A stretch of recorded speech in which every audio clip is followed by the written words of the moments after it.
To our regular scheduled January meeting. If you all wouldn't mind standing and joining me for the Pledge of Allegiance. I pledge allegiance to the flag of the United States of America and to the republic for which it stands, one nation, under God, indivisible, with liberty and justice for all. Thank you very much. You can all be seated. Madam Clerk, if you'd be so kind to call the roll. Councilor Bouchard. Here. Mayor Boulay. Present. Councilor Brown. Here. Councilor Champlin. Here. Councilor Fennessy. Present. Councilor Grady Sexton. Here. Councilor Keach. Here. Councilor Credwick. Here. Councilor Mattson. Here. Councilor McLaughlin. Here. Councilor McNamara. Here. Councilor Nyan. Present. Councilor Pierce. Here. Councilor Rice Hawkins. Here. And Councilor Todd. Here. Wonderful. Good to see everyone this evening. We have two sets of minutes before us this evening. We have the minutes from the December 13th as well as the December 14th City Council meetings. Is there a motion? Move approval. Second. Motion made, second to approve the draft minutes from December 13th and December 14th. Is there any suggested changes, comments, concerns? Seeing none, ready for the question. All in favor say aye. Aye. All opposed? And the ayes have it. Takes us to our consent agenda this evening. One item, item 20, has been removed. I believe that was by Councilor Nyan. So with the exception of item 20, can I get a motion on the consent agenda? Move approval. Second. Motion made and second to approve the consent agenda. Is there any discussion? Anybody else see anything they want to remove? Last chance. Seeing none. All in favor say aye. Aye. All opposed? The ayes have it. The consent agenda is approved. Look at that, 7:02. And we are on public hearings. So we have our first public hearing, which was recess from last meeting. And although it was recessed, if Madam Clerk, if you don't mind reading the title, that'd be great. Absolutely. It's an ordinance amending the Code of Ordinances, Title IV Zoning Code, Chapter 28 Zoning Ordinance, Article 28-2, Zoning Districts and Allowable Uses, Section 28-2-4, Allowable Principal and Accessory Uses in Zoning Districts, Table of Principal Uses by amending the Table of Principal Use, E, Medical. Thank you very much. Before I ask for public testimony in this, it's my understanding that Mayor Pro Tem, you have been working, either you and someone else, not sure, on an amendment to this. Is that true? Yes, Councilor Champlin and I have been working. Councilor Champlin brought up a suggestion at the planning board meeting. Okay, And may I speak to it? please. So after reading the report that actually went to the planning board meeting for the suggested zoning changes, I noticed that there was a lot of similarity to Loudon Road. And in the report, it supported the zoning was being done because of a screening to protect those abutting neighborhoods, and because of the pedestrians that walk to banks and walk to grocery stores. And from those similarities, I would like the council to consider amending the ordinance to include CG. And I think Councilor Byron can explain exactly what CG means. But Loudon Road, and a lot of people drive up Loudon Road and all they see are the big box stores or, Wendy's, Dunkin' Donuts, and all the other businesses. But what people really don't notice are the neighborhoods that are directly behind. And there, as I've mentioned numerous times, it's a very diverse housing area. It's everything from subsidized housing to market rate for housing to retirement communities to 55 and over communities. There's even a gated community. There are single family homes in neighborhoods with where kids ride their bikes, all out of sight but just behind these businesses. It's a very dense residential neighborhood. In fact, I did ask staff to Mr. Biaya to for a number, just how many housing units are in that quarter. And from Hazen Drive to Route 106, going east to west, and then north to south from Pembroke Road to the 393 on-ramp, there are 2,525 residents, individual residents. That's a very dense area. And as we've been looking at Loudon Road to make it more pedestrian safe, you know, the planning board has been having developers come in, and I think you can see it with the Goodwill that was redone, that the parking lot's been moved back. There's more green space towards the sidewalk. I can see it with the Chipotle's area that, you know, the idea to make it to look more pedestrian friendly. But what's really key is that people walking on Loudon Road, they're walking, they have cars, they're walking because you can walk. About years ago, there was, you know, Concord, you know, the city was divided up into villages, and Loudon Road is the village, and Loudon Road is basically the main street for that village. And people can walk to the bank, to the grocery store, to a farm, you name it. We walk everywhere, and we're able to do that. And so with that and the similarities, I just believe it would be equitable to include CG with the amendment. And So with that, it would be my suggestion, as long as obviously the council approves, that I would like to continue the public hearing as we recessed it from last. Anybody wishing to testify who came out tonight to speak would be welcome to do so. But to recess the hearing again to February so that people in the community would have the opportunity to be able to comment on the Mayor Pro Tem's proposed change as well as the original zoning change. And in terms of if there's any concerns that anything would happen, we've already given note, and Mr. Manager, I'm asking you to confirm or deny, since we've actually given notice by putting this consideration for the community, it halts any potential development that would be affected by this. Is that fair characterization? That's correct. Okay. I got the nod from Ward 1, so I feel better. Okay. Is everybody comfortable with that, moving forward, that path? Yes, Your Honor. Okay. So with that, what's that? I'm sorry. I just had a Councilman. question. Thank you, Your Honor. So as I understood it, we need to actually, and I could be wrong, so I'm asking for clarification here. Do we actually have to have the proposed amendment drafted in advance of the February meeting in order to have a public hearing on it? You don't, but I think a change in this significant, it's important for the community to be able to at least have the 30 days to review it and consider all the potential implications might be. I think, in fact, we may have all received some concerns and calls as it was existing, and I think, you know, that's one of the things that, honestly, I would like to see the administration be able to come back and be able to comment next month on what are, if any, the potential unintended consequences that could be because of this. That would be one of my questions, I think. That's Fitzy. And if I can make a similar request, I know in the report with respect to the current amendment that we were looking at, it identified some of the unintended consequences or facilities that we might be concerned about being impacted, and I'm hoping that city staff would do the same thing with respect to Councilor Bouchard's proposed amendment. Understood. Any other questions or thoughts? Okay, with that, anyone wishing to testify this evening on this item 26A?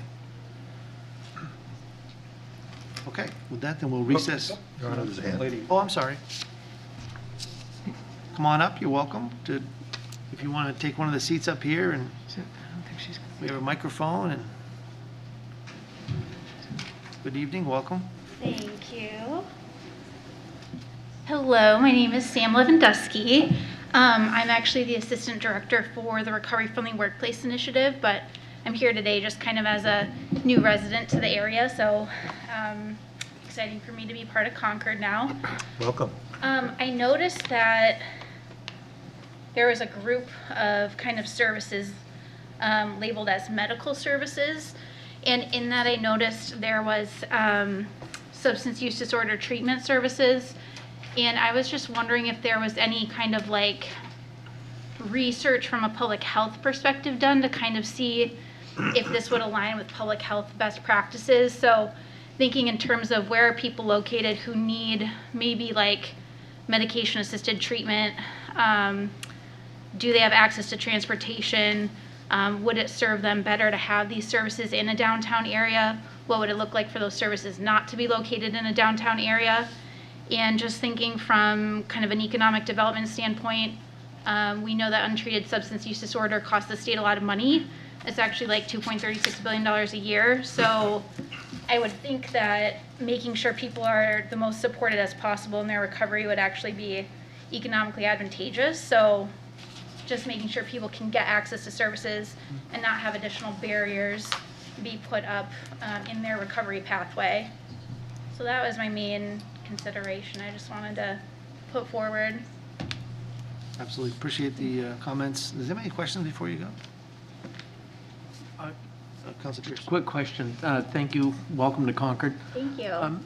How would this proposed amendment put up a barrier? So I'm just,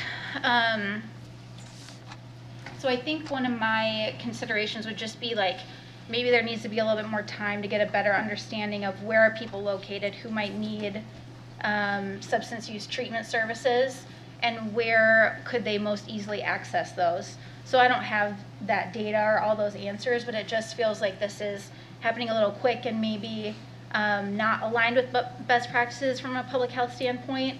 Maybe there could be some kind of listening sessions or engage the recovery community or people who work with those folks and just get a little bit more data in terms of how to kind of best support people who are impacted.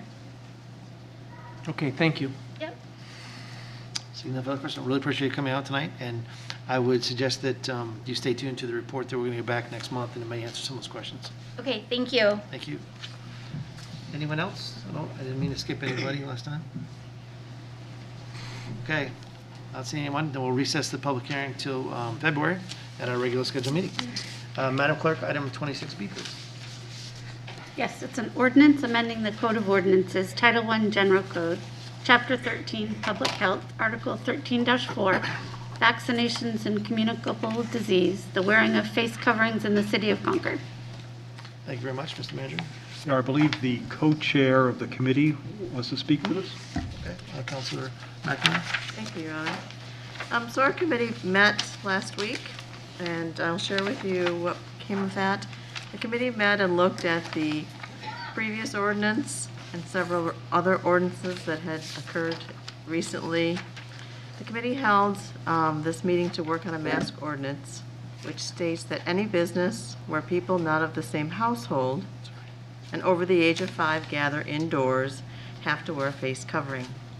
Exceptions include, but are not limited to, people who may have a health condition or disability that would prevent them from being able to wear a mask. There are also exemptions that involve gyms, eating and drinking in restaurants, and personal care services. The penalties are as follows. First offense would be a verbal warning. The second offense could be up to $25, and the third offense could be up to $50.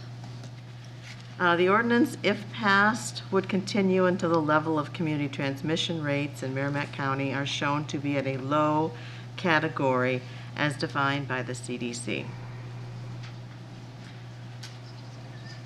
One thing that I would like to suggest to this committee is possibly changing the low rate. The transmission rates in Merrimack County are shown to be as low, to possibly move that to medium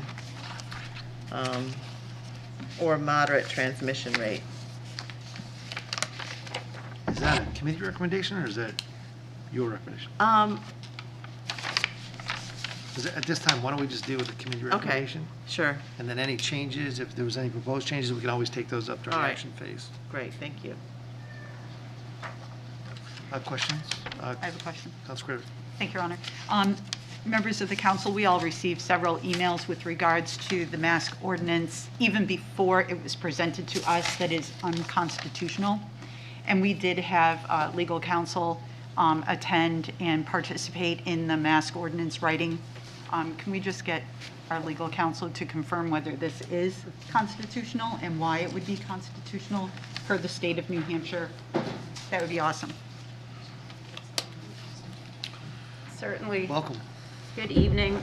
We did put quite a bit of work into the preamble, and there's been a lot of litigation surrounding these ordinances over the last few years. The courts have consistently upheld them, so we do feel that enacting some sort of ordinance would be constitutional. Thank you very much. Thank you. Anyone else have any questions? All right, thank you much. So with that, at this time, we'll open up the public hearing, and who would like to testify?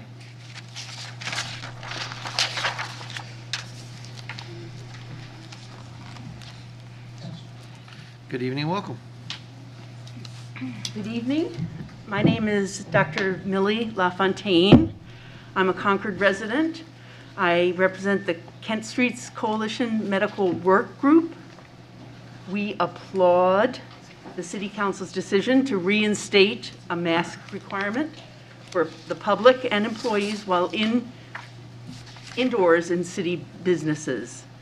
We believe, for all the reasons, and they are outlined well in the ordinance itself, that it is imperative for us to do everything in our power to limit the spread of COVID-19 as the Delta and Omicron variants create an enormous surge in active cases. The community transmission in Merrimack County and in Concord is as high or higher than the rates almost anywhere in the country. Quite honestly, it mystifies me why there would be any debate about this matter. Masks are readily available, inexpensive, non-invasive, and incredibly easy to wear, and they work. A study of an outbreak aboard the USS... I'll tell you what, would you mind suspending? So here's the deal, okay? Welcome to the City of Concord City Council, okay? We are an incredibly friendly, welcoming bunch. We are very welcoming and we're very tolerant. But I will not tolerate is being disrespectful to one another, okay? So as much as we're going to be respectful to the doctor, we're going to be respectful for you when you come up here, okay? So that means I'm not going to listen to you outbursts. I'm not going to listen to the snide comments. I'm not going to listen to little remarks here and there. We're going to be really respectful of one another, and we're going to have a wonderful evening, and we're going to listen to everyone. Everyone's going to get a chance to say what they need to say. You can shake your head all you want, but the fact is we're going to be respectful. So I appreciate that. I thank you in advance, and I encourage you to continue. 3 examples I'll give you of how they work.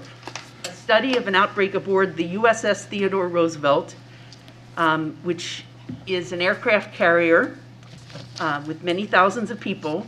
That's an environment notable for congregate living quarters and close working environments. They found that the use of face coverings on board was associated with a 70% reduction of infection. An investigation of high exposure events in the United States in which 2 symptomatically sick, ill hair stylists interacted for an average of 15 minutes with each of 139 clients during an 8-day period, found that none of the clients who subsequently consented to an interview and testing developed an infection. The stylists and clients all universally wore masks at the salon and as required by a local ordinance and company policy at the time. The third thing, investigations involving infected passengers aboard flights longer than 10 hours strongly suggest that masked passengers prevented in-flight transmissions, as demonstrated by the absence of infection developing in other passengers and crew in the 14 days following exposure. These are only 3 of many studies from various settings around the world: Thailand, Germany, Israel, everywhere that this has been looked at, They have demonstrated effectiveness of masks. As far as the difficulty or danger of wearing masks, there are vanishingly few contraindications. Surgical N95, KN95, and 2 and 3-ply cloth masks do not significantly impair oxygen delivery or carbon dioxide elimination, even with moderate exercise, even in adults with COPD, that's chronic obstructive pulmonary disease. With more intense exercise, the impression of claustrophobia, or the perception on the part of the individual, is usually greater than any actual oxygen deprivation in most cases. In other words, this is not a danger for the vast majority of people. Discomfort or skin irritation can usually be solved by adjusting the mask or changing models. Personally, I would advocate that anyone without a mask should be required to have a signed note from a health professional, which is something that is not in the ordinance as it's currently outlined, as to why. I guarantee that would eliminate a large percentage of those who blame their refusal to wear masks on a medical condition. We are in complete agreement at our medical work group that the council's plans to reinstate a mask mandate are proper.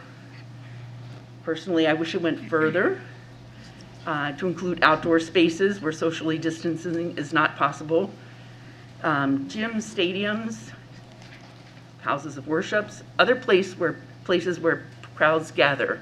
As we all know, these are sites of transmission.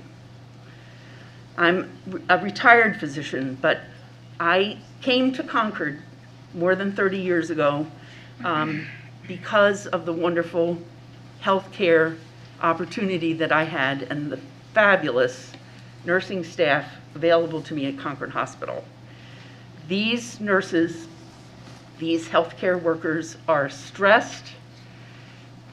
By not wearing masks, we are guaranteeing that they are going to get sick and they are going to not be able to care for us when we get sick, whether it's from COVID or whether we need something in an emergency situation.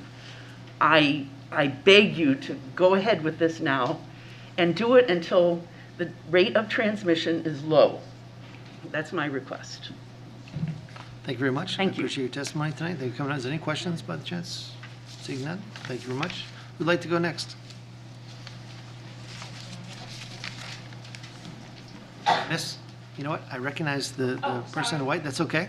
But you can go next if you wish. Good evening and welcome. Thank you for letting me come and speak at your meeting. I'm a wife of 39 years, a mother of 3, and I have 5 beautiful grandchildren. And since this mask mandate, Can I ask you a question? Would you mind just sharing your name? Because to Sure. keep our clerk happy, she always likes to know who we're talking to. Sure. Where are you from might help too. I am from Franklin, but my daughter and my grandkids live in Concord, so I am here for their voice. But you want to live in Concord though, right? We'll see. But anyway, since Your this... name? Ruth Marvin. Thank you very much. Thank you. State, it has ruined my grandson in these panic attacks, and my daughter took him to the pediatrician to make sure it wasn't a medical condition. And she says, no, he has they did all the testing, he has panic attacks. And she says, he's not alone. She says, there's lots of children are coming in with depression, panic attacks, can't breathe. The damage that we're doing to our children is much, much more than this mask. I'm telling you, kids are getting rashes on their face, they're getting headaches, they can't sleep, they're tired. All of these are from wearing masks all day long, and now you want them to wear them wherever they go. And I'm just saying that even on the box, it says it doesn't stop transmission. I know for me, like, what about the people that have a medical condition?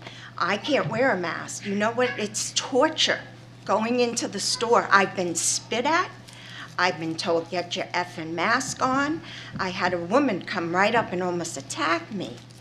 And she went and talked to the manager and said, kick her out if she doesn't get a mask. And I kept saying, I can't wear one. So if you mandate this, it's going to make people that can't wear one, I'm telling you, you're almost scared for your life. That's how bad it is. It's the people that come up to you. And so I'm asking that you vote no on this and let parents make a decision for their children. And I just know that this disease, all my grandkids had it. They had COVID. They were sick, a fever for a day and a cough and a headache. And all the classmates had it, sick for a day, a cough or a headache. So why would we mask up our kids and the psychological damage that we're doing to them for a fever for one day or a cough, or one had a sore throat, and all the classmates are the same. So I just don't see why we would do this to our children or why we would do a vaccine. They're not even getting sick. But I just wish you would all think about what I'm saying, because there are people out there that this is really, really hurting. And he's not alone. Look at the suicide rate in teens going skyrocket. Look at the depression that the kids are having in school. So I'm asking you, please let parents make their own decision on the masks. And if they want their kids to wear them, they should wear them. Or if people feel more comfortable and want to wear them, I'm fine with that. And most of the places are already wearing them. You don't even need to mandate this. So I'm asking you to vote no. And I want to thank each and every one of you for letting me come up and talk. Thank you. Anybody have questions? I do. Okay. Can I call you Ruth? Ruth, thank you so much for coming up and speaking, and I want you to know that I'm speaking to you in the truest sense of everything that you have to say. Thank you. I am very glad that you talked about what happens when you do have a medical exemption, when there is a mask mandate, and the manner by which people treat you. It goes on the other side as well. When there isn't a mask mandate and people are not wearing masks, those that are uncomfortable have that same feeling. So I just want to share that it is on both sides. I have 4 people in my family that have now died from COVID. And I don't make decisions based on things that have happened to me or my family. My cousin's 4 children do not have a father anymore. And that is more psychologically damaging than any mask that they would ever have to wear. So I think that we just need to be respectful on both sides, that where some people are afraid of wearing the masks or that there is a panic attack, there are also children who have lost their parents because of COVID. And that this respectful conversation that we have to have, it has to be looking at both sides and have some empathy, okay? I'm sorry for your condolences to your family. You know, I know COVID's there, but the kids aren't getting this. And the psychological damage we're doing is much worse, much worse. And that's my main concern. I'm here for my grandkids and everyone else's grandkids and kids. You know, they need to be kids. And the damage, I can't believe he's a different kid ever since the mask mandate. Thank you. Thank you. Appreciate it. Thank you for coming tonight. I'm going to share, I recognize her first. But before you begin, I'm going to share with you 2 things. So, this has been a great exercise in democracy. And if you can see this is all testimony that we received by way of email. And I thank each and every one of you who sent this to us. It was very helpful. A lot of positive things to help us make our decisions. Second thing, I'll just remind the counselors, this is our opportunity to ask questions. We have plenty of times to give speeches tonight during the action phase. So if we're going to ask questions to help, generate more discussion, that's great. But we'll save the speeches. Thank you. Welcome. Good evening. Thank you. My name is Roseanne Chester Prescott, and I actually have some handouts for y'all.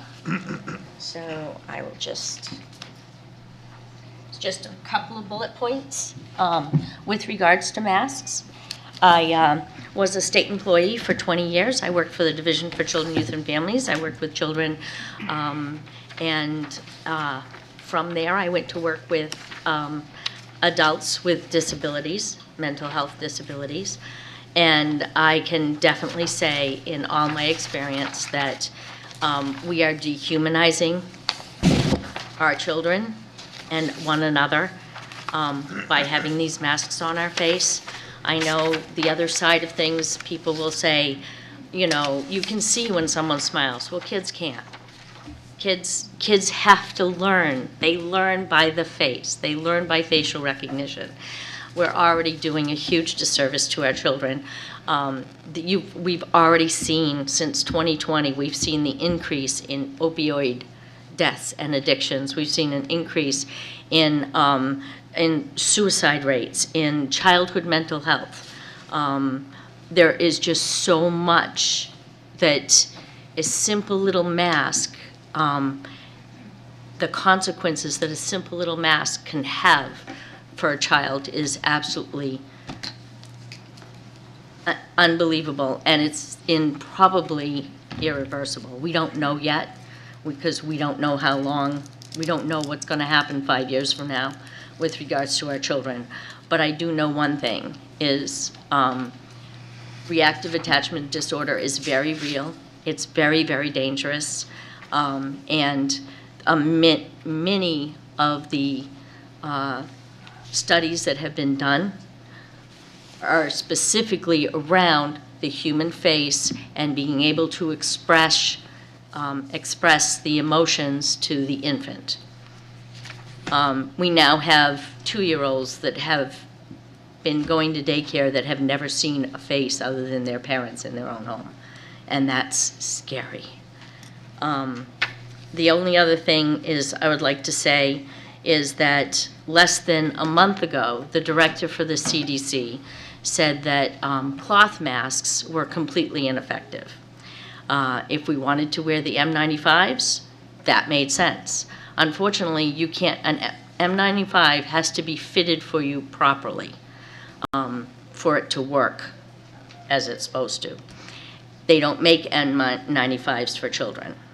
And I truly am coming here as someone who is worried about what's happening to our society and our great city of Concord. In July of 2020, I got thrown a coffee because I was standing out advocating for child trafficking. And I got thrown a coffee and thrown a coffee on me. It was cold coffee, so it wasn't a big deal, but it was still traumatic, and screamed at to go put my mask on. And that's not okay. And I've lost family members since that. I think probably there's not one person that this situation has not affected. I know that, and I apologize for, or I have sympathy for the loss of your family members, as I'm sure we all do. It's just that I don't think the masks need to be in an ordinance. They need to be by choice, as well as, and I do think it's unconstitutional. Thank you very much. Is there any questions? Steve? Oh, questions. Yeah, that's Jim. Thanks very much for your testimony. I really appreciate it. This is a genuine question. Do you know what kind of, the handout that you gave us, do you know what kind of mask this came from? The ones that you can buy in any pharmacy or Walmart? Are they surgical masks? Yes. Because, and the reason I'm not trying to No. do an aha is that I received a lot of emails from people saying that it says right on the box that they don't prevent infection or COVID. I have a box of surgical masks that I picked up at Staples back at the beginning of the pandemic, and I took it out this afternoon, just before coming here, and I looked all over it, and there was nothing on that. There was this disclaimer was not on that box. Okay. So I find it confusing, and that's why I was asking: is it the same kind of mask That was actually, I took that picture. So it was a box that I had bought, I believe, from Walgreens. Okay. From what I understand is it says on that box, it says COVID-19. Yes, it does. From what I understand, there are some surgical masks out there that do not have that statement on that because they were in production before COVID-19 Yeah. became COVID-19. Yeah, So this doesn't say that it doesn't prevent anything. It just basically says, how to use it, things like that. yeah, So thank you very much. I appreciate that clarification. no problem. Thank you.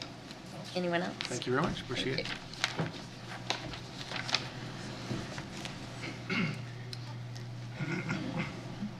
Good evening, welcome. Good evening. Thank you for letting me speak. My name's Louis Mayfield. I actually came up here from Brookline. I know I'm from out of town, but it's kind of spreading some information.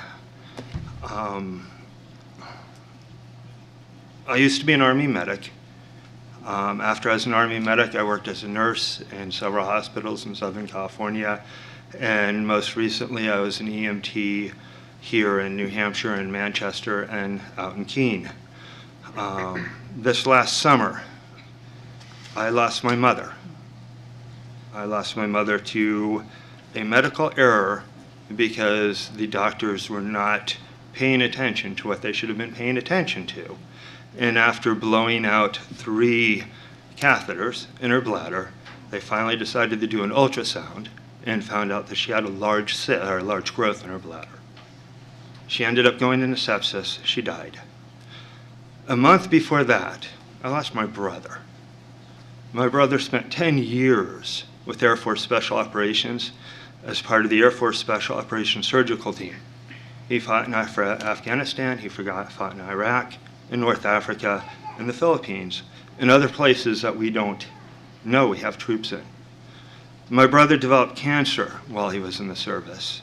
A cancer that has, with the benefits that they have offered him, shows that he got his cancer while he was deployed in combat. He was doing several clinical trials for cancer treatment. He had contracted cancer, they believe sometime in 2012. They found it in 2017, and he fought for 5 years until he passed on this summer. And he passed on because we were too busy debating stuff that wasn't effective or important to take care of the people, the children that are going to school, the children that have to deal with their issues or psychological issues. And I have 2 sons, 2 stepsons.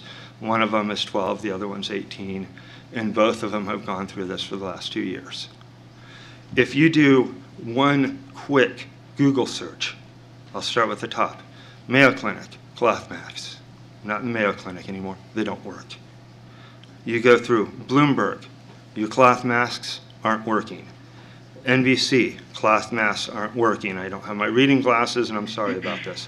Forbes, ditch your regular masks, find N95 masks, which we know we cannot get enough of for people, ordinary citizens like myself, most of you, can get and wear in public.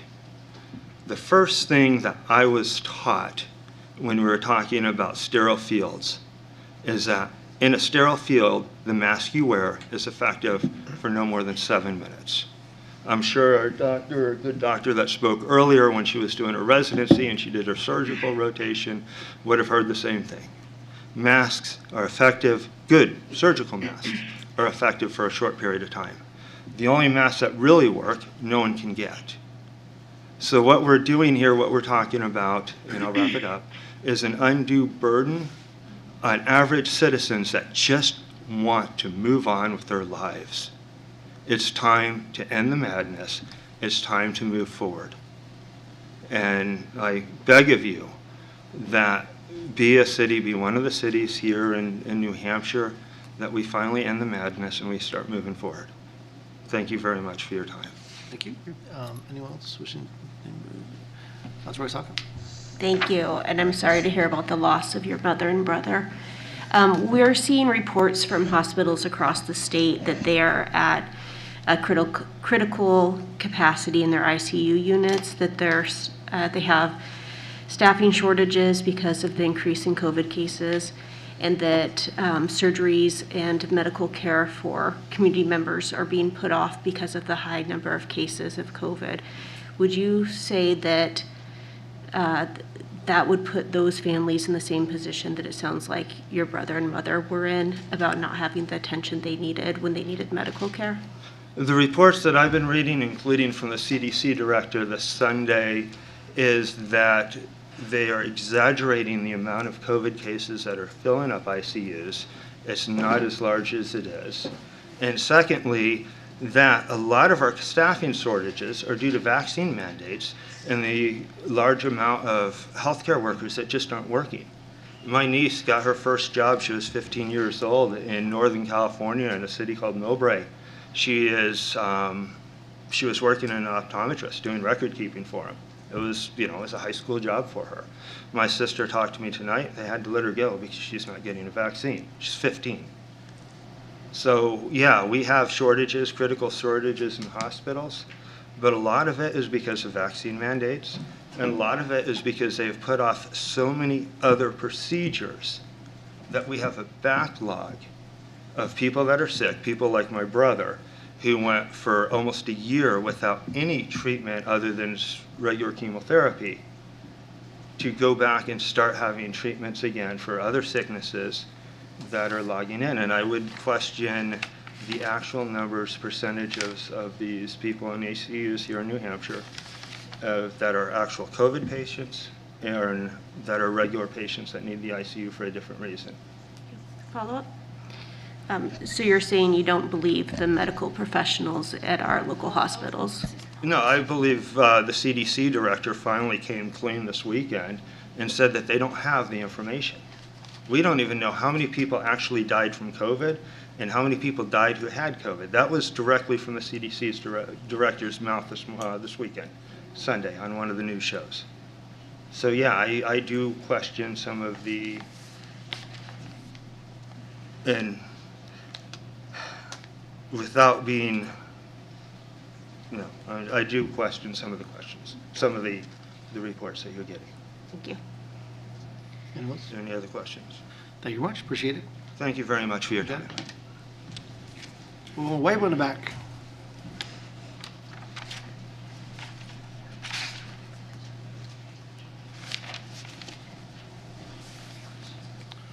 Good evening and welcome.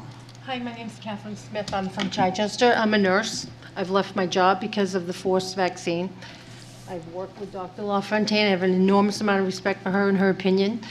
I am here to talk about the masks, but in a unique way. I might get off, it might appear that I'm off topic, but I am not off topic. My concern is as we perpetuate this pandemic and the testing that's bringing up the cases and the sicknesses and everything, and the masks, we're perpetuating and working towards creating a divide in our society.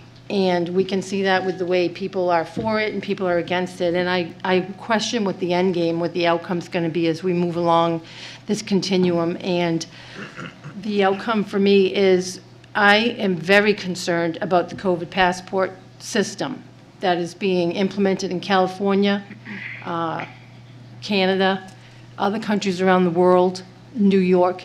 And as we continue to participate in this pandemic and we move our society along this behavior modification that this masks are and this and vaccine compliance is pushing people towards, they're going to step right into this digital passport system. And this is going to be a complete loss of our freedoms. And Pappas supports it. He's voted for it. And right now, we have the CDC website talks about taking people out of their homes, putting them in green zone concentration camps. Our legislature voted in the ability to use the state police to remove people from their homes if they're a public health threat, perceived as a public health threat. In New York, they just fought a bill that said that at the governor's whim, people can be removed from their homes. In Washington DC, the Democrats have just put in a bill that says people can be removed from their homes if they're a public health threat. This is not off topic. I'm trying to focus you a little bit. Right. Because we're not in Yes, New York. but the more we comply. Talk to us. Yes. And what we have before us. I'm very concerned about this COVID passport system, and the more we are creating this behavior modification in our children and taking away our rights and infringing on our natural God-given rights and questionably violating U.S. code and violating our First Amendment rights. The Constitution is for limiting government powers. It's okay to focus on the Constitution and ask if masks are constitutional. Are they a violation of the U.S. code? Are they a violation of our natural laws, our rights to breathe freely? We're doing this all under the guise of public health safety. I've been working for 2 years almost in this pandemic. I've had COVID. I recovered. I'm hearing 99% recovery rate.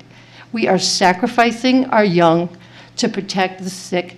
We are criminalizing being sick. A lot of my family members have had the vaccine and boosters. They're getting COVID. They're wearing masks. They're doing what they're supposed to do, and they're still getting sick. Something's not working. The masks aren't working. The vaccines aren't working. We have to evaluate what the outcome is. And I suggest it's a social credit system. And we need to be aware of what that's going to do to our society. And we have to step back from the battle and look at the war, the big picture.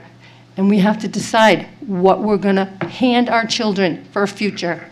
Because I, for one, am not going to hand my son a digital currency, tyrannical social credit system where he has a QR code and he has no privacy and all of his data is sold. And you need to think about this and you need to research it and you need to know what it's going to be like because your children are going to live in this system. And none of us are going to be free. And this is not a game. And everybody needs to know the seriousness of the longer we comply. So you're for the mask ordinance? Then? I am against it. No kidding. I figured that out. I am tired of coming before here, fighting for my rights. Last year, it was a mandate. Now it's an ordinance. Look at that little simple progression right there. Mandate to ordinance. What is that about? Everywhere I go, people are wearing masks. My patients wear masks. Our staff are asked to wear masks. I'm in people's homes. They're wearing masks all day long. I do private duty care. People are complying for the most part. Everywhere I go, people are complying. People that aren't complying, they're not getting sick. Thank you. I appreciate it. See, no questions. Appreciate it.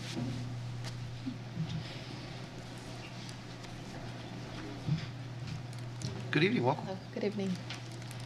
My name is Carla Garcia, and I'm a mother of 3, and I'm worried about everything that is happening right now. First of all, I want to make an observation. For example, everybody's here, almost everybody has their masks on, and I think it's just personal choice right now, right?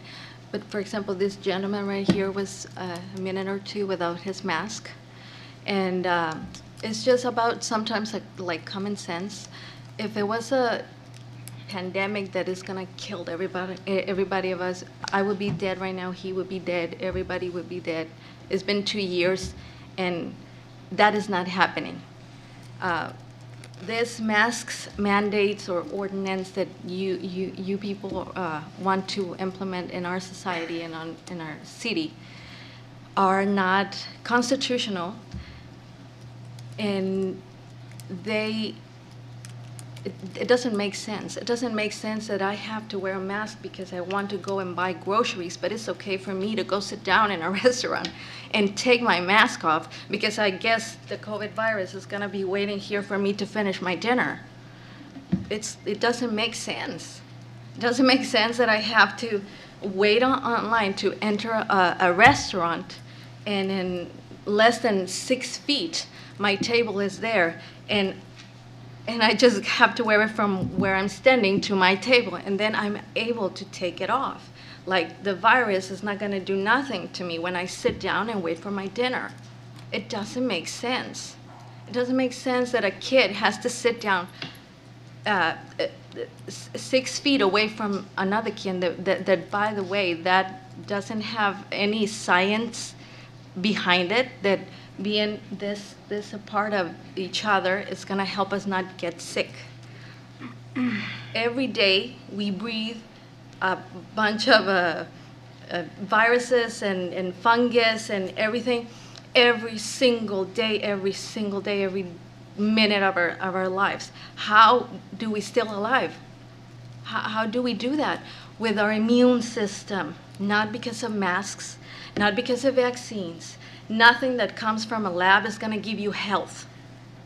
What is going to give you health is how you eat, how you take care of your body.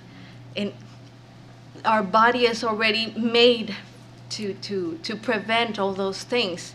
Why do you think we have this nostril? When we breathe, that's why we have those little hairs inside our noses and everything. The body knows what to do. We don't need to put our mask. Actually, when you put a mask on, you're making this perfect environment of germs and humidity and everything that you breathe back again. So you're doing that to the kids. You as adults, you have the right, like everybody else here, to decide if you wear it or not. Because you're an adult. It's your responsibility to go and check. Not to just hear because the news said that, oh, everybody's dying, I'm gonna wear a mask. No, it's our responsibility to go and research and ask and not just follow what everybody's saying. I don't care if it's Fauci, I don't care if it's whoever it is. We have the responsibility to go and search, research, ask questions, and see if what they are telling us is real. Like, for example, right now, it was mentioned then that the hospitals are overflowing and everything. We always hear that. We always hear that, oh my God, the COVID cases are rising, that everybody's dying. They don't tell us. They don't tell us if that person really had COVID, if that person died from COVID or with COVID. They don't tell us that, because every time that question comes to the table, they say, I don't have that information right now. And nothing happens. That person goes, and the only thing that is on the table is that everybody's dying of COVID, when is not true. I had COVID. You know what I felt with the COVID? Just a runny nose. And I didn't have any other symptoms, nothing. 3 days, I was done. I didn't took nothing but vitamin C, vitamin D. I take care of my body every single day. It's not about taking care of your body just when you feel bad. That's what you guys should be teaching our kids. Take care of your body every single time. We need vitamins. We need good food. We need to teach our kids that, not just cover your mouth and stay away from people because they're gonna kill you. That's what you people are teaching our kids. If you say put the mask and stay away, that is not healthy for anybody, most importantly for our kids. They want to play together, they want to be together, they want to talk, they want to see their faces if someone's laughing or smiling at them. With the mask, what are they seeing? Just sad faces all the time. That is not healthy. They're teaching you, with that is just putting in their mind, in the little minds of the kids, okay, if you get closer to this person, to that person, it's gonna kill you. You just have to be away. We're gonna be like robots. Gonna be a robot. Oh my God! Don't touch me though. I don't know if you saw the news, but there's a lady in Canada that she put her kid in the trunk because the kid turned out to be positive, COVID positive, and she was so afraid to get COVID that she decided to put her kid in the trunk. That's how messed up the society is turning. And that's really sad. Thank you very much. Anybody have any questions? I have a question for you. So you told me I need to do my research, right? Yes. And you told me that the hospitals are not providing information, and so as of last Thursday, I don't know if you know, you can sign up, but Concord Hospital does an update every couple days.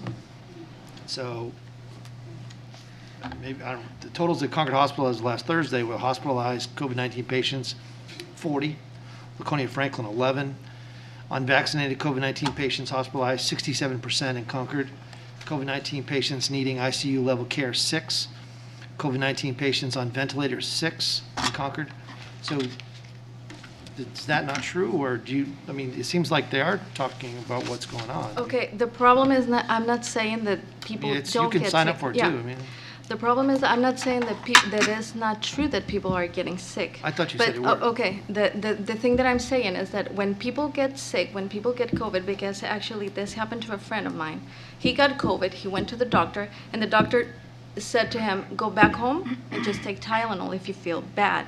We know that if we treat COVID early, they can prevent all these bad things of getting into ventilators and or hospitalizations, but they don't do that. And also about the medicine that they're treating the patients, we know that ivermectin works because it's been there. We know that other methods work, but they don't treat them with those methods. They treat them with actually other medicine that is also known to cause other health problems. And then we also know that the ventilators are also causing a lot of deaths, and they worsen the problem. So so in your opinion, do the vaccines work or don't? No. work? They don't work either? For me, the vaccines, like I said, I'm not gonna be looking for health in a vaccine or a mask. Gotcha, okay. And Thank you, I appreciate that. Anybody else? Appreciate you coming out tonight. Where are you from, by the way? originally from Mexico. Well, but now, today. Oh, You go home Concord. tonight, where would you go? Concord. Thank goodness, okay, perfect. That's a long commute back to Mexico. Or is Mexico, New York? Mexico, Maine. Oh. Welcome. I tell you what, why don't you just stay right in the front row and you come next, how's that? Good evening, welcome. Hello, I'm Dennis Kettner. I'm from Concord. We know that the cloth masks don't work. Studies are showing that.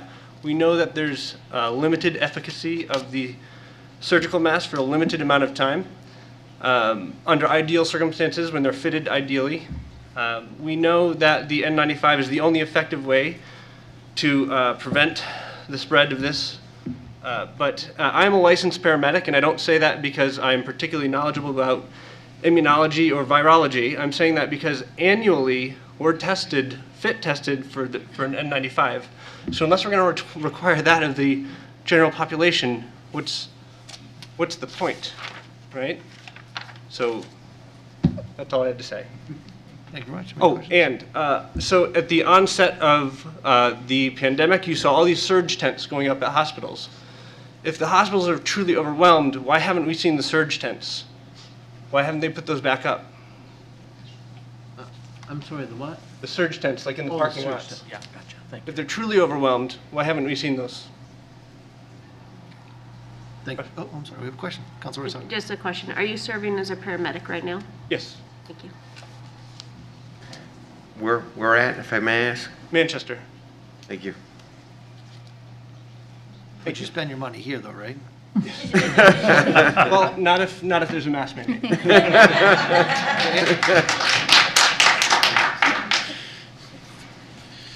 That was well played, by the way. Welcome. I have never, ever done this before. Well, we are the friendliest bunch of people you'll ever meet, so. I will let you know after I talk. That's fair. Do you mind just sharing who you are?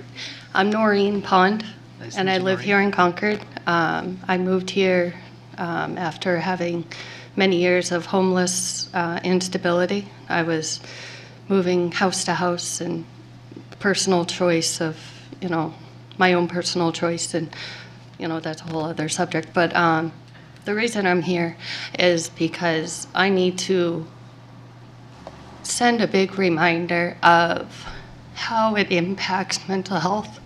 I have severe mental health. And I don't say that lately. I don't tell rarely anyone in the public.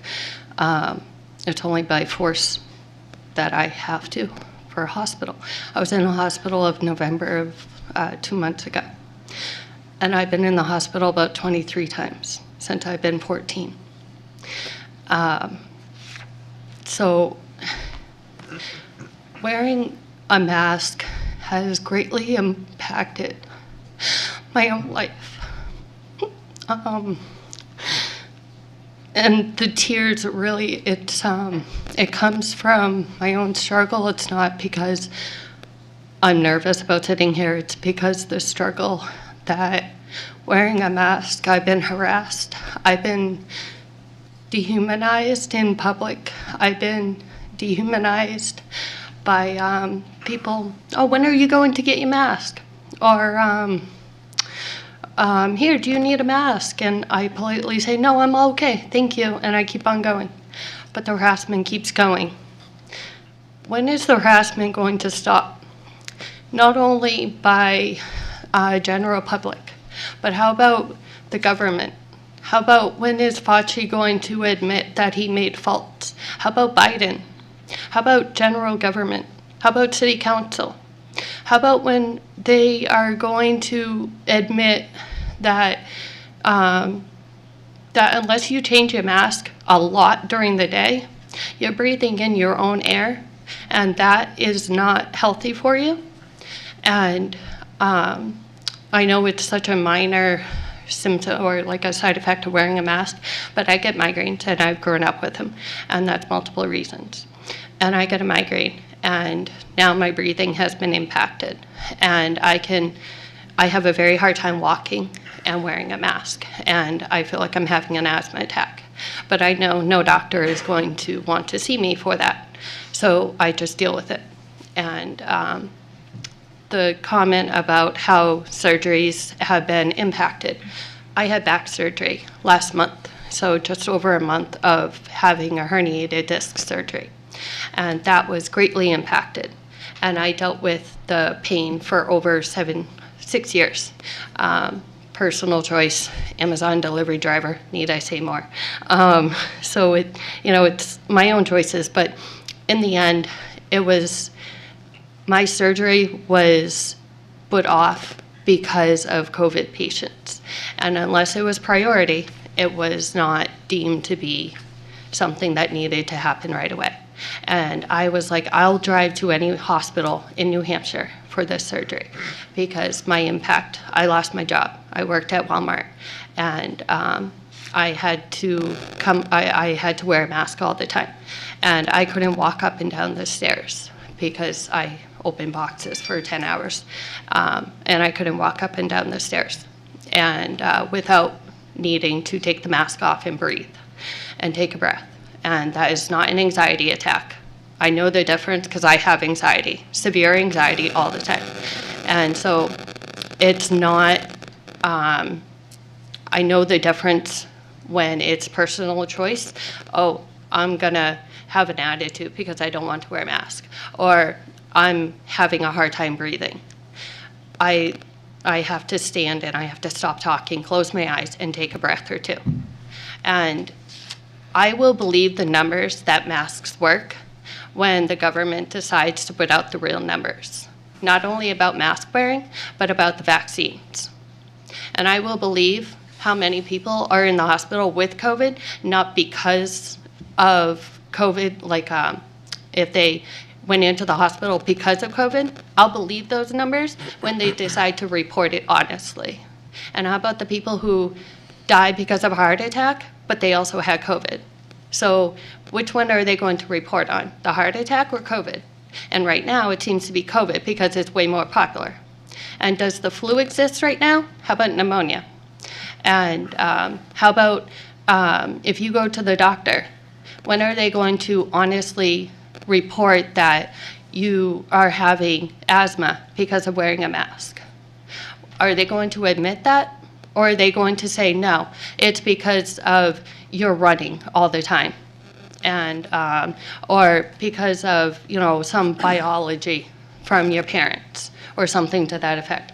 When are they going to honestly report the numbers? And when they do, then I will take a second look at those numbers. But until then, I don't believe that. That's good. And thank how you. about also personal choice? So a child has little personal choice. An adult, most likely, most of the time they do, unless, and I've worked with individuals of all abilities, and I don't say disability because it limits the individual. I say abilities. And most of those individuals do not have a choice about wearing a mask. They are told you have to, it's for your health. But yet those people have little to no choice. So you're taking away one of more of their choices, their own body, what they do with their own body. So thank you. Thank you very much. Councilor Cueto. Thank you. I just want to thank you for sharing and trusting in the council about your mental health and your homeless path. And I wish you the very best, and thank you for your testimony. Anything else? Thank you very much. You know what? I haven't called from this side, so I'm going to go over here. You guys decide. I'm too tired at this point. Good evening and welcome. Goodness. Good evening. My name is Adriana. I grew up under the communist regime in Eastern Europe, so you can kind of tell how I would feel about a mandate. But also what I want to ask a different question today that hasn't been asked is,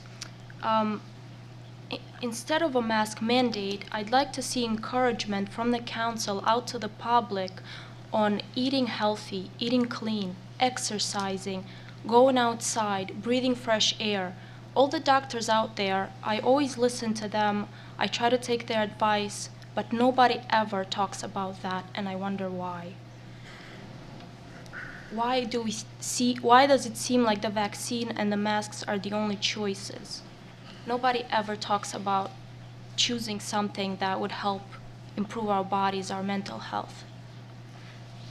Do you have an answer?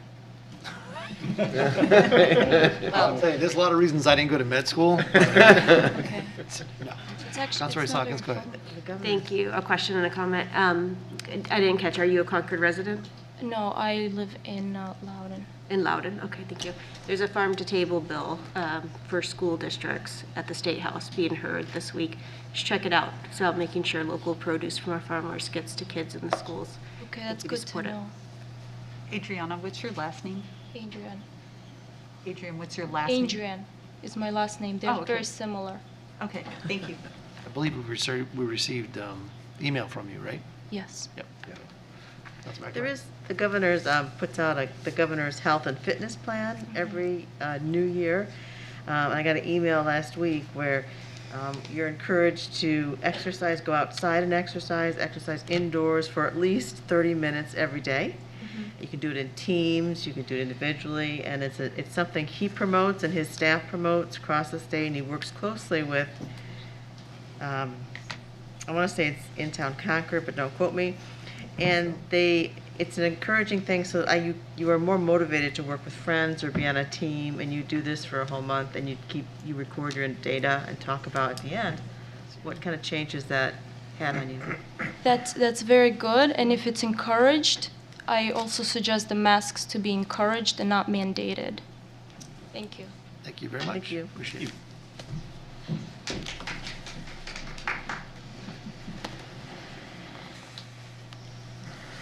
Welcome. Good evening. Good evening. Appreciate you having this hearing, this open hearing.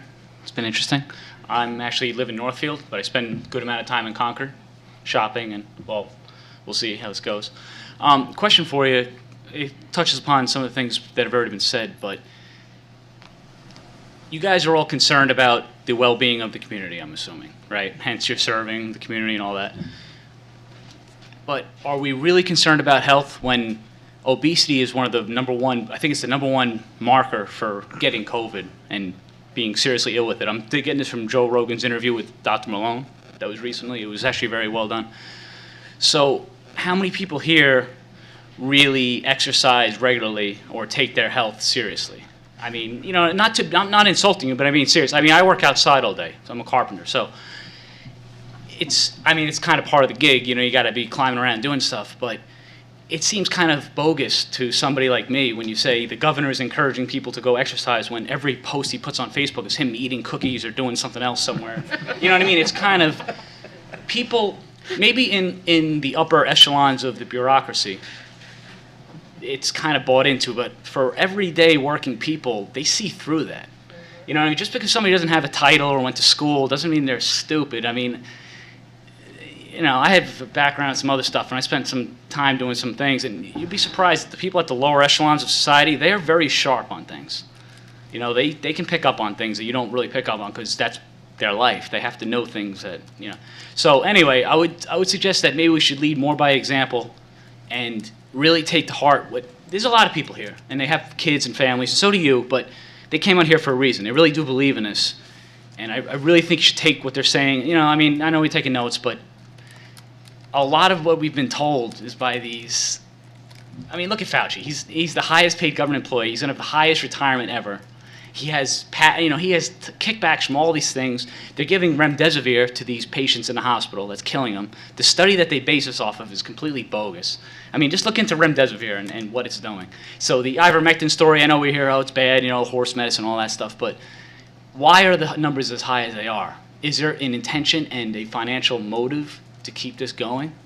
You know, so I would just suggest don't play into it. This is Concord and this is New Hampshire. You know, this is not, look at the places that have really been pushing the masks. Have they conquered COVID? California, New York? I mean, I'm originally from Long Island. That place is a hot mess. So, you know, let's just, where I came here for a reason. This state is very libertarian, live free or die. It really means something to me. I mean, I just come here for the trees. They're cool, but let's just remember why we're here, you know, what the state's about, and really respect the people. They're not as stupid as you think. They can figure things out. So, thank you. Thank you. I take it you are not vaccinated. No, that's good. That you're good. See, Would you say that most people who oppose the mask ordinance are also not vaccinated? I wouldn't say that, actually. No. I would say that people that are against the mask mandate, for the most part, are people that believe that government is not designed to tell them how to live their lives and be their nanny. They can figure out and make their own health decisions. Just trust people. People are not that dumb. Yeah, people go do dumb things, yes, but let them live with the consequences. It's not your job to limit people's consequences. Somebody wants to go run on an icy road, let them do it. Guess what's going to happen? All right, didn't see that coming. Are they going to do it again? You know, just let people live. I mean, now when they affect other people's health decisions, that's what you're going to say. The masks are keeping people from getting sick. No, they're not. We know that. Come on, we know that. You know, the one study, I mean, with all due respect to the doctor and all, I mean, you know, some hair salon study, and that's, how about this? How about you come out, honestly, and publish on your website, whatever, the studies that you're basing your decision off of. If you decide to vote yes, the legitimate studies, and then we can have a debate about that. Because it's always, well, my data says this and this. Let's just put it out there, and let's actually talk about it, versus just this amorphous studies or the CDC. I mean, who trusts the CDC anymore? Really, come on. So, all right, thank you. What's your name for the? Oh, sorry, Jason Gerhard. Thank you. Thank you very much.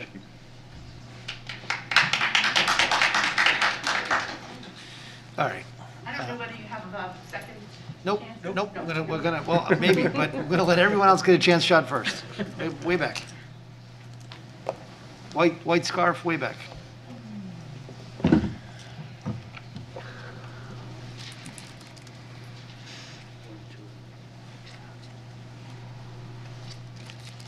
Lazy to take off my jacket.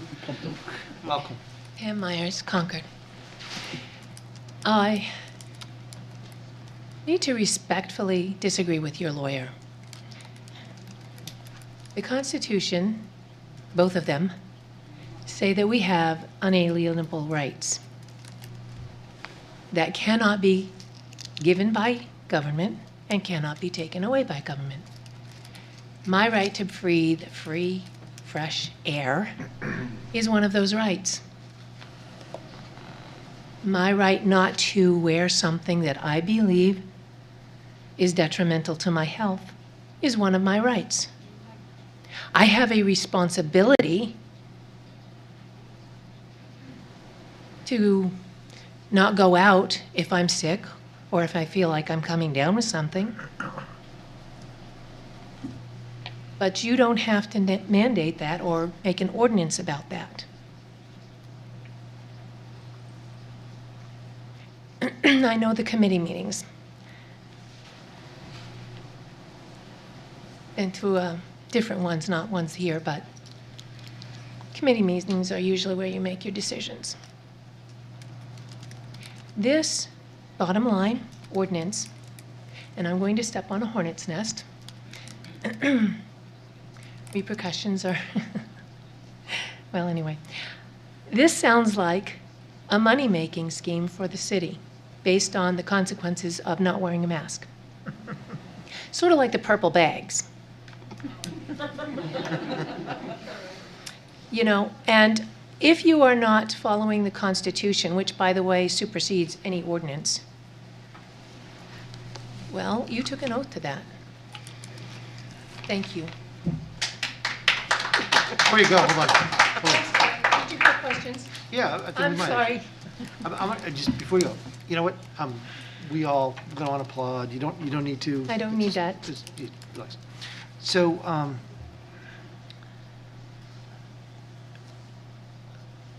never mind. I don't even have a question. Wow. Okay. Thank you so much. You're welcome. Okay. Sir, over here.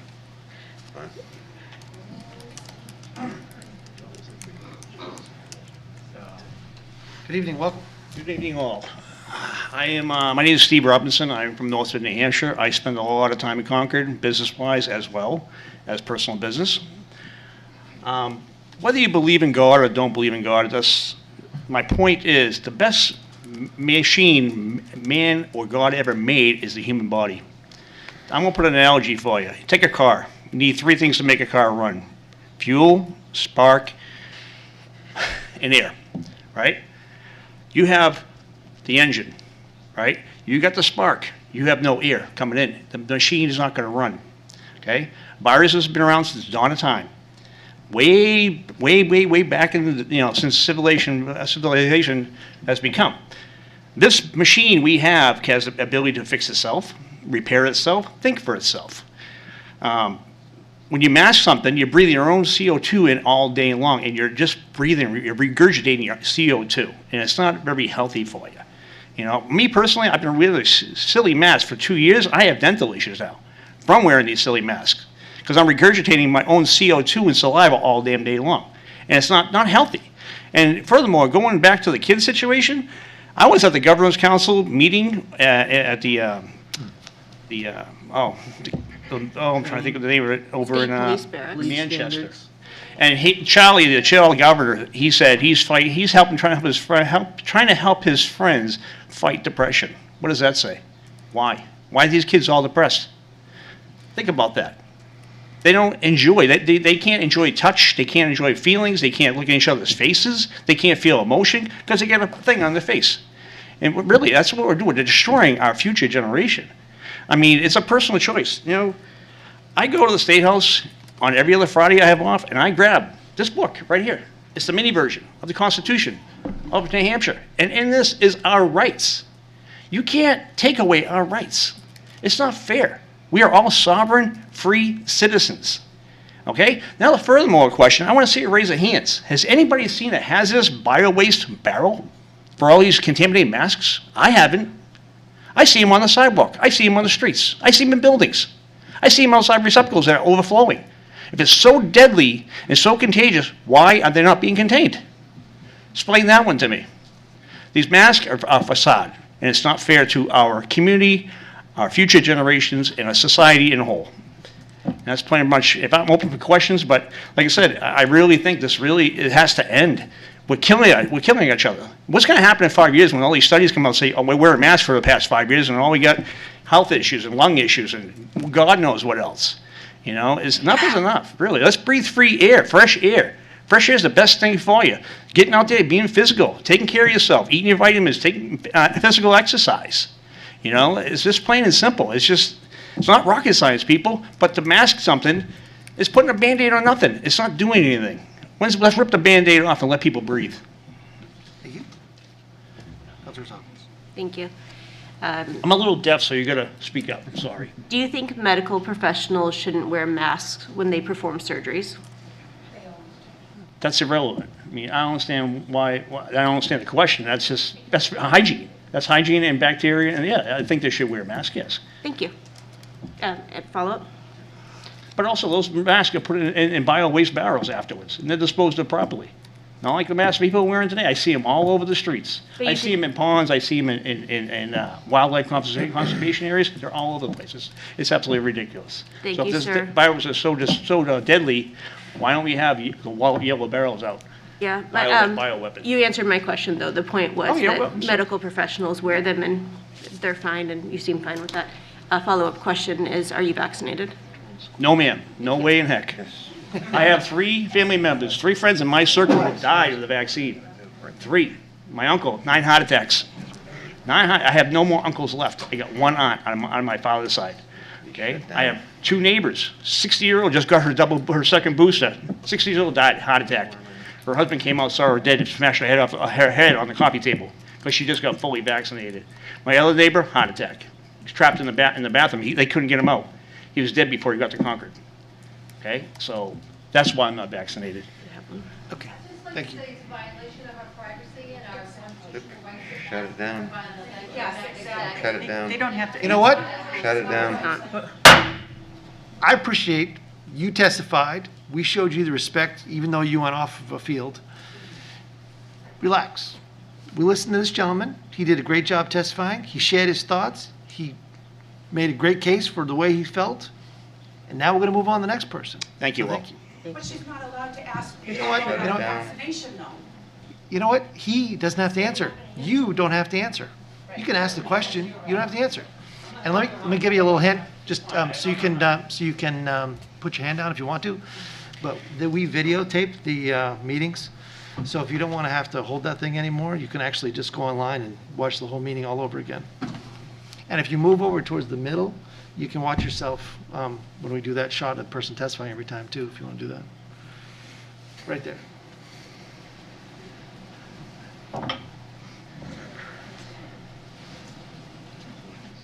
Huh? Oh, God. Good evening, Mayor. welcome. How are you? I felt sure you were saving me for last. Is this past your bedtime? It's past mine. I didn't Hey, hear that. hey, you took good care of me at the holidays, so I can. Thank you, sir. My name is Jim McConaughey, and I live in Concord, and it's been a long time since I've been here, and probably only recognize about half of you, so I hope I remember the rules. I think there's no rules tonight. I want to speak to you as an employee. I don't have any knowledge or special knowledge about the truth of COVID transmission or the efficiency of masks or anything like that, but I do have some experience as a part-time employee. I would like to give a little shout out to Chris Carley, though. I read his letter on the public testimony, and I hope all of you did, because I think he expressed my sentiments very well. I work part-time in a business on Main Street. I'm one of 3 people who work there. We are all triple vaccinated, and we don't have a lot of traffic, but every day that I work, I am the only person in the store. So I have some questions about this enforcement business. Now, I've heard talk that there really isn't any enforcement provision, but of course there is. If you're going to fine people, you have to have an ability to find them guilty of something and then cite them and then issue the fine. So, but it seems to me that employees are going to turn out to be the first line of enforcement. In my store, I am the first responder. If a person walks in the store without a mask, if somebody's going to tell them they have to put the mask on, it's going to be me. And I can assure you, I don't have any intention of doing that. So this sets up some tension and maybe conflict with my employer. Now, those of you who know my employer probably think, oh, this will never happen. And it might or might not where I work. But think about all the other small retail establishments. Think about all those up and down Main Street. Many of them have been around a long time, and the people who work there are close friends. They're almost like family, the owners and the employees. But when you put this ordinance in place, you create, frankly, I think you create another wedge to separate people, to drive people apart. Because the responsibility has to fall somewhere, and if the boss doesn't want to do it and says the employees have to do it and they don't want to do it, you can see the conflict that can develop and the tension that can develop. And I think really that's one of the most negative things about this kind of an ordinance is that we've had a real dividing in the community and in the country over a lot of issues, but we've had it over this one. There's a division in this room. You know, it's a good thing we don't have the mayor tamp down on people uttering their spontaneous remarks. And it's a good thing we don't have technology here that can read what people are thinking. Because I'll tell you, well, you know what it's like. You got some of those thoughts yourself. So let's say a business owner or an employee does not enforce the ordinance. And someone decides to come to the city and call the police and turn them in. I presume that that's how you're going to get your information because you're not going to be sending the, officials around. Who gets the fine? Does the employee get the fine? Does the owner of the business get the fine? I don't know that that's very clear in the ordinance.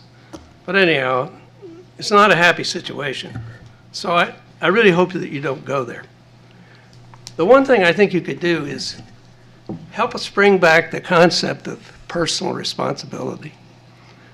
There was a time in this country when we all learned that. Our parents taught it to us, our grandparents, our teachers, and in my generation at least, we try to pass that on to our children. And there couldn't be a more perfect time to reinforce that concept.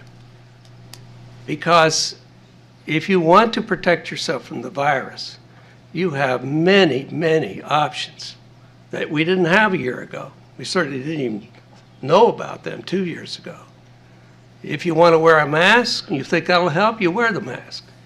If you want to get vaccinated, you get vaccinated. And again, and again. And if you think you might have the virus, you get a test. And if you're really worried about being in an area where there's a close concentration of people who may not be vaccinated, then you don't go there.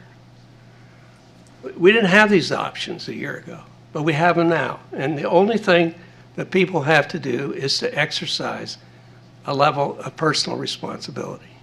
And I think that's what you ought to be encouraging people to do. Don't take it away from them. Don't take it over from them. Make it clear to them that that's their job. And you're going to back them up. And not, do it in the best way you know how to do it. I think passing this ordinance doesn't take you in that direction. Anyhow, that's my comments. Thank you very much. Appreciate it. Anyone have any comments, questions? We have a question for you, Mr. McConaughey. Councilor Rice Hawkins has a question. Thank you, sir. You're very well spoken and you make your points quite eloquently. My question to you tonight is, given some of the things that we've heard from those others who have testified, they don't believe in vaccinations, they don't believe in masks, they don't believe that the public health and science data is correct. They're fine to be out in public spreading COVID. What is the responsibility for taking personal responsibility to be thoughtful about our neighbors and our community in that situation, in your opinion? Well, I don't know where you draw the line on that sort of thing. taking over that responsibility from them is not the answer. As one of the gentlemen said earlier, he said, people are not stupid. People make dumb decisions, and they make bad choices. Well, they may have to just live with those consequences. But the road to the solution of all of this is not for the government to say, well, you're not smart enough to know what you need to do for yourself, so we're going to make it possible for you to do the right thing. Matter of fact, we're going to make it mandatory that you do the right thing. That's not the answer. And that's my answer. One follow-up, please. I notice you have a patriotic button on. I can't read it from here other than USA. I was just curious if you were familiar with what George Washington did with the troops during the smallpox outbreak, where he mandated inoculation, kept troops sequestered, and took other public health mitigation steps to help protect the broader community and keep our nation, budding nation at that time, strong. Am I familiar with that? Good for him. Maybe you can't read the words on this button that has a flag on it, but it says, I'm vaccinated. Great. That's what it says. I love it. And I'm proud to be vaccinated. Frankly, I think that's the way we should go. We should do everything in our power to get everybody vaccinated. And if the council wants to do something like more of that, go at it. The mayor got a team in here, you know, to give shots. Pretty small number, but, you know, you keep going, you get some more. But that's the answer to this problem. And, you know, some people will not want to get vaccinated. They have strong personal beliefs against that. I don't think you can do anything about it. We just live with that. I mean, it's not a perfect world. Thank you. Thank you very much. Appreciate it. So I've given you 2 ideas. See you on Main Street. Good evening, welcome. Thank you. I'm John Gaudet. I'm here from Concord.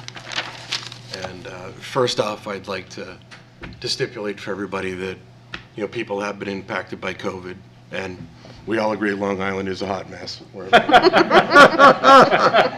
For sure. All of New York. I'll grant you that and add California to it. And I would also like to give kudos for somebody mentioning personal responsibility. My wife won't believe it when I go home and tell her that it wasn't me that said it first. You know, as we get into these discussions, there have been multiple items that have mixed in. When we first did this and it was online and we had this conversation, I had submitted an email with 42 links to studies that would show that the masks that we're using aren't going to stop the spread of COVID. And I know that, you know, we've had a doctor come in and there are studies that show that there are some impacts for it. But this really isn't about the efficacy of whether or not these masks will stop the spread of COVID. It's about whether or not we're treating something that requires a hammer with a nuclear warhead. We're in a situation that's been outlined by people prior to me that there are many more consequences that are being created in this situation by the use of these masks. And we're also in a situation where we have alternatives. Now, I brought in, you know, this here, and I'll leave it. I wasn't savvy enough to bring all the copies like you did. This is from an industrial hygienist. This shows that the masks that we're wearing don't solve any problem. It's an affidavit. You can all share it later. We're in a situation here where you've asked several times about people's vaccination status. So may I assume that you're vaccinated? Yes, and boosted. And boosted. Congratulations. Anyone else on the council like to reveal whether or not they're vaccinated? Sure. By a show of hands? I cannot receive the booster, but I am vaccinated. Great, thank you. I'm not, and I have no intention of being. Right? Now, as we go through this and we ask those questions, I know there were folks that were upset that the questions were asked. I'm perfectly okay they're asked. We don't have to answer them if we don't want to. Perfectly fine, We all perfectly did. fair. Exactly. Well, and that's the reason that I asked it, Appropriate. because when it came up, the big hanging chad was, well, no one else said anything. Well, great, I'll ask them. They'll all answer. I figured you would, right? Now, we're in a situation here, we're much different than we were a year ago. And I believe, Mr. Mayor, in the last session, you read 3 pages of mitigations into the record of things that people could do to help mitigate and stop the spread of COVID without having to manage a mask mandate. We don't have a mask mandate, and, well, if I'm looking around here, it looks like you're wearing masks by the way you voted the last time. So thank you, Councilor Nyan. It's a courtesy. We were asked, and we were being courteous to our other counselors. Fair enough, by whatever reason. Now, I will ask you this question. You know, and Ms. Rice Hawkins, you were the person that went ahead and Testimony, I believe. and proposed the council, proposed this to the council. I'm enjoying this. Do you feel that it's reasonable as a mitigation to ask 45,000 people to wear a mask when there is more chance that you'll be hit by lightning 17 times than interact with all 45,000 of those people? Don't answer. Yeah, So, I think- so I think what you're going to find out is, to the answers to your questions, we're going to have a deliberative session after this testimony is done. So what the purpose of this is, and you provided us a lot of written testimony that we all received, the clerk made sure we all had it. So we've gotten a lot from you. But tonight, if you could really hone in on and fine tune your arguments is exactly why this particular mandate, as presented, is something that you don't find acceptable. That'd be Well, great. thank you for saying that, and there's a reason why I asked that question. Because as someone who's not vaccinated, who's refused to wear a mask this entire time, I have heard from one end to the other, you're selfish for not doing it. You're selfish for not doing it. You're not taking care of everyone. And to that, I have 2 things to say. One, it's selfish to ask 45,000 people to protect you when you could purchase things online or curbside or go to places that people are wearing a mask. There are ways to protect yourself. And 2, that as we're processing through this, there is evidence upon evidence upon evidence that the locations that have masked people and locked them down are doing no better, and in most cases are doing worse than the places that didn't. This is not, something that's a viable solution. Now, with all of that, everybody's welcome to wear it. You can all wear hats if you think that's going to cover it. Wear a face mask. Okay with me. That's fine, right? If you think your mask works to stop the spread of COVID, then not only does it work breathing out, it also works breathing back in. So you're not going to contract it that way. So if you follow the other CDC guidelines of, washing your hands before you touch your face, you're going to be fine, based on your own reasoning. Whether or not we think these are, there's any efficacy to these masks or not.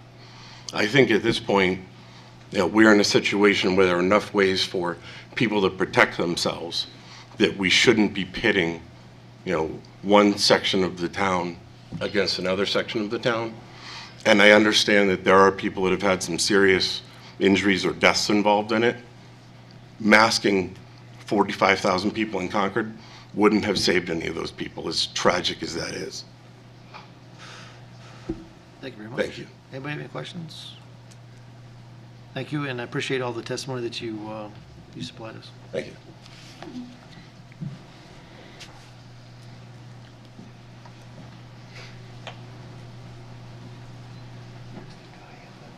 Good evening and welcome.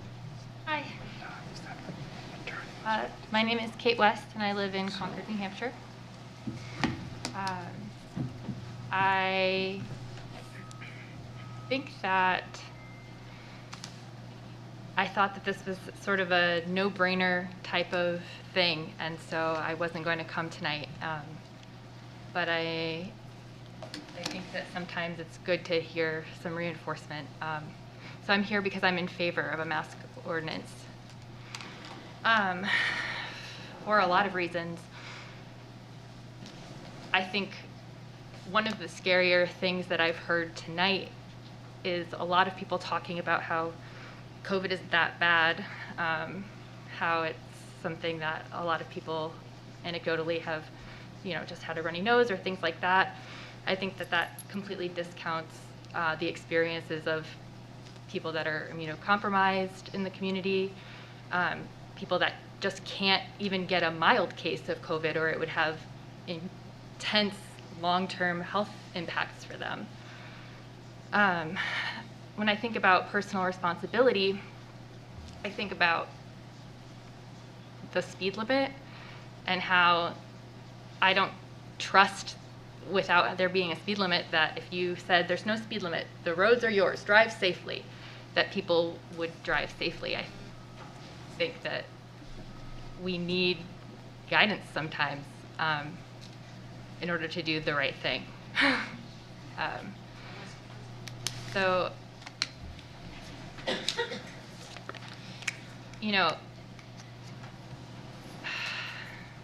it's really, for me, a matter of making sure that we are slowing the spread of COVID, and trying to do our best to keep each other from transmitting this thing, and knowing that vaccinated people can carry COVID and that people can be asymptomatic and not know that they even have it and transmit it, to me makes the most sense to have us all be wearing masks indoors, just because you can have COVID and not even know that you have it. So I think that those are the major points that I wanted to bring to you tonight. Thank you for listening to me. And Thank you for coming out. Appreciate it. Anybody have any questions? No. Thank you again. Really appreciate it. Thank you. You give me your phone, I'll hold it for you. No, I'm good. Sorry. All right. Hey, I normally don't speak. Welcome. I normally don't speak. I've so- been waiting. You've been speaking all night. I've been waiting for you. Yeah, well, I've been contemplating. So, I'm not from Concord, but I come to Concord all the time. And What's your name and where are you from? Julie. From Newport. So I come to Concord all the time for What's your my name? medical appointment. Julie Sims.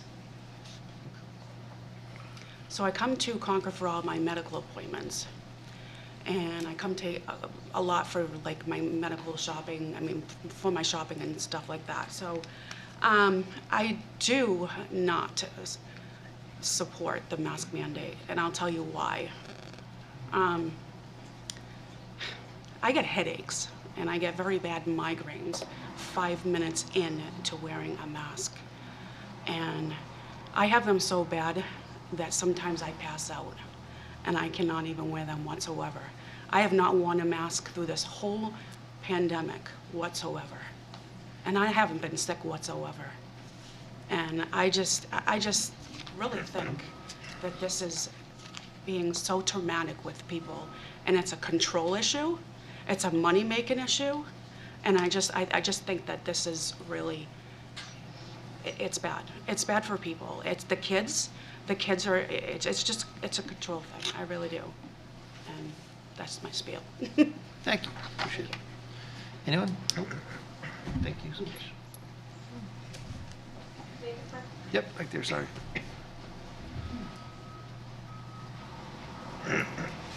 Good evening, welcome. Good evening. Oh, it's so nice to not be on the chopping block, but still be up here. I'm Jessica Martin. I am from Manchester. I also am the executive director of In Town Concord, so I have seen and met a few of you before. I'm here in support of a mask mandate.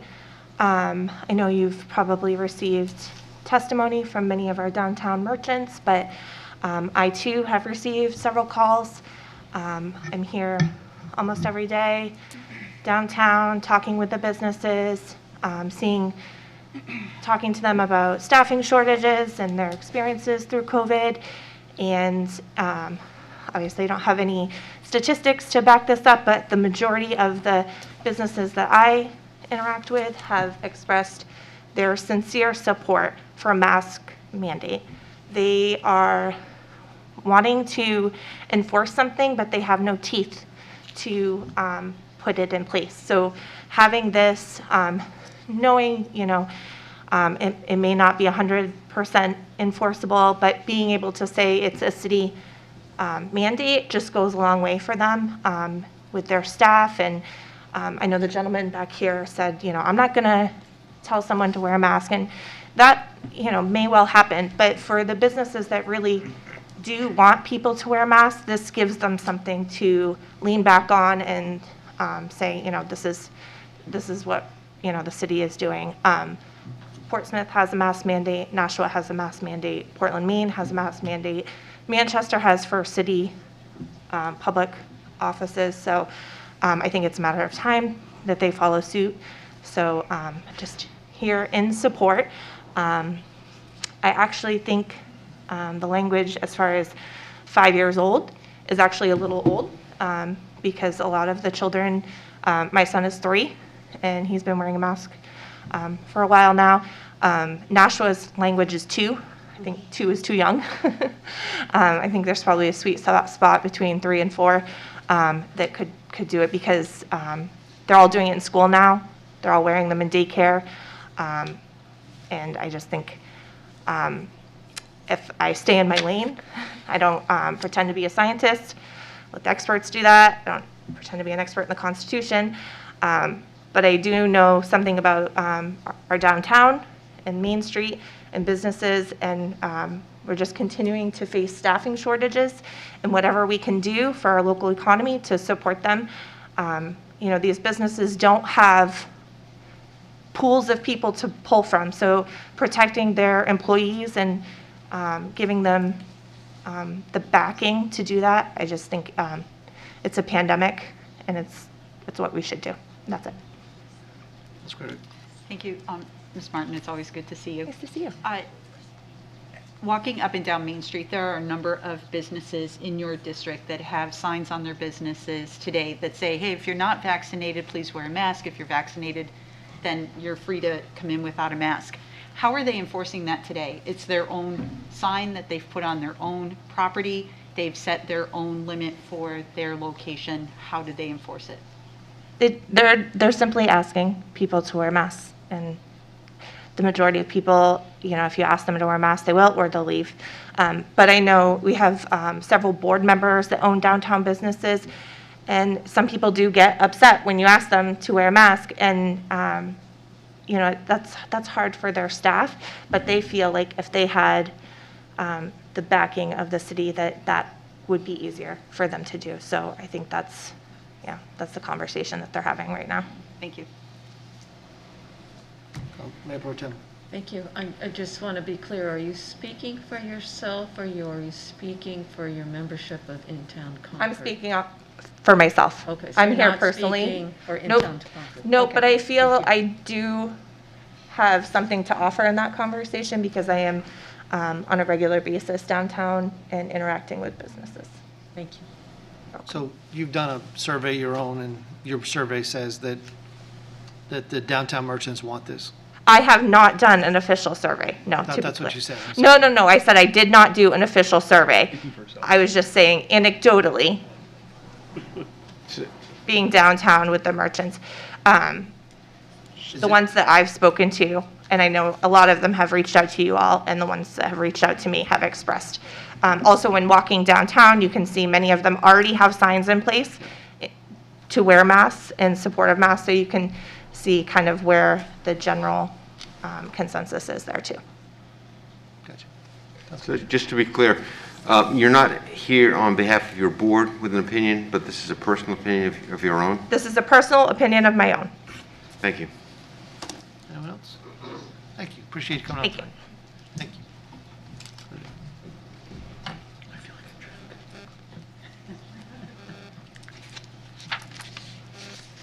Good evening and welcome. Good evening. My name is Frank Suarez. I live in Concord. I'm a parent and concerned about what I see. First of all, I believe that the Constitution was written during a state of emergency, and that no emergency trumps personal autonomy or sovereignty. That's something to think about, and I think that's the most important thing. But within that context of personal sovereignty. I think it's also important to take a look at what some studies have said. And just briefly, I would like to cite this study for you within the context of personal sovereignty. The NCBI, the National Center for Biotechnology Information, which is part of the NIH library, had the following conclusion from this study. The title of the study is, and this is short, face masks,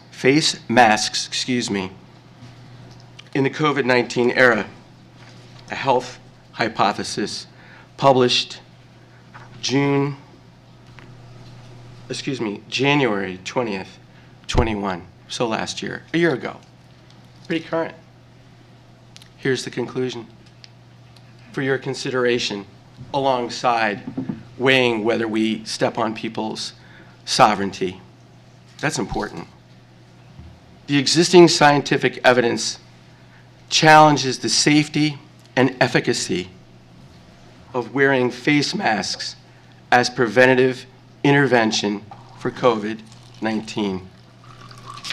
It goes on to say, the data suggests that both medical and non-medical, that was an issue up here to talk about, so both medical and non-medical face masks are ineffective to block human-to-human transmission of viral and infectious diseases such as SARS-CoV-2 and COVID-19, supporting against the usage of face masks.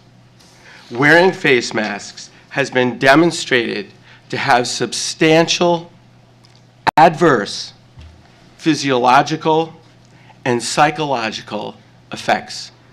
Their words, not mine. These include, and it goes on, and I'll summarize, low blood oxygen sat levels, shortness of breath, no surprise, increase lactate concentration, decline of pH levels, acidosis, toxicity, inflammation, self-contamination, increase in stress hormone level, increased muscle tension, etc. You get the general idea. So if we were to even consider violating somebody's autonomy, which should be something we would never do, it should be for a very good reason.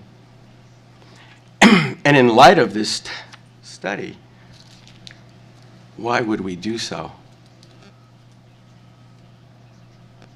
Hospitals are supposed to be full. That's no surprise. They're to be in business. That means they're taking care of patients. That's a good thing. The PCR test, by anyone's account, was meant to be an inventory, not a diagnosis tool. Who came up with that?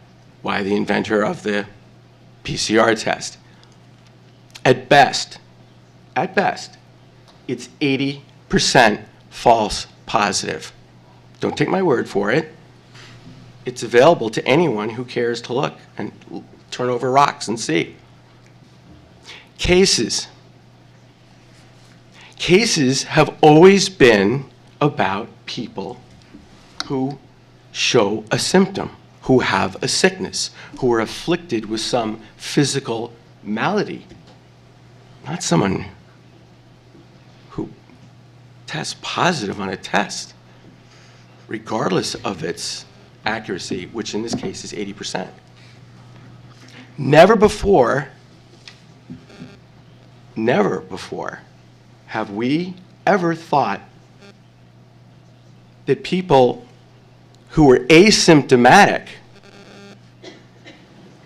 could pass on a disease. It's simply not possible. The irony of it is we wear masks to mitigate the symptoms of this virus, of this disease. And by the way, a surgeon clued me in as to why masks are worn, and they are worn for hygienic reasons, so that incisions made during surgery are not infected by bacteria.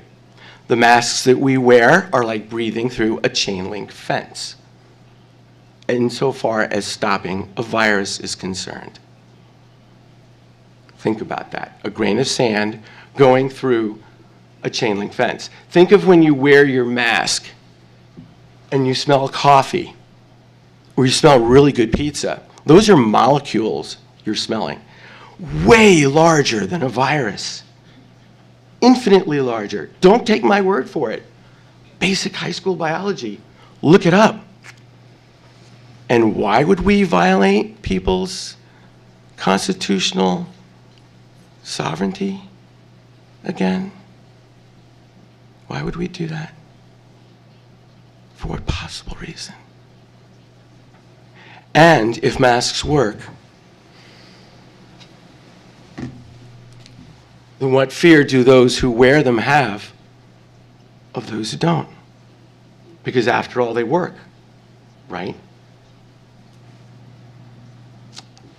Any questions? Any questions? See none. You did a great job. No questions. Thank you, sir. Appreciate it. Okay, how many more people want to testify? I got one, I got two. Last two, here we go.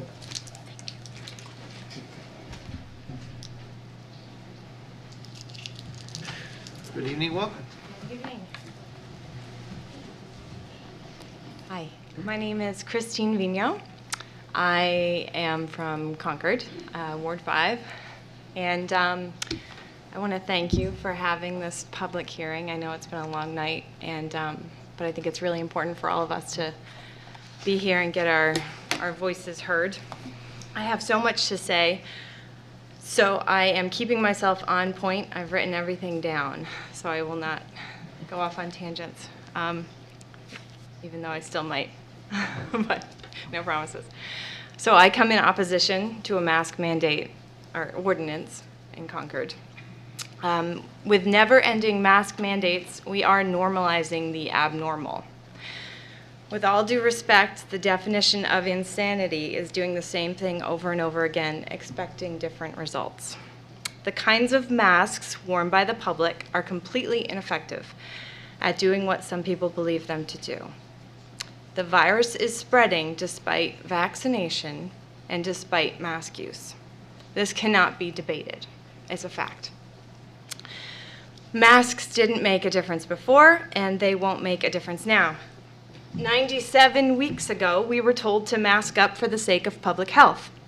Within the first few weeks of these new measures, there were brave OSHA experts, industrial hygienists, who saw major red flags and began speaking up, trying to blow the whistle against the growing push by agency authorities and by the media to use PPE indiscriminately. No one understands masks and viral contamination like an industrial hygienist. These are the people that educate hospitals and educate surgeons on how to properly don and doff their PPE, among a million other things. They have decades of data showing that these kinds of masks are utterly useless against viruses like SARS-CoV-2.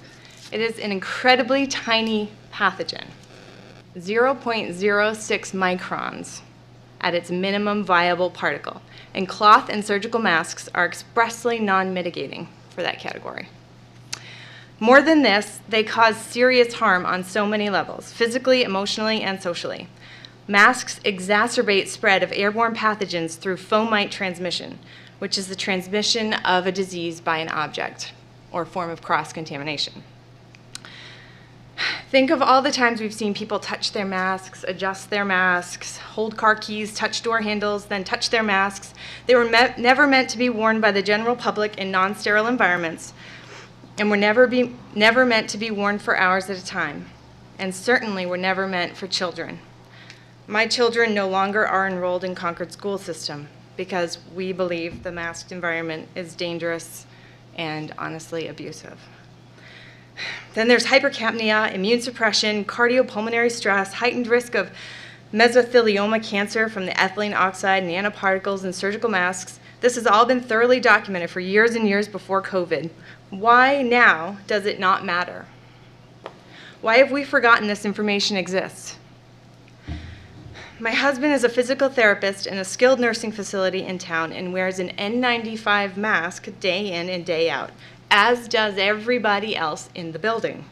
Not surprisingly, viruses of all kinds pass through the building like wildfire, because when you're dealing with infectious disease, not even N95s are fully rated to protect against a virus. On just one floor, he said, out of 70 patients, 50 patients are COVID positive.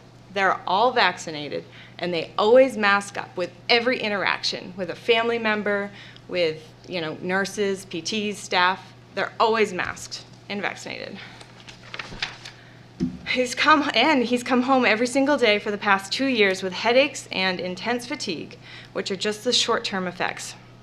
The long-term effects are, I'm afraid, much worse. So the current director of OSHA in Florida, Aaron Sanchez, wrote a thesis in 2010 when he was working on his master's degree entitled Filtration Efficiency of Surgical Masks, where he states, surgical masks are not designed to protect healthcare workers, and by extension the general public, from airborne particulates. And using surgical masks as a form of personal protective equipment may lead to adverse health effects. That's a director of OSHA right there. If Dr. Sanchez and these industrial hygienists say cloth and surgical masks are completely ineffective against SARS-CoV-2 and can actually be very harmful, we should all listen. Beyond the futility, beyond the physical harm, they fuel and perpetuate a great social divide. And it's all for nothing. Many who support a mask mandate operate on an emotional level. I read through some of the pages of emails submitted with tonight's agenda, and the biggest arguments for this mandate were strictly emotional, as expected after 2 years of mixed messaging. I saw comments like, I feel uncomfortable, or seeing unmasked people makes my blood pressure go up, or cases are rising, it is prudent to issue another mask mandate in light of cases. We've been socially conditioned to see any old mask on a person and think, safe. It's an imprudent reaction, and one that is providing a false sense of security at best. They're nothing more than talismans, facial decorations, an outward symbol of virtue and compliance. The question of to mask or not to mask therefore turned tribal a long time ago, but we have to break free. We must stop the insanity and break away from things that don't work and the things that are causing us physical harm and social harm. Since when do intelligent societies ignore the cries from OSHA experts and cater to media-fueled phobias? Please do not perpetuate the mistakes we've already been implementing. Allow businesses to be free to choose how they manage their affairs. They've already been through so much. They're still standing, and they deserve to make their own rules now. I know a few business owners in town who say that if for some reason this proposal passes, they absolutely won't enforce it. They're ready to stand up and say, all done. The majority have found where they're comfortable, and to each his own. That's why most of us love and live in New Hampshire. Thank you. Thank you very much. Any questions? Councilor Credit. Thank you. Are you familiar with OSHA ETS that went into effect today that requires enforced masking and isolation of employees in a work environment of over 100 employees? And it's from OSHA. I'm not aware of that, if it went into effect today. Today. Yeah. Thank you. But I want to say that the industrial hygienists that spoke out early on, they were alone. They were abandoned by their higher-ups. The higher-ups were being quiet. They weren't speaking out for one reason or another, and they're still at it. They're still speaking up, and they're following their conscience. If I can. Yep. The masking is not severe, but it is included in their mandate. The one that went into effect today? That is correct. Oh.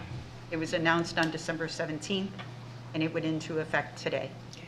And it's a 5-day masking. I'm not familiar with that. Yep, but it's really just the point that OSHA is requiring masks. Thanks. Thank you very much. Appreciate it.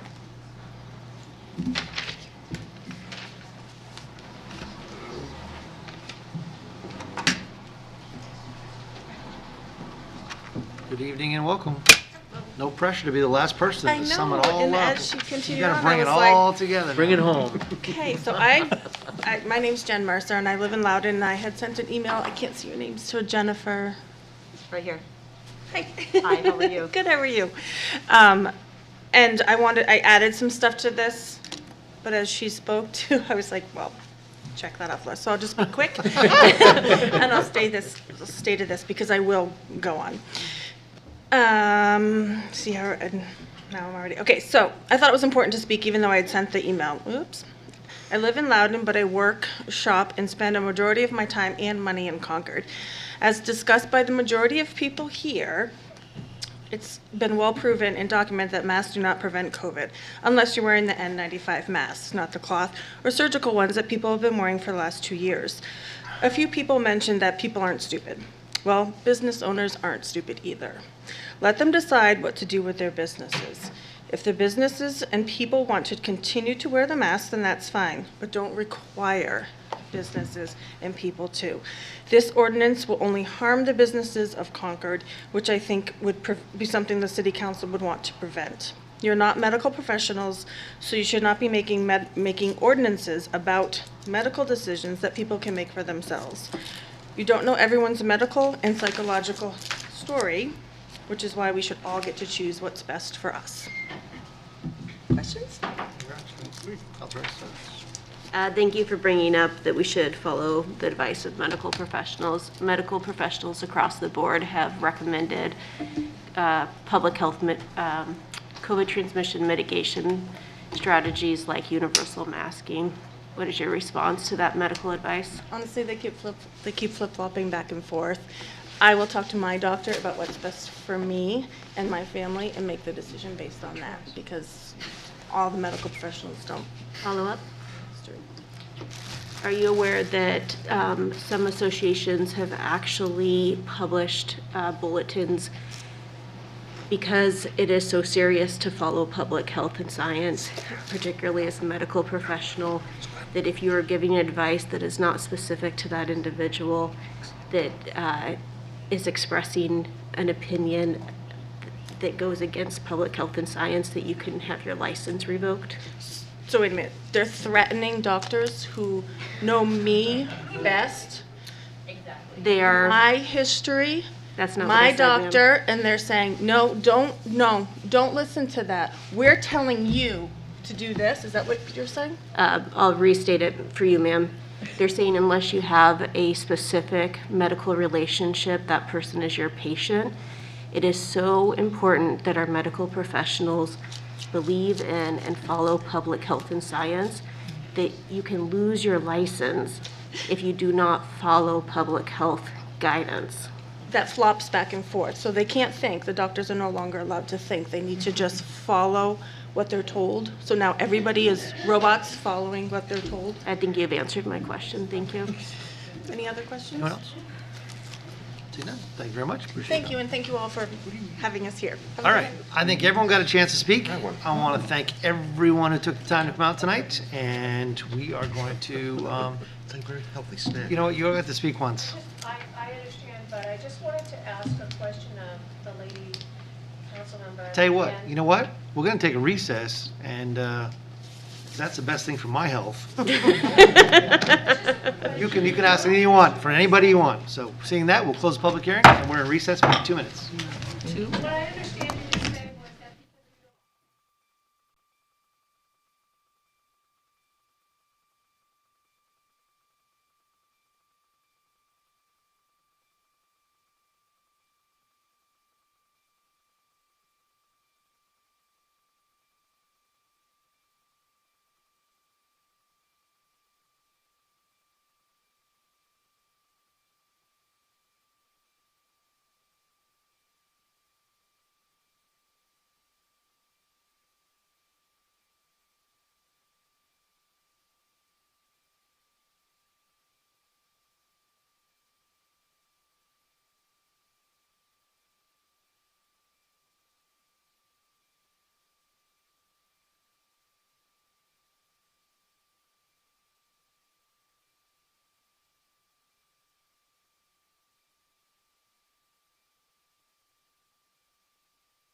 Exciting.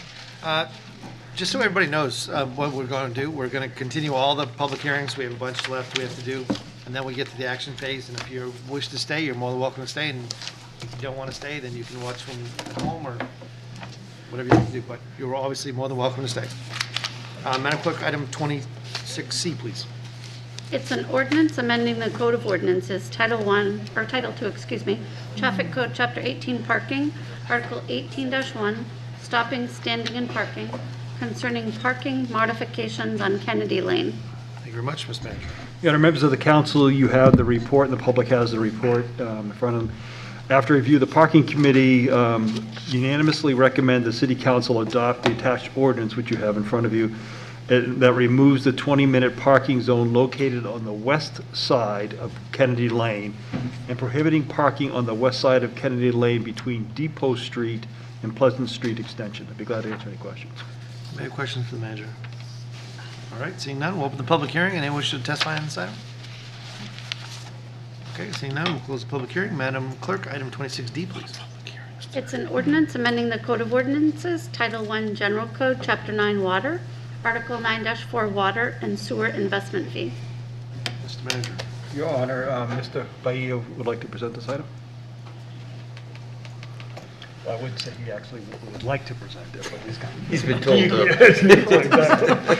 Good evening and welcome. Good evening, Your Honor, members of council. Thank you for having me. So the item before you this evening is called a water and sewer special investment fee. Over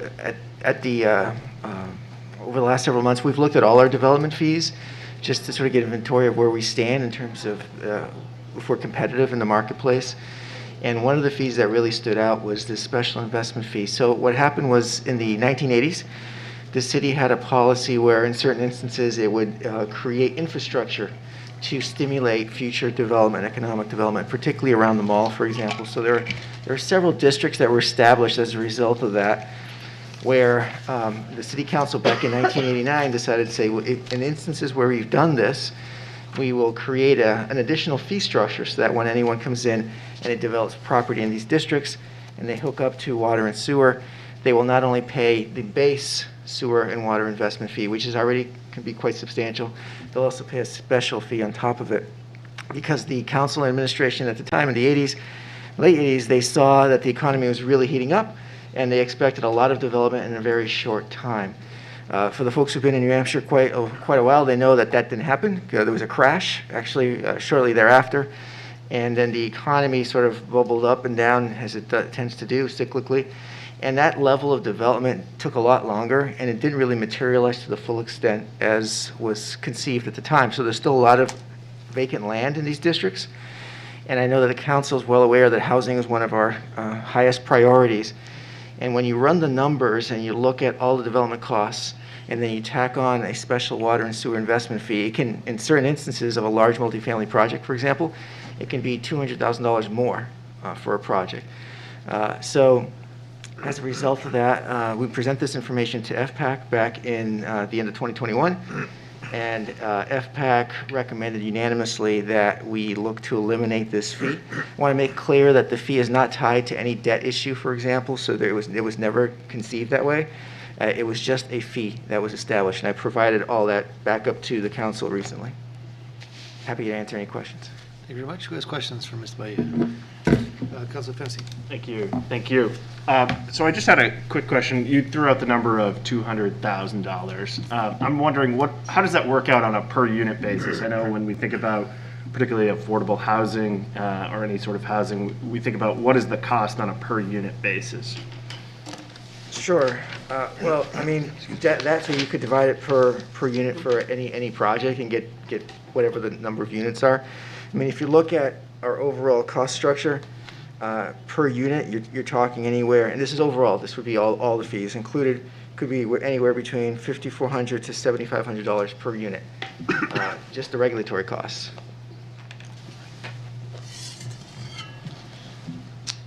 Councilor Pierce. Councilor Pierce. A question, please.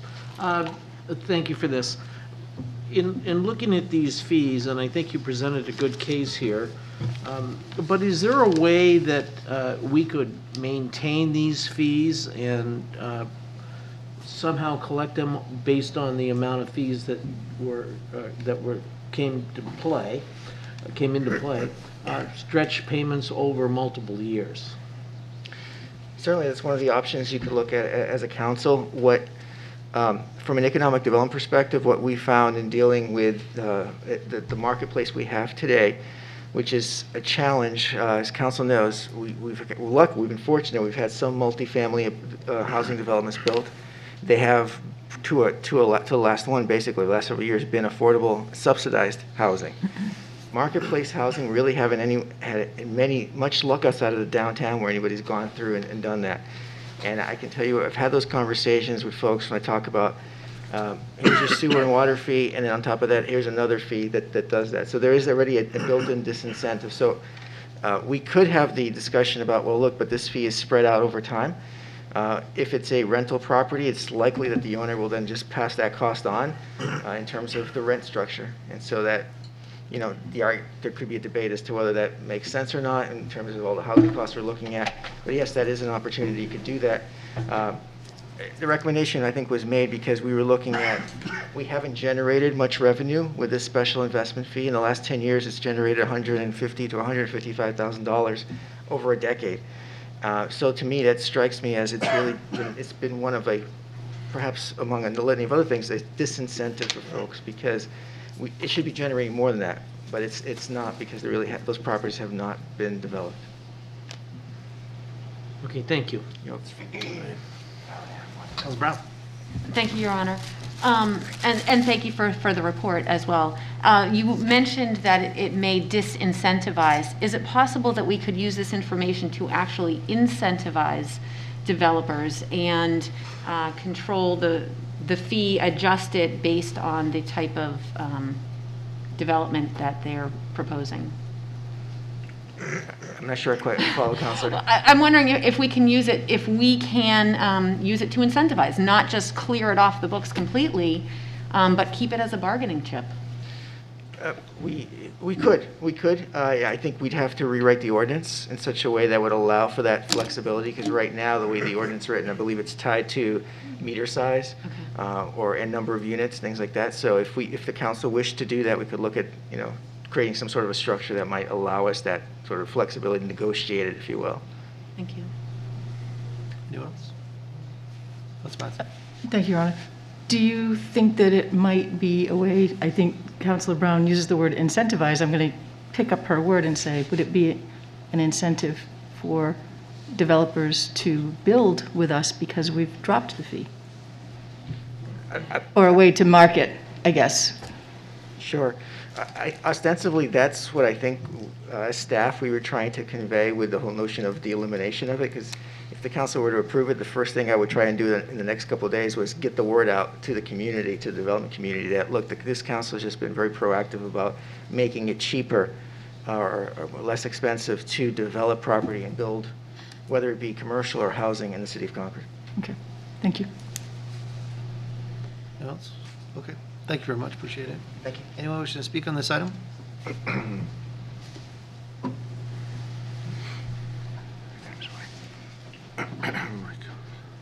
Good evening, Mr. Swiker. Good evening, members of the City Council, Mayor, City Manager, City Clerk. I'm Roy Schweiker. I live in Concord. And I don't know if shocked is the right word. I was upset when I saw this, because I think this city has a huge history of, we'll go spend money to encourage development, and then the developers say, well, we don't want to pay this. So then they just get the fee removed. And in particular on this one, I feel like the council has provided essentially no information on this. I mean, there were two examples given of fees. I mean, one example was somebody with a single-family home had what seemed like a large amount, but apparently they billed it anyway. And the other one was a multi-unit development where the fee was, I think, $194,000 for 208 units. So the fee is less than $1,000 a unit, less than 1% of the cost. I think that, once again, Mr. Bayan may be correct. Maybe we are charging a total of $7,000 in fees, between water hookup, sewer hookup, inspection fees, whatever. But these are legitimate costs. And why aren't we letting the people that are generating these costs pay them? And for instance, right now I believe we have 6 multifamily developments already in process in Concord, 3 of which are on industrial waste sites that I cannot imagine why our ordinance encourages people to build multifamily housing on industrial waste sites. And, you know, why do we feel like we have to encourage more people when these people, once again, the issues I had with this is, number one, I looked at this, you know, $200,000 in this property, you know, that's millions of dollars in fees that the city is passing up on. So I looked, and there is no report on this about what the total amount of possible collectible fees is. I even went back to the FPAC minutes. The FPAC minutes have nothing about what the total amount of fees you're talking about waiving is. I mean, why would you vote to waive fees if you don't even know how much money you're talking about? And then I tried to look up the individual properties. You know, how much is each individual property? Well, guess what? There's no list of properties that are affected by this either in any of the stuff that the you know, FPAC had or the city council has. So I couldn't look up and say, gee, you know, what is on this side now, what can do it? I tried comparing the map that came with it with the GIS map of the city. It appears to me that most of the lots already have single-family homes on them. I don't know how many of these people paid the fee, how many have their own water systems. It would seem like, once again, if you were trying to eliminate some fee, it would be reasonable to project, you know, how much money you're voting to give up, and, you know, what's this going to affect me? You know, essentially we've been told nothing. And once again, we're getting misleading information. He talks about the 7% of the total fees and not the less than 1% that this particular fee is on the development they came up with, which is the only example they seem to have of something that didn't get built because of it. And I don't know about you, but I've had my taxes go up 20% in the last 2 years, even though my house is just 2 years older. It should be worth less, and I'm paying more and more. And this is not the time to waive fees on developers. The developers should pay the reasonable expenses of their development, and that includes if that water line and sewer line were extended so that they can build their development, and they were expected to pay a fee to do it, they should pay it. And once again, because I'm not sure what properties were involved, I tried to go through and see how many of these properties have been purchased in the last 20 years since they knew about that fee when they bought it. And presumably the price they paid for it reflects that they'd have to pay that fee. And once again, with no list of properties, I couldn't determine what percentage of them had been bought in the last few years. But once again, it seemed like nearly all these properties were bought since this ordinance was passed. So the developer, when he bought it, knew or should have known that he was subject to this fee and should have gotten a lower price because of it.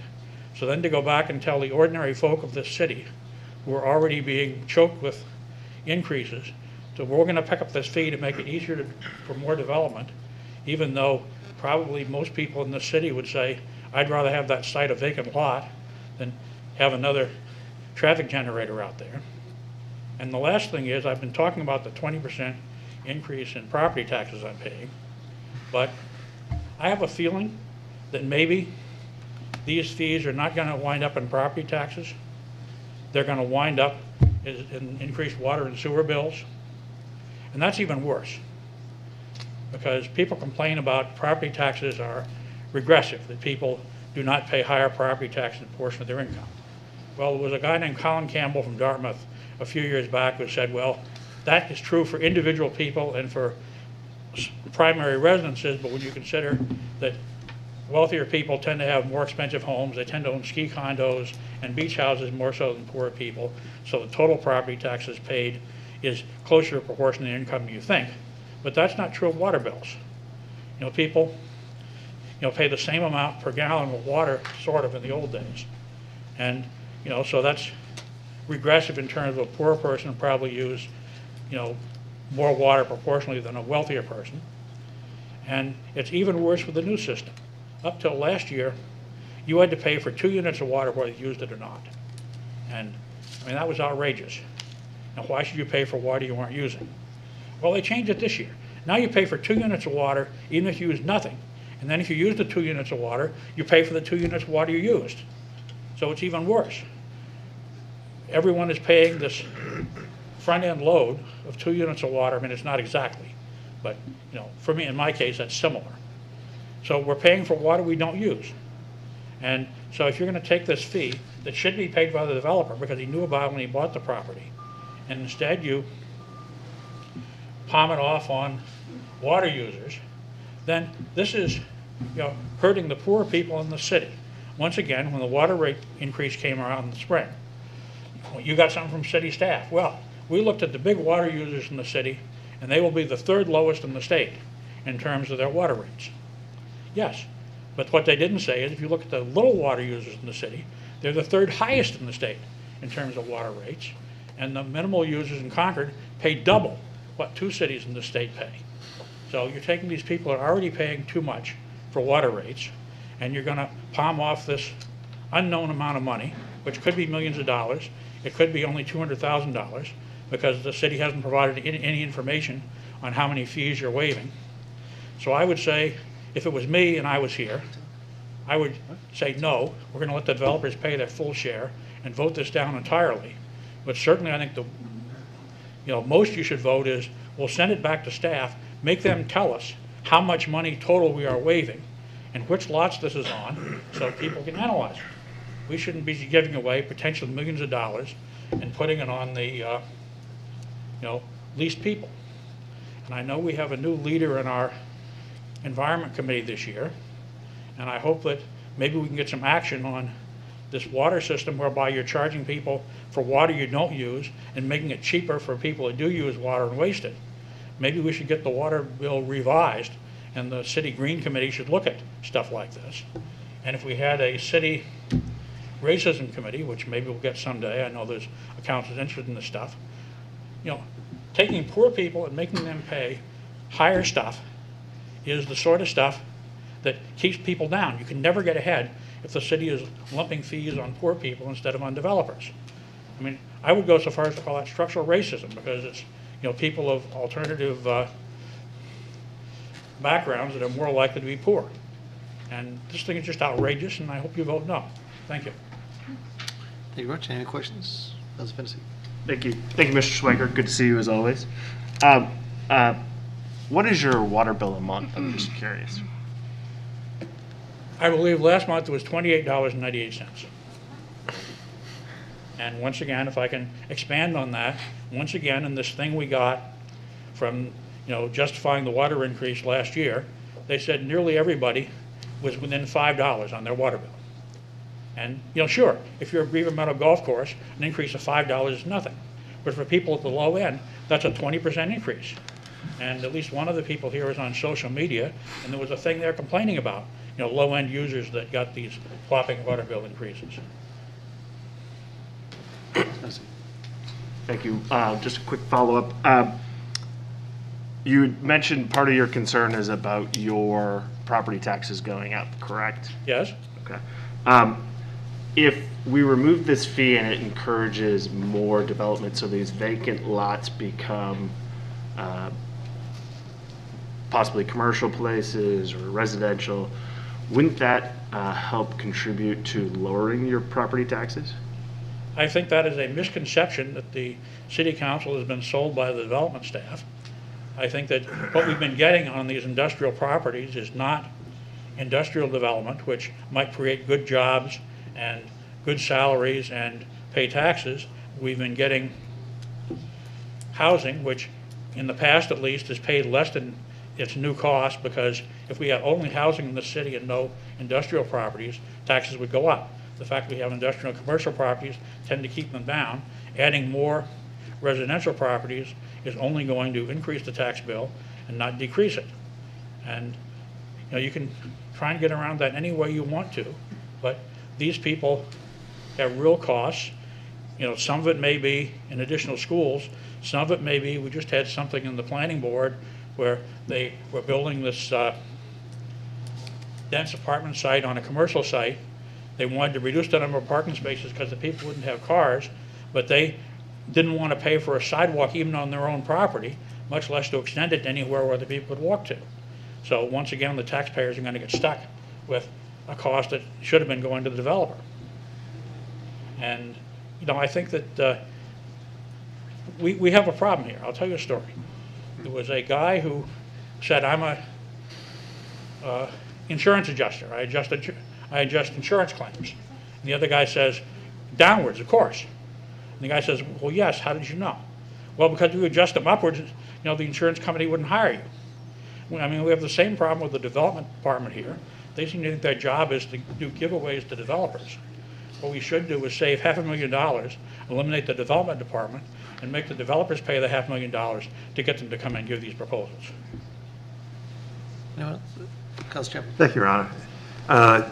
Again, thank you, Mr. Schweiker. It's always good to see you and to hear from you. I guess what I'm trying to figure out is, I know that you're concerned about poor people. You're concerned, and you've thrown out the term systematic or systematized racism. What I do not understand from your argument, and I mean that in the positive way, is how, if a developer, for example, in the example that was given by development staff, if a developer has an additional $200,000 in fees that they have to pay, and they amortize that for 30 years, whatever, and they sink that cost into the building, and it is distributed across the apartment units in the form of additional rent, how does that help poor people? Well, once again, I think, first off, you have to remember, we're talking less than $1,000 per unit. And my experience, and once again, this is a number I've heard, is if you were to take the capital cost of a thing, that 1% of that is the appropriate monthly rent to pay for it. So that means if you are paying an extra $1,000, that might be additional $10 a month on rent. And yes, $10 a month on rent is not good. But I think if you were to look around the city and you would ask the landlords, how many of you base your rent on your costs, I would say there would be almost none. That rents have gone up dramatically, even though the costs have gone up much less, because they charge what the market will bear. So if you take that apartment complex when it's built, they're going to make the rent on it, what the comparable rents in the city are. They're not going to give a $10 a month break because they didn't have to pay this $1,000 fee. So the question is whether the $1,000 is paid by the developer or whether it's paid by other taxpayers in the city, because I don't believe that they're going to say, gee, we got this $1,000 break, so we're going to take $10 a month off the rent. Follow up, Your Honor? So isn't what the market will bear based upon the value of what you're selling, and doesn't scarcity of housing units increase the cost of housing? I would say it may or may not.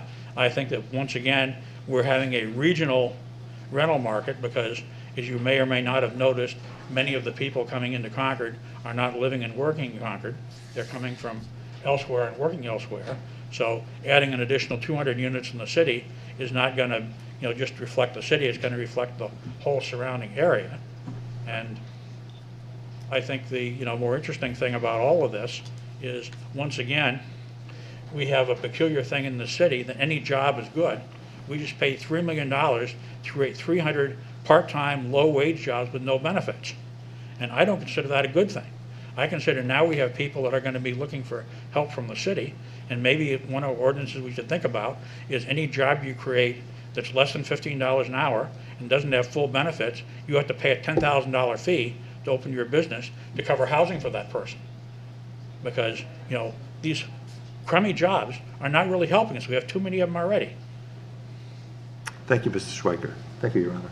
Thank you. Anyone else? I just have two quick questions for you. Did you read the same memo we read? The one that was in the packet, did you get a copy of that? Did you read that? There was a report and there was a map. Okay. Are you asking about those? Yep. I just want to make sure you read the same thing. And second thing is, we talk about, across the state and in the city, some of the most important issues. Would you say that housing and affordable housing is one of the most important issues that we face in the city? I would say that there are always going to be people that would like to pay less in rent. And I don't care what the rent is, there are going to be people who want to pay less. I don't feel like it is the responsibility of people already living in this city to subsidize rent for people who want to move in. So let me try it again. Yes or no? Do you think affordable housing is an issue in the city and the state? Yes. Okay, cool. Thank you very much. Anyone else? Seeing none? Great to see you tonight. Thank you for waiting patiently. Anyone else wishing to testify? All right, seeing none, we'll close the public hearing. Madam Clerk, I believe we're up to 36E. 26. 26. I was Okay. wishful thinking. Wish. All right, so God bless you, but. it's an ordinance amending the Code of Ordinances, Title 4 Zoning Code, Chapter 28 Zoning Ordinance, Article 28-9, Administration and Enforcement, Decisions by the Planning Board by amending subsection D3, Projects exempt from site plan review. Mr. Manager. Your Honor, members of the council, this is simply a change to correct a scrivener's error that was found in the zoning ordinance. Thank you. Any questions? Seeing none, anyone wishing to testify on this item? Seeing none, we'll close the public hearing. And Madam Clerk, the next item, 26F, I believe. It's an ordinance amending the Code of Ordinances, Title 5 Administrative Code, Chapter 35 Classification and Compensation Plan, Schedule D of Article 35-2, Class Specification Index for Administrative Specialist 2 position. Thank you, Mr. Manager. As members of the council, this is simply a housekeeping change to Schedule D, Article 35-2, and the position, we would like to have this position reinstated because it still exists in city departments. Thank you. Any questions of the manager? Seeing none, we'll open the public hearing. Anyone wishing to testify in the public hearing? Seeing none, we'll close the public hearing. Madam Clerk, item 36G, please. 26G? You know, I put my glasses on. I probably- It's an ordinance amending the Code of Ordinances, Title 5 Administrative Code, Chapter 35 Classification and Compensation Plan, Class Specification Index, authorizing a change in title from Building System Supervisor to Public Properties Crew Leader. Mr. Manager. Nothing to add, Your Honor. Any questions? Seeing none, anyone wishing to testify on this item? Seeing none, the hearing is closed. Madam Clerk, item 26H. It's All a right. resolution appropriating the sum of $99,040.42 for compensation and fringe benefits for personnel costs related to the deployment of fire department personnel to areas impacted by disasters, and accepting the sum of $99,040.42 as reimbursement. Mr. Manager. Nothing to add, Your Honor, and we'll be sure to keep the council updated as we always do with these efforts. Okay. Any questions? None, yeah, sorry. We'll open the public hearing, and Mr. Swicker. Sorry. You're okay. Need some caffeine? You want some chocolate? Welcome, Mr. Swicker. Good evening, everybody. I'm Roy Schweiker. I live in Concord. And you're trying to figure out how I could possibly oppose this. Correct. You know what? No, I do not ask questions like that anymore. I believe you will find a way, Mr. Schweiker. No, you may be in favor. You're wrong. I think this is a good idea, but I'm going to use this to make a statement or a question or whatever, since Mr. Hirschlag is retired. And that is, to what extent does someone who's been endorsed by the firefighters union feel they should exclude themselves from voting on items relating to the fire department? And I'm not going to render an opinion on that. I'm just going to say that I think that perhaps if I had been endorsed by the firefighters union, I would not vote on this item. Thank you. Okay. All right. Thank you very much. Any questions? Seeing none, thank you very much. And 26I, please. It's a resolution appropriating the sum of $11,741.37 to support programming and outreach that enhance the services of the Concord Public Library, and accepting the sum of $11,741.37 in donations from the Concord Public Library Foundation. Your Honor, members of the council, the Concord Public Library Foundation awarded this money to support the Concord Public Library in the creation of library programs such as, but not limited to, the summer reading program for all ages, live music at the library, Beat the Librarians Trivia Night, take and make craft kits for all ages, the STEAM teen programming series and materials for library outreach. This check covers the period from January 1, 2022 to December 31, 2022. The foundation is on a calendar budget versus the city's on a fiscal year budget. So that's why that's in there. Be glad to answer any questions. Any questions? Seeing none, we'll open the public hearing. Anyone wishing to testify on this item? Seeing none, we'll close the public hearing. And that takes us to our action phase.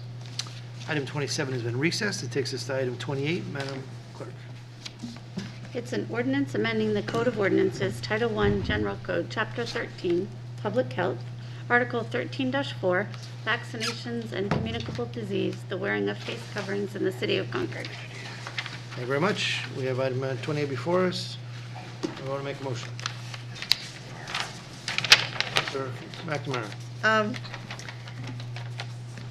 I'd like to move to adopt. Is there a second?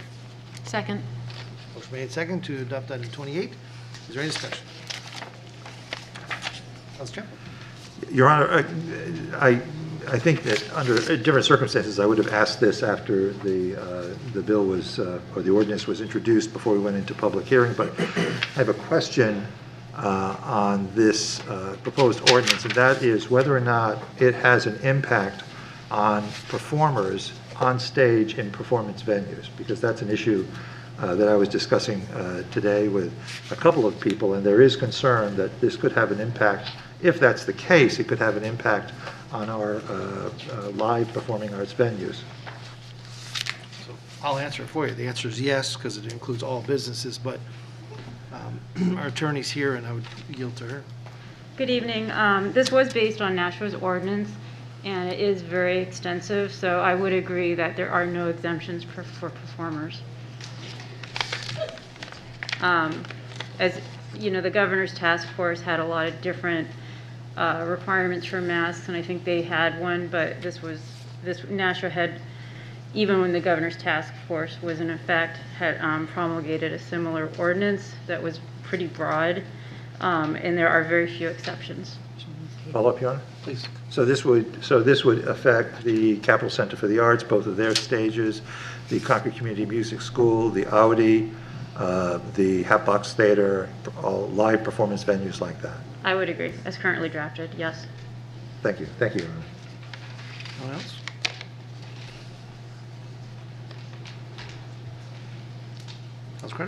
I have a question for our police chief, Chief.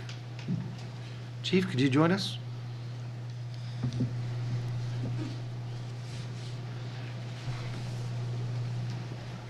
Good evening. Good evening. How are you? Very well. The last time we had a mask ordinance, there was an enforcement piece in that as well. Can you give us a sense of how did our police officers enforce this? Did we collect fines? How much did we collect in fines? What kind of response did we get from the police department? How did it impact services? Things like that. Thank you.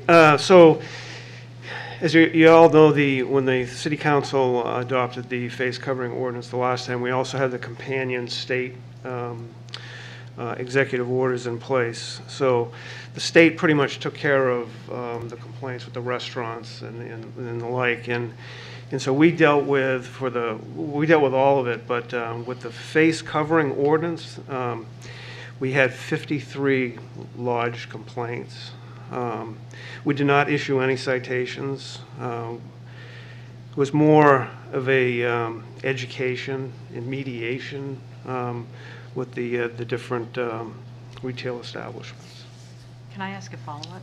How do you think this ordinance is going to impact the police department? I think it's going to be quite busy because it really is very comprehensive with restaurants and gyms and hair salons and sporting events at the arena. I think that we'll be very busy. I'm sorry. Aren't we already busy? We are. Thank you. Councilor Song. Thank you. Police Chief, can you remind me, at what point did the governor's ordinance go into effect, and was the Concord Police Department responding to calls for the governor's ordinance at that time, or executive order? The governor's executive orders began in March of 2020, I believe. What was the second part of the question? Oh, and did the Concord Police Department respond to inquiries around those mask ordinance, basically. Yeah, so we got involved in primarily restaurants with the Attorney General's office. They had a hotline, and they would handle some of them themselves and farm the rest of them out to us. Thank you. Anybody else got a question for the chief since he's here? Councilor Pierce? The hotline, are we suggesting if this passes that we might want to create a hotline of our own, or? No, the regular Concord Police non-emergency number's fine. Okay, thank you. Thank you, Chief. Thank you. Don't go far. You never know. Councilor Sock? Why don't we go ahead and do both chiefs at once, if the fire chief could join us? Sure, Any absolutely. questions?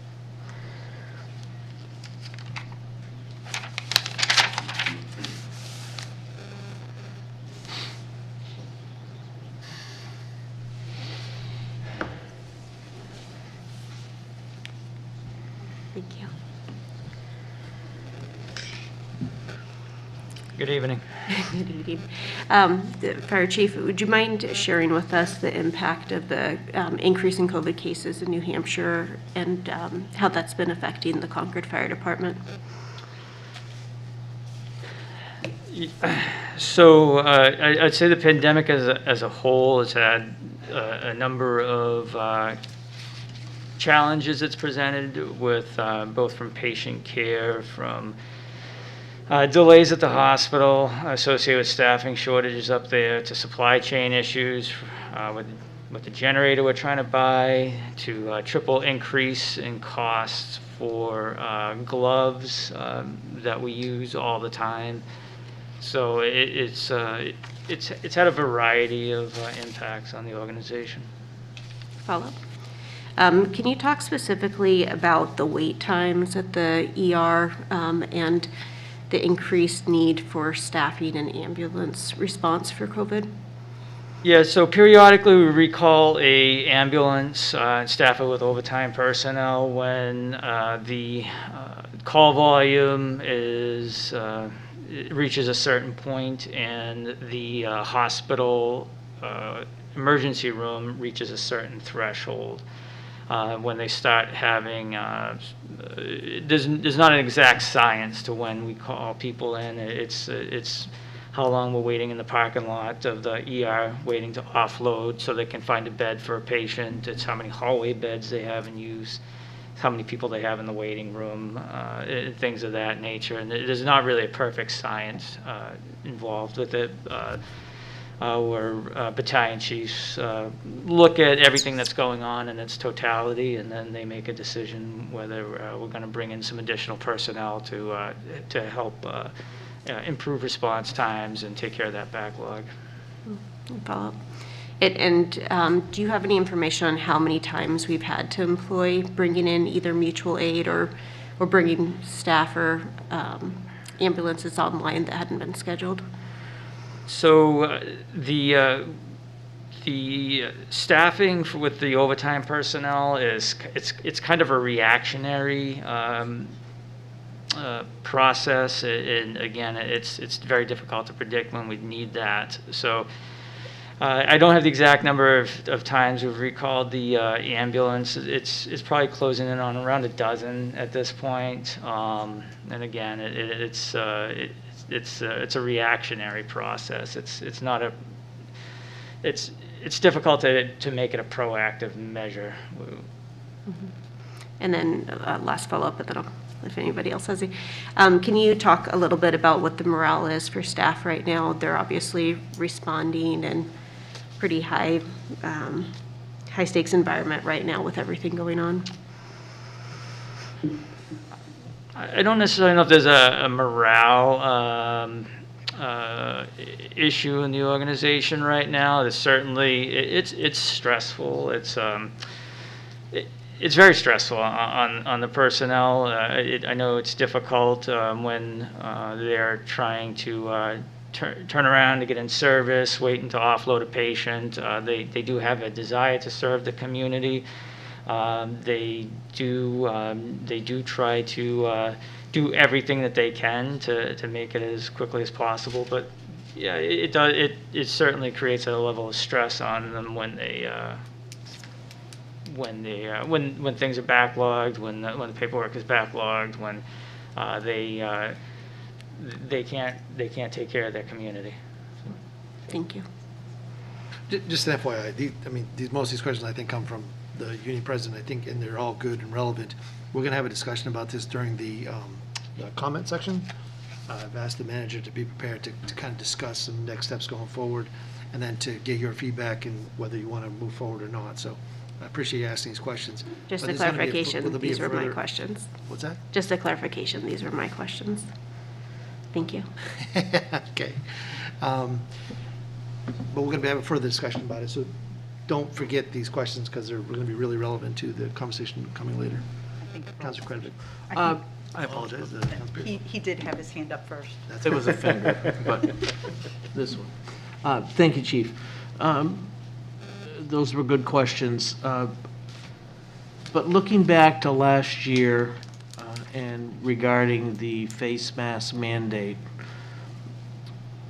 do you have a measurement of what happened before and after the mask mandate on the number of cases you had to deal with or anything like that? Is that measurable? Or what's your sense? I definitely don't have it with me at this moment. We could try to do some research through our patient care records and it get generalized information on that does not violate HIPAA in any way. Right. But and I don't need a report. I'm just wanting your sense, the sense of your firefighters and paramedics. What did you see a sea change? Was there a sea change in the number of cases, or did it go up as the COVID became more prevalent? Yeah, I'm not really certain if I could link it to anything. I think our experiences were similar to the rest of the country, and when we saw the peak, for a little while there was a decrease in calls when nobody was calling us, or nobody was leaving their homes. People were afraid to go to the hospitals, and we saw a dip in activity that has since gone away, and calls are back up to peaks and valleys. Yeah, there were a couple of valleys, but now I'd say we're more peaks. Yeah. Yep. All right. Thank you. Yes. I just had a quick question. Thanks, Your Honor. When you talk about backups at the hospital and you talk about offloading patients, when the hospital is backed up, sometimes you are talking about that someone is on a stretcher for over an hour before you can put them in either a wheelchair out in the waiting room or another place so that you can take your stretcher and put it back into our ambulance to go off to the next call. And that time, that lag, is creating someone else calls in, and it might be mutual aid has to respond. And that's the kind of stress that our fire department and paramedics are seeing, is that the next call is coming in and they want to help the community and they're stuck. Is that a true statement? I'd say that's an accurate statement. Mayor Pro Tem. Thank you, Mr. Mayor. I was wondering about the morale of firefighters in the firehouse. Our firefighters work 24-hour shifts, and they're kind of more like a home environment where they're together for long periods of time. And I believe the vaccination rate is pretty high with our firefighters. Do you see a morale issue if while they're in the fire station together wearing masks all the time? If this ordinance went into effect and that they would be wearing masks all the time as they're interacting and living in that somewhat family unit? Could I do a point of clarification? That the ordinance actually has an exception for the firehouse for that very Does it? reason. Yeah. We can give the chance to the chief. Yes, sir. Yeah, I do believe that there was some exceptions, and we utilize risk management. That's the business that we're in risk management. So from very early on, we've taken a lot of proactive measures to reduce the prevalence or chances of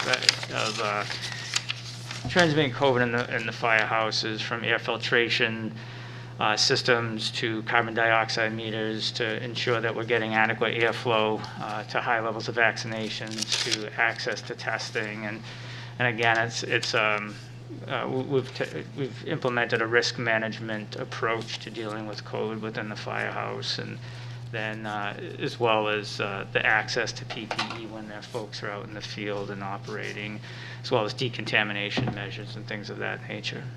So would it be correct to say that with the firefighters in the firehouse having mostly all being vaccinated, that gives a level of comfort as far as not spreading COVID from one to the other? I would say Like in your own home, generally yeah. speaking, yes.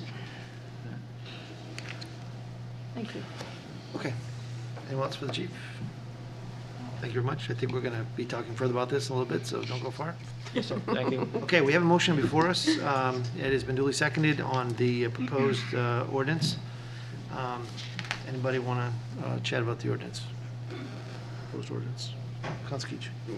Thank you, Your Honor. Just one further question, probably involves legal, but the ordinance is a little ambiguous to me in terms of whether businesses are obligated to enforce this ordinance or not, or is it up to individuals that patronize the businesses? And that's the part that mostly concerns me. It is, as I was reading it and listening to some of the questions earlier, it's not entirely clear, but the way I read it, when you read it as a whole, we're not asking the businesses to enforce it. It does require employees to wear face coverings. It requires members of the public to wear face coverings. If somebody saw somebody and had a concern and called the police, and the police would come in, but I don't think, the intent is not for the business to get a ticket for failing to enforce. It's really incumbent upon the employees and members of the public to comply with this ordinance. Follow. So that's my main concern. Is I think the ordinance is very ambiguous in terms of who enforces that, and I don't think it ought to be the business of, redundant, but it should not be the responsibility of the business to enforce that, and therefore I will be opposed to this, because I think it's up to every individual business to create their own rules, enforce their own rules, and so forth, and I don't think it's the business of the city to come in and sort of to do that or suggest that. And listen, I wear a mask all the time. My employees wear a mask. I think it's a good idea, but it's much like wearing a seatbelt.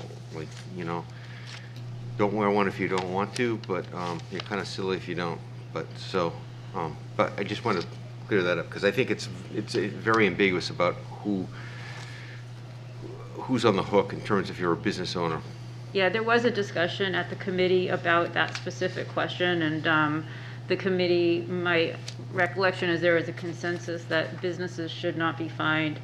It really, if a member of the public isn't wearing a mask, or an employee, then that's really, it was the obligation of that individual to comply with the ordinance, and they would be fined. Yes.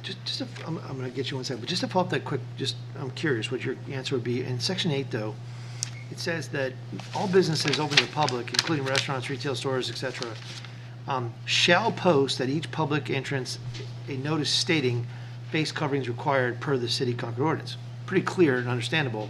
Yep. Let's say the business owner of the building, or whether it be like, say it's more than 2 units of apartment building or a regular retail or whatever,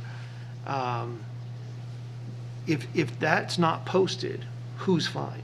You're right, I stand corrected. I was thinking about the wearing of the face coverings, but yeah. you are correct. If there was a situation where that sign wasn't posted, then yes, that business could then receive a warning and potentially a subsequent citation. Okay, Council President. Thank you. I think you started to answer this question, but my question is with respect to paragraph 2, which talks about the requirement that employees of all businesses shall wear a face covering. Is the expectation that the employee who fails to do so would be fined, or is it the business, the employer, that would be fined for noncompliance? The expectation that was discussed at the committee was that it would be the employee. Okay. So, I'm sorry. Can I ask a question about that one in particular? So can I use you as an example, Your Honor? So Your Honor goes to Take an example. Your Honor goes to Yeah, work, please. And he's in an office, and he and all of his employees must wear face coverings based on number 2. Do I understand that correctly? Whenever. All businesses. Yes, if they are unable to maintain 6 feet distance, then under this ordinance, they would be required to wear a face covering. Thank you. Councilor Grace. Thank you, Your Honor. So if I see my coworker not wearing a mask, my obligation under this ordinance would be to call the police? I don't think you have an obligation. Maybe talk to my understanding is if you wanted to call the police, if you had a concern, then you could report that individual. But I don't think there's any language in here that obligates people to start calling the police. Council Pierce. I too am bothered by number 2, and I don't necessarily have a problem with forward-facing employees in a retail establishment, but when you start getting into, not necessarily a boardroom, but back office applications, that really should, I believe, should be left up to the employer. I mean, they're going to have every incentive in the world to make sure that their employees wear masks because they don't want to lose their employees if that's part of it, if that's part of their public safety progress. So I don't know when the right time is to make that suggestion, if now is, but I would like to see. Why don't we keep going through it? Okay, all right. See where we're at then. So I just want to, I had a question. So restaurants. My wife's a good cook, but I'm not. So I dine out now and then. And so it says that members of the public dining at a restaurant may remove face covering when actively eating or drinking. So the way I read that is it feels like it's like you're on an airplane. When you get on the plane and they tell you got to leave your mask on and don't take it off unless you are actively eating or drinking. So when they give you a little 3 peanuts in the bag, and you can kind of zip and do this. Is that what's envisioned? Because, so if I'm sitting at a table and we're just, of course, just chatting, I don't wear my mask, but I want to take a bite of food, I'm going to remove my mask, take my bite, because I'm in the active phase of I would agree with like you. The food way in my this is face. written, if when the governor had its task force, I believe that most of the ordinance said, as long as you're seated at the table, you can take it off. If you leave to go to the bathroom or go outside, you should put it back on. Again, this comes from Nashua's, and this is a very extensive ordinance, probably one of the more extensive ones in the state. And yeah, I would agree that unless you are a long chewer and eating a lot and drinking a lot, you would have to put your face covering back on.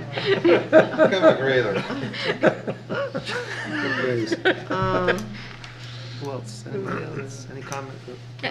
And again, I guess, so if you see somebody in a restaurant who is or is not a long chewer, then if it doesn't have a mask, you're not obligated, of course, but like if you have a concern with this, the correct action would be to call the police, right? If you want that mask ordinance enforced. Yeah, I mean, I'm sure Chief Osgood would be upset if I keep saying to call the police.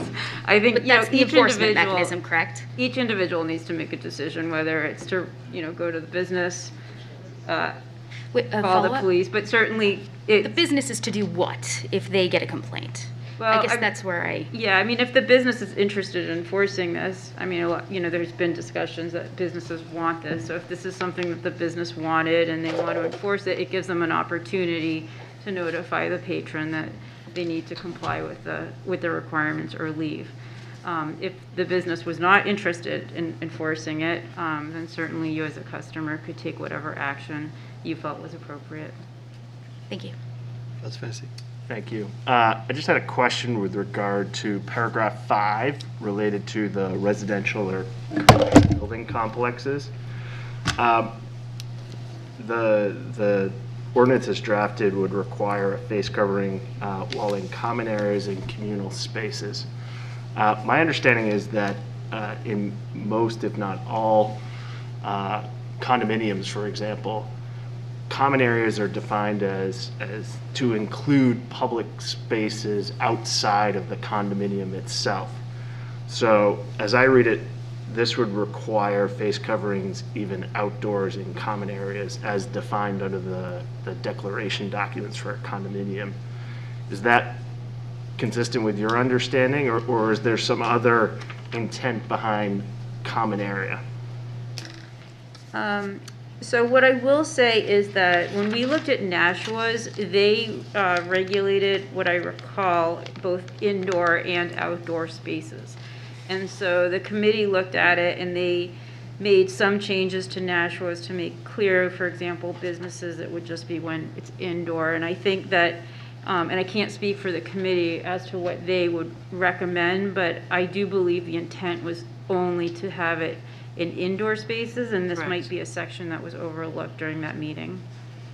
Yeah, that is correct. We're thinking about the indoor foyers and hallways or gathering spots inside an apartment or condo.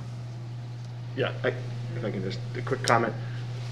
I think number 5 would need to be changed if that was the intent, because I think you'll find most condominiums have an HOA or a condominium association with a declaration that specifically defines common area to mean outdoor area, including driveways and whatnot.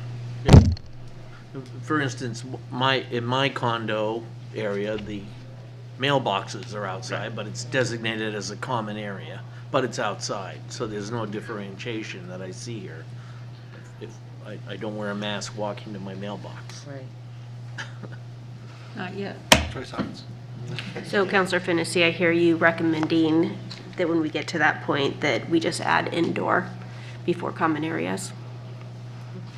I'm saying if the intent behind it was not to address outdoor spaces, then that portion needs to be amended to fix that.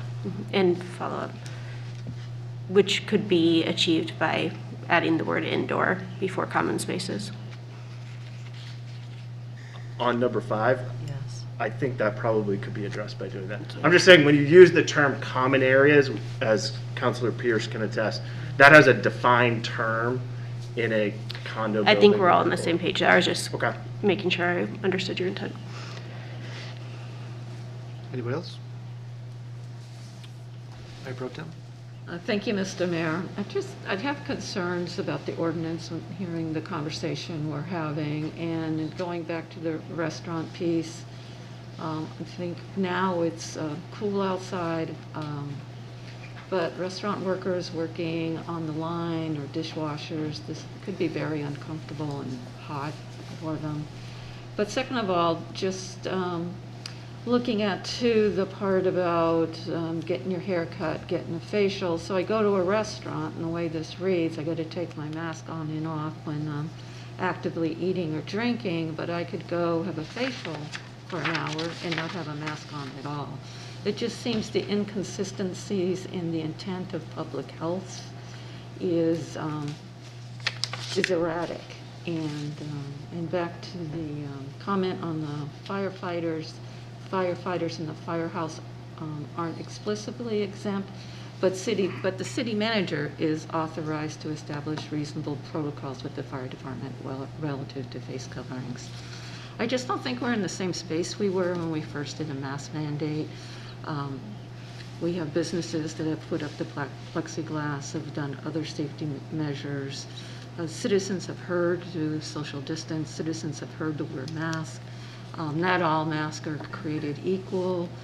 It's recommended now if you're wearing a cloth mask, you have a surgical mask under it, or wear a mask like many are wearing on tonight. And I do believe in personal responsibility, and I think this ordinance will be, as written, will be confusing for some. Employers won't know if they are supposed to call the police, if an employee gets a fine, you know. And I think what we should be focused on, what we know that works, why people are in the ICU is because they're not getting vaccinated. And I think that's where our energy should be. We should encourage people to wear masks if they feel comfortable with that, wear the right mask, but we should be encouraging the #1 public health that's facing us now are not enough people are vaccinated, and we need to get vaccinated. And I commend the mayor for having the mobile vaccination van in Concord on Sunday. It's too bad the weather didn't cooperate better, but I hope that we can get more of that. And the idea that I believe Councilor Nyan had, that if we could get vaccinations and have our own EMTs and paramedics do vaccination clinics, but I think that's where our focus should be. We should be focusing and encouraging people to get vaccinated, and we should be encouraging people to follow common sense and what they're comfortable with. Myself, if I go somewhere and I don't think the place is safe for my comfort level, I leave. And I think businesses that have unsafe practices, they can wonder why maybe sales are down and people are shopping at Amazon or going somewhere else. But I think the population has been educated, and we need to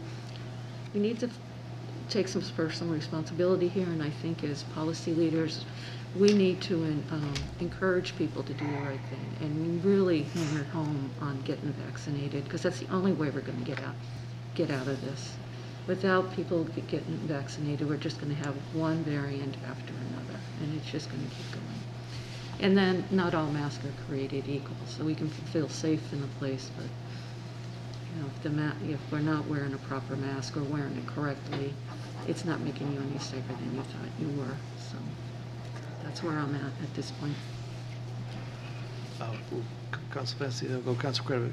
I want to ask one more question before she goes. Joe, before I sneak away. Is that okay? Hang out I with really us. thought, I was like, be sure to get out of here. I saw you started to move away. Duck and cover. Okay.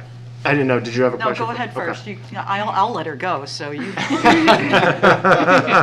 So I had a question with respect to paragraph 9. So for example, if I'm coaching a basketball team at Green Street or the community center of kids, the way I read paragraph 9, they would be required to wear the mask while playing. That's correct. That's how I would read it too. Yes. Okay. Sneak away while you can. All right. Thank you. Thanks, Danielle. I appreciate what Councilor Bouchard was saying, and I would have loved this ordinance to be something that we could embrace. And in early December, mid-December, when this came up, I would have been 100% on board until I had a sick relative that I got to go to the emergency room with. And I will tell you that those nurses told me exactly what needs to happen. You treat everybody as if they have COVID. If they're wearing a mask under their nose, on their chin, hanging from their ear, no mask at all, or a mask perfectly on their face, they all have COVID. All of them. Because that's how they treat every single person that walks into the emergency room. They don't know. Therefore, you have it until you get tested and it says you're negative. If you walk into the emergency room and you say, I have COVID, you go to a different area than everybody else. But if you don't know, you sit there with everyone else. And guess what? Not all of them are wearing masks. And so you are in an environment where you have to assume everybody has COVID. And so I talked to our nursing personnel and asked them, so what do you do when you're in public? Everybody has COVID. Everybody has COVID. You need to create your own little circle, and you need to encourage everybody to get a vaccination. That's what's going to help our community. You need to go to stores that you find you're comfortable with, just as Councilor Bouchard had said. You need to create your space, your environment. What we cannot control, and this is no offense to you, Mr. Gaudet, crazy Uncle John that's not vaccinated, and one of my relatives goes and hangs out with crazy Uncle John and gets COVID, and then brings it to my house because the kids were playing together. They had nothing to do with the store. It had nothing to do with the business. It had to do with person-to-person relationship of your relatives, that it transpired in that manner. And I don't think... That'd be just as much of a threat from the vaccinated person. You know what? I do have a, yeah. Just point it out.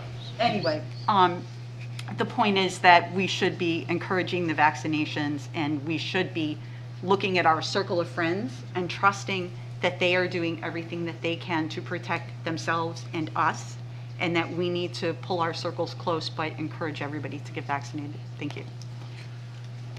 What else? I'd like to talk about another section, I think. The section 2 of the ordinance talks about when this goes into effect and when it would come off, and I tried to do my own research, looking at the CDC, and it only goes back so far, so it's harder to, from what I could find. But based on what I read in the Monitor today and otherwise talking to some of our health professionals, the standard that we've set is difficult to achieve, and I think the paper reported it was like in July, it would have come off this past year and such. And I don't know if that's the intent, but I'm personally just not a fan of that standard. I think as policymakers, we could easily, like last time, we set a time certain, we came back and revisited it. At that time, we chose not to go forward, but it was something that we as policymakers could come back and say, this is what we're going to do. I'm uncomfortable with the load and using the Merrimack County transmission, as I just think it's not easy, understandably, to most folks, and I think it's very difficult to achieve. So I think setting, periods of time to come back and to revisit it seems to make sense to me if it was going to happen.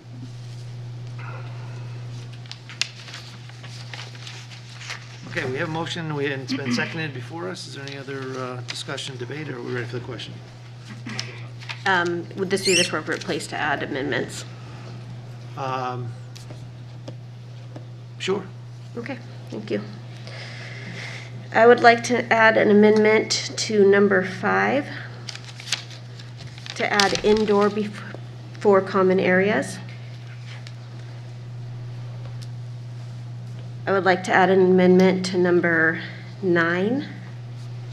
This is the gym section, to reduce it to 3 feet instead of 6 feet.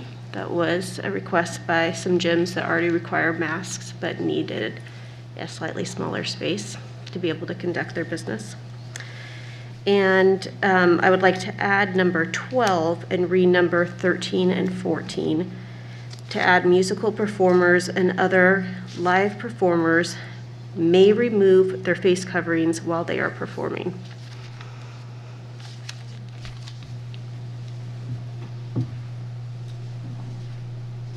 Would you mind just repeating that last one? Yep. Musical performers and other live performers may remove their face coverings while they are performing. This is a new paragraph? It is, thank you. It will be number 12, and we would renumber number 13 and number 14. Do you mean it would be number 13? No, it would be 13, 14, and 15. How about we just call it 12A? 12A, yeah.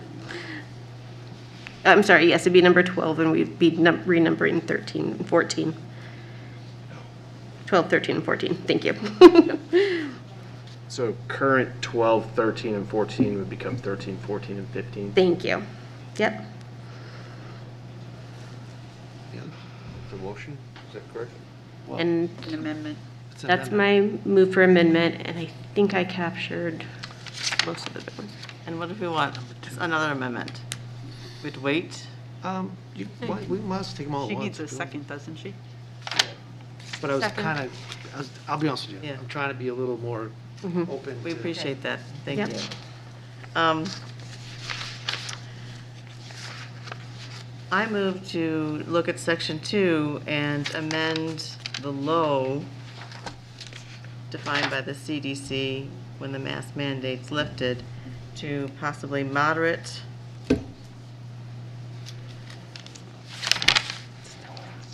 So not possible, you're moving. I'm thinking moderate of substantial. Let's, So you're changing low to moderate. moderate. Thank you. Just- Right, that's to what- moderate. Sorry, where was that? That's section 2 at the bottom, Section 2, page page 4. 4. Oh, the section. Line, third line down, low, in quotes would be Low. moderate. Oh, okay, gotcha. Low to moderate? Correct. Thank you. So if I'm counting correctly, I have 1, 2, 3, 4 proposed amendments. Is there a second to this? Second. I have a question still. Yes. On number 2, what, you're doing something with number 2, you said? Did I hear that wrong? Oh, I think she said section 2. Sorry, section. Oh, Nobody's okay. done an amendment on number 2 So yet. you're not Section- making an no, amendment to Section number 2, 2? page 4, line 3. I have not made an amendment. I don't think Councilor McNamara or I have made an amendment to number 2. Employees of all businesses. I'll review it for you. You ready? So the way I understand it is section 5 inserts the word indoor before the word common. Number 9 strikes the word 6 and replaces it with 3. Yes.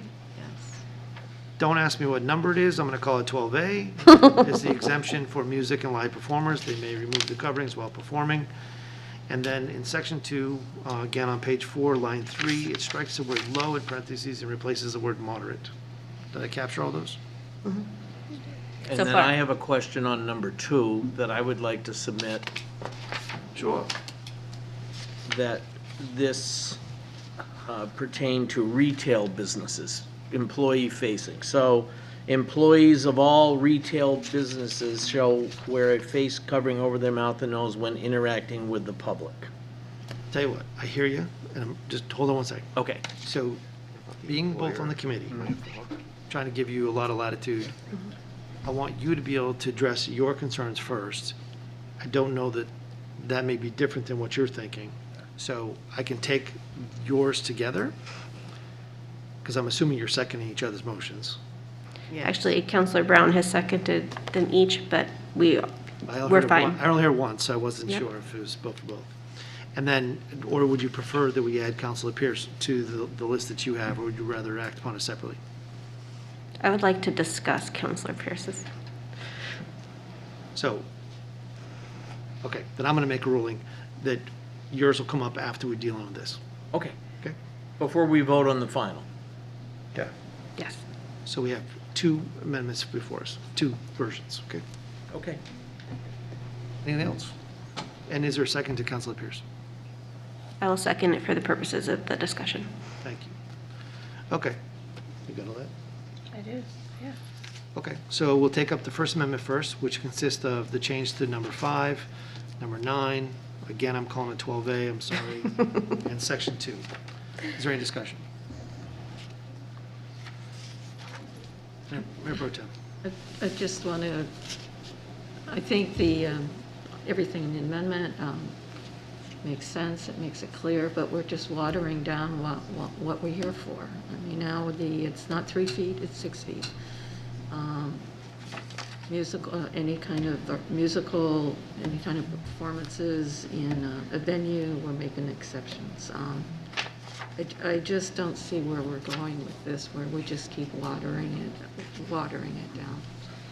I do appreciate the attempt to make the ordinance more workable. I won't be supporting the amendment. Thank you. Councilor McNamara? We did, in our discussion during our meeting, change it from 3 because in public schools, back a year ago is when the governor changed it and the CDC agreed, and it now is 3 feet. You don't have to be 6 feet, and so that's where that came from, that 3 feet. Just clarification. Councilor Brown? I'd just like to say that I think the input that everyone is giving is really important because it's really tailoring this ordinance to our community and to our constituents and the things that they care about. Speaking from Ward 5, my constituents want me to do everything I can. So that's why I'm seconding everything, because I think you all are reflecting your constituents, and I think it's important that we're on the same page.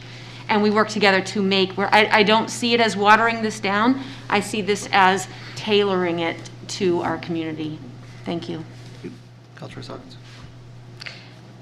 I think that my counselors, colleagues said it all. Thank you. Thank you. Anyone else? I appreciate the effort to try to improve it. I still, obviously, you know my feelings about Section 2. So that's where I'm at. Are we ready for the vote?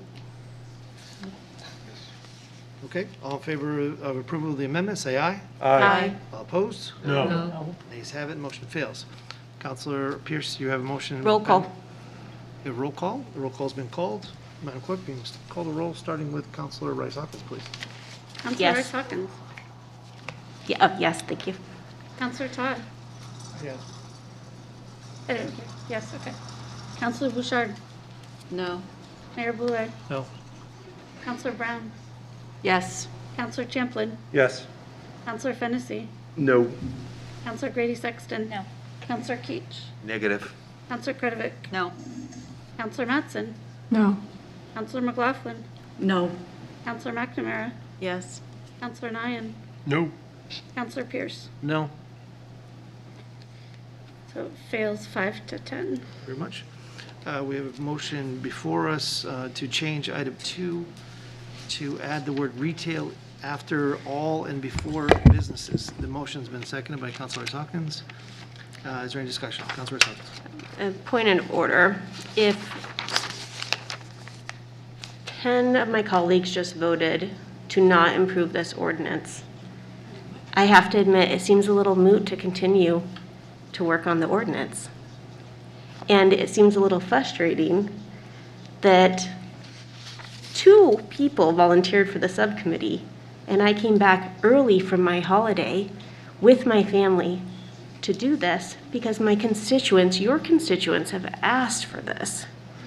So I would like to ask people to reconsider the amendment we just took to improve the pieces that you identified as concerns. Thank you. Motion made to reconsider. Actually, it has to be somebody on the She was in negative the, side. yeah, Has to be somebody on the prevailing side. that's an illegal motion. Okay, we I'm have, saying, I'm literally just requesting for people to reconsider. okay. Okay, if, We have a motion before us. Thank you. Motion is on item 2, which is, if I'm correct, it's just the word retail after the word all, before the word businesses in item 2. Motion been made and seconded. Councilor Pierce, you want to discuss your motion? yes, thank you. This is important to me, and it may change the vote when we come to the final. Rather than being scolded, I'd rather talk specifically about number 2. And I'm not wedded to the word retail.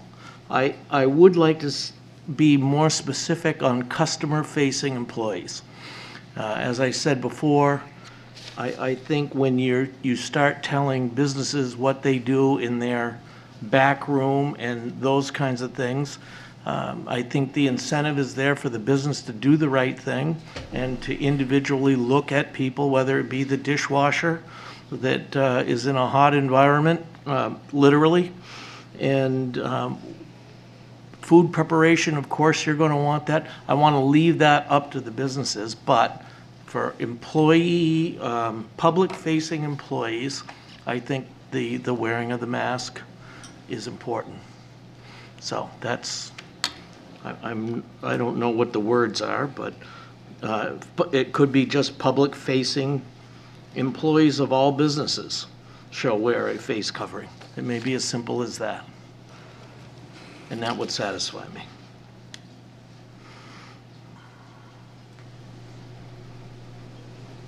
I suppose you would have to strike whenever they are within 6 feet of a coworker or a customer, because that would become redundant. So one time for the clerk. How does number 2 read? Customer-facing employees of all businesses shall wear a face covering over the mouth and nose when interacting with the public, period.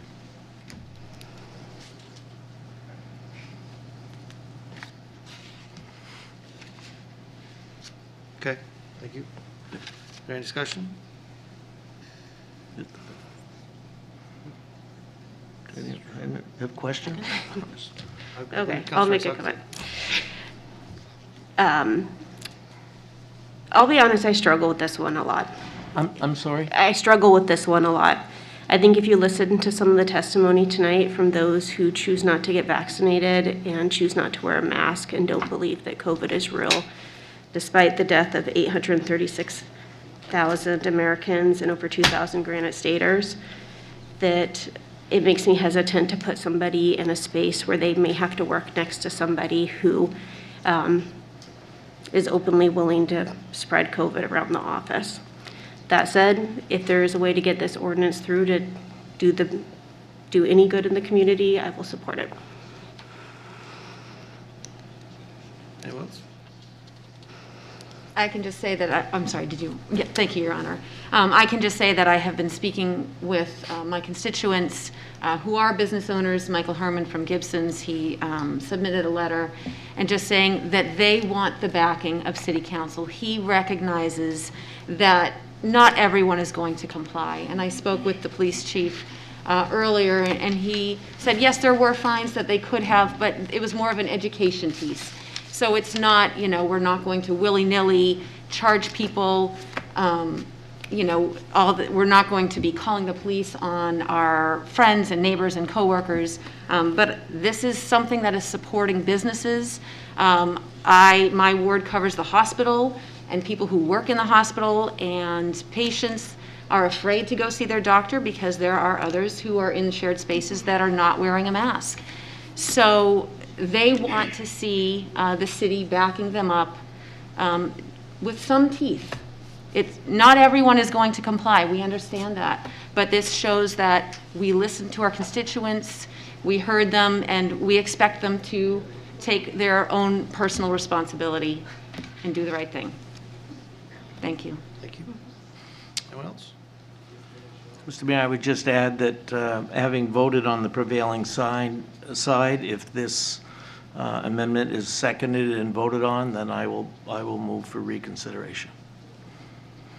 Okay. It's already seconded. Okay. So it will be voted on. All right. So we'll take this up first, and then Yep.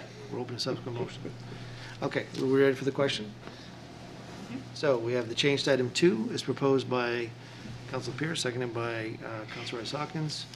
All in favor say aye. Aye. Opposed? No. And the noes have it. Motion fails. Roll call.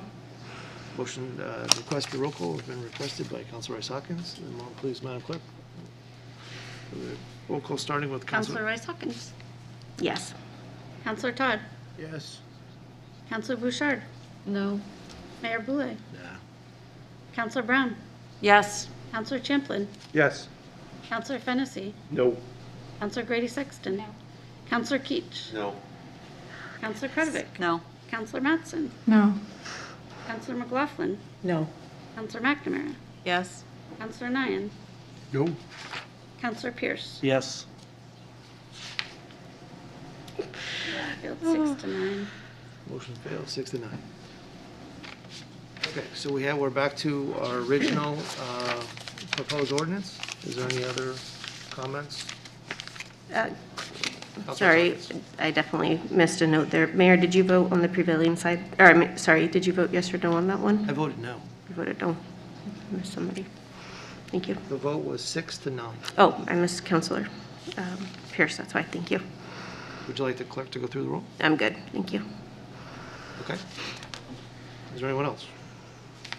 Okay, we do have a motion pending before us. The original motion was to adopt it as is. It has been duly seconded.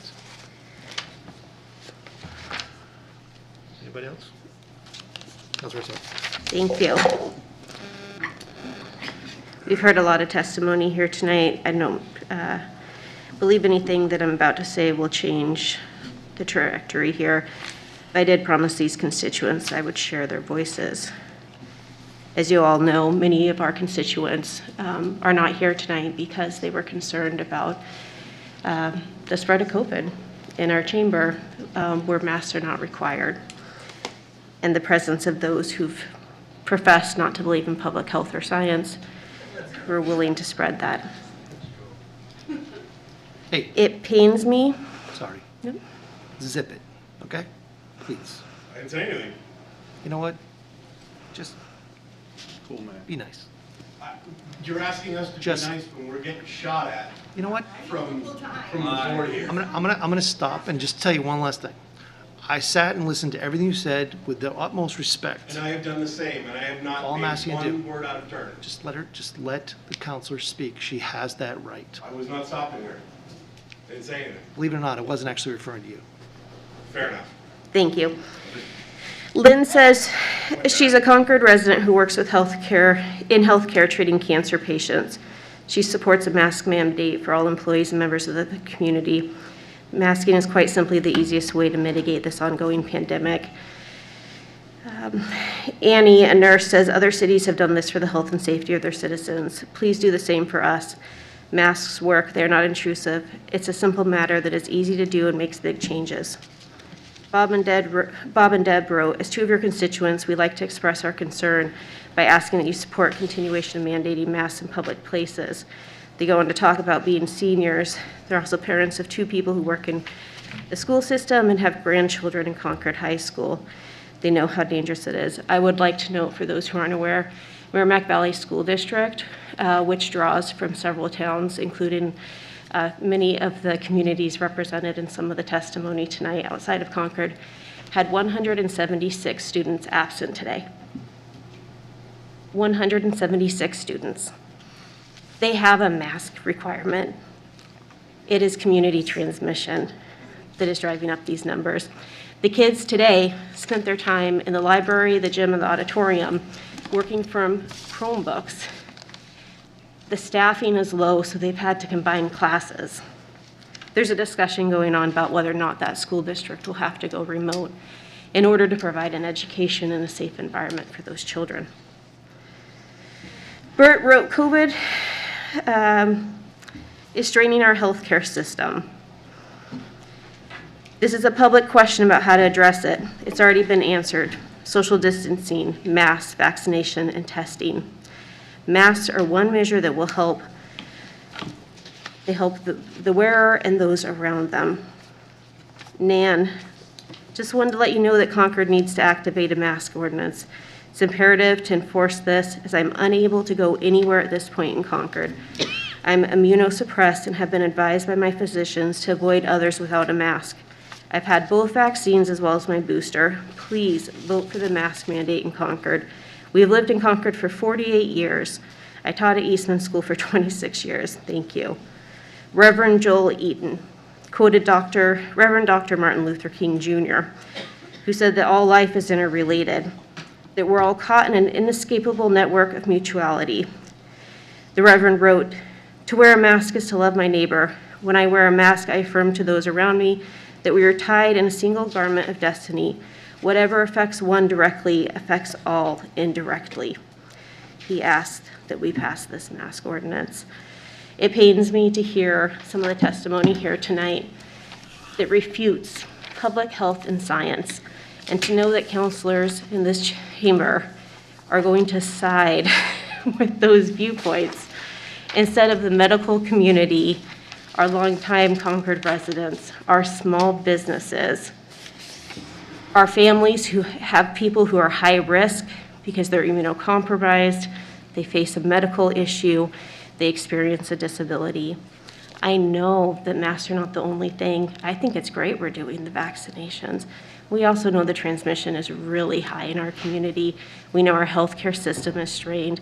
We know we're costing property taxpayers more money because we are having to employ more resources in our city to address this.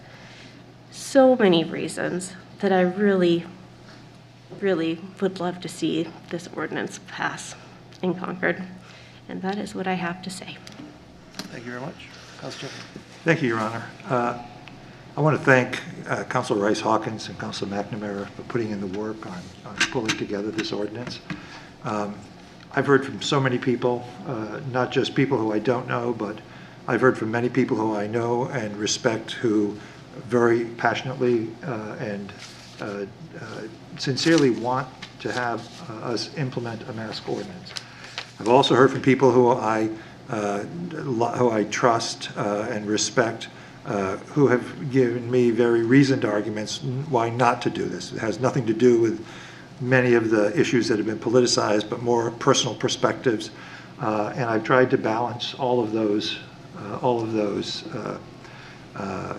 opinions and all of those expressions.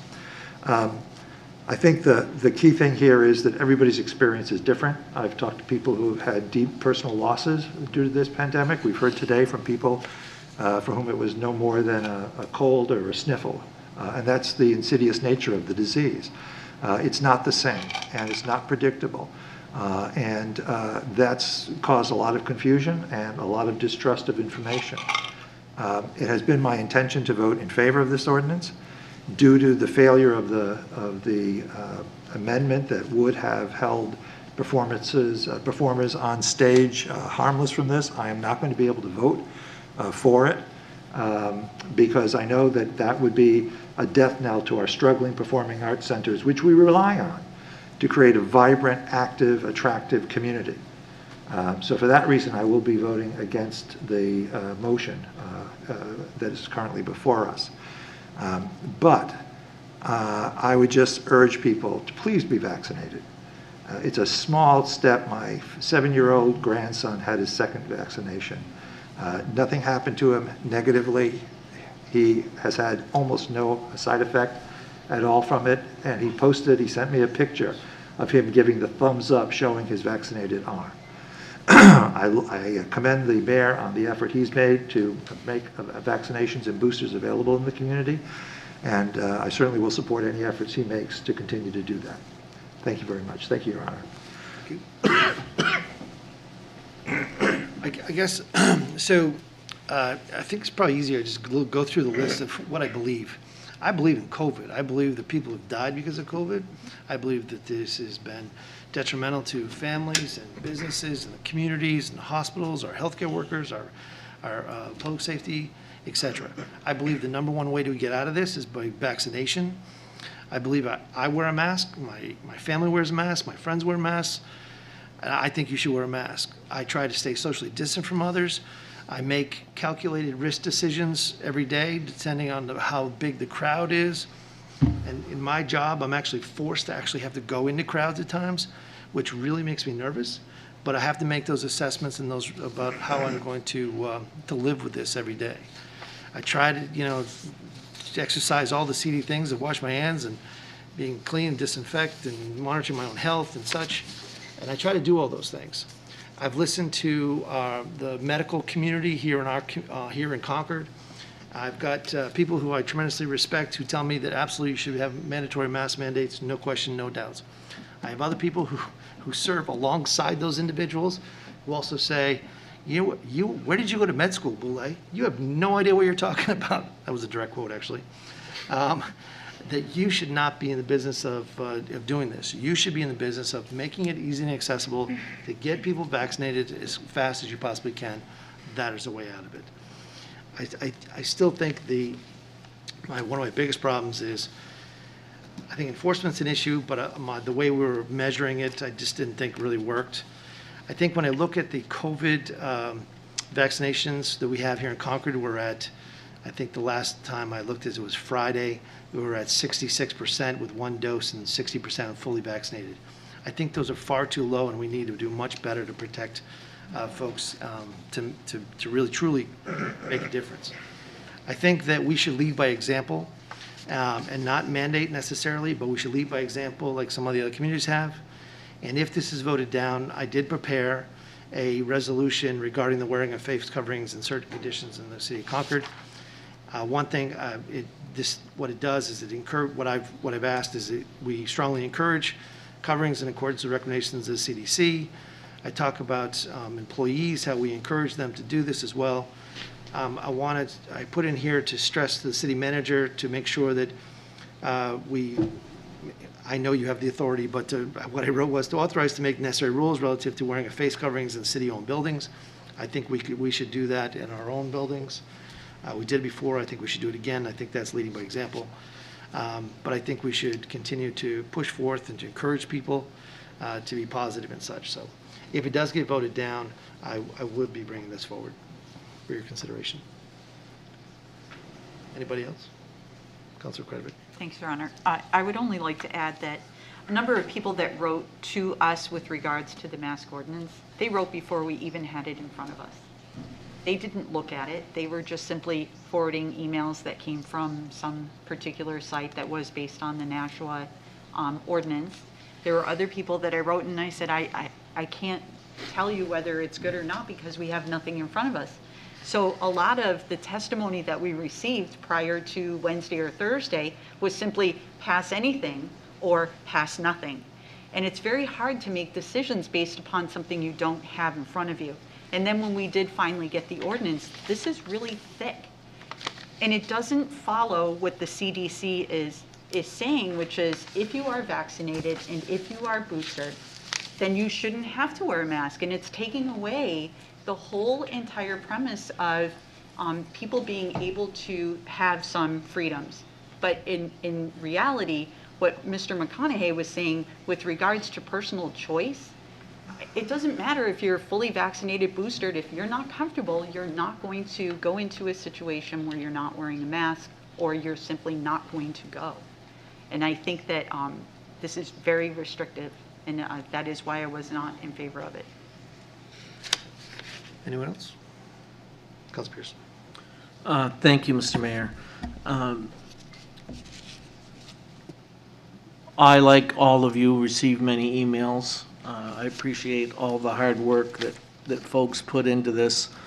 And I had several good conversations with constituents, and they really brought it home and what this means to them from the aspect of having a maintenance. I'd like to share just a couple of quick vignettes. This first one I had was from a mother of 2 young children, one of whom cannot be vaccinated because of their age. And she wrote, "I was diagnosed with breast cancer 2 days before Christmas in 2020. As the doctor presented my treatment plan, I could see the pain in her eyes. She had to tell me that my ability to get the surgery I needed was dependent on what happened with the case numbers over the holidays and hospital bed availability. No doctor should ever have to tell a patient this, and no patient should have to hear it. Universal masking slows the spread and keeps hospital beds open." That was one of them. The second one was from a senior couple, and they said, with COVID cases rising astronomically in Concord and in the state, this will provide those of us who are fully vaccinated and boosted with another layer of protection. It may even help save the lives of those who refuse to get vaccinated. God help them. My husband and I wear a mask everywhere, but many do not. So I will vote in favor of this. It's not perfect. I think it needs some work, but on behalf of the folks that really think it's important, I'm gonna vote in favor of this tonight. Thank you. Are we ready for the question? All in favor, say aye. Aye. All opposed? No. Roll call. Noes have it. Roll call's been questioned by Councilor Royce Hawkins. Madam Clerk? Councilor Royce Hawkins. Yes. Councilor Todd. No. Councilor Bouchard. No. Mayor Boulay. No. Councilor Brown. Yes. Councilor Champlin. No. Councilor Fennessy. No. Councilor Grady Sexton. No. Councilor Keach. No. Councilor Kretovic. No. Councilor Mattson. No. Councilor McLaughlin. No. Councilor McNamara. Yes. Councilor Nyan. No. Councilor Pierce. Yes. Fails 4 to 11. Okay, motion fails.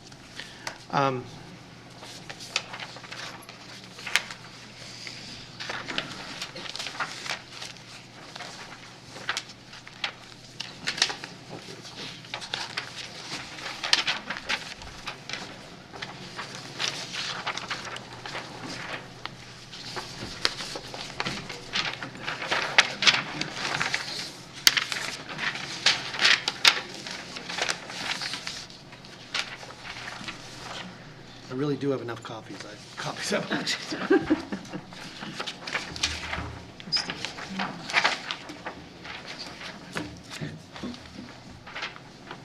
Okay, so you have in front of you what I am proposing.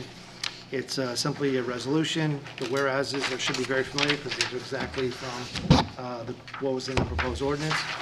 And you'll see that the resolved is that of encouraging the wearing of face masks, encouraging the coverings, following the CDC and the public, obviously the other techniques for minimizing risk, talking about our own city buildings, making sure that everybody realizes no fines or penalties, and then take effect upon passage.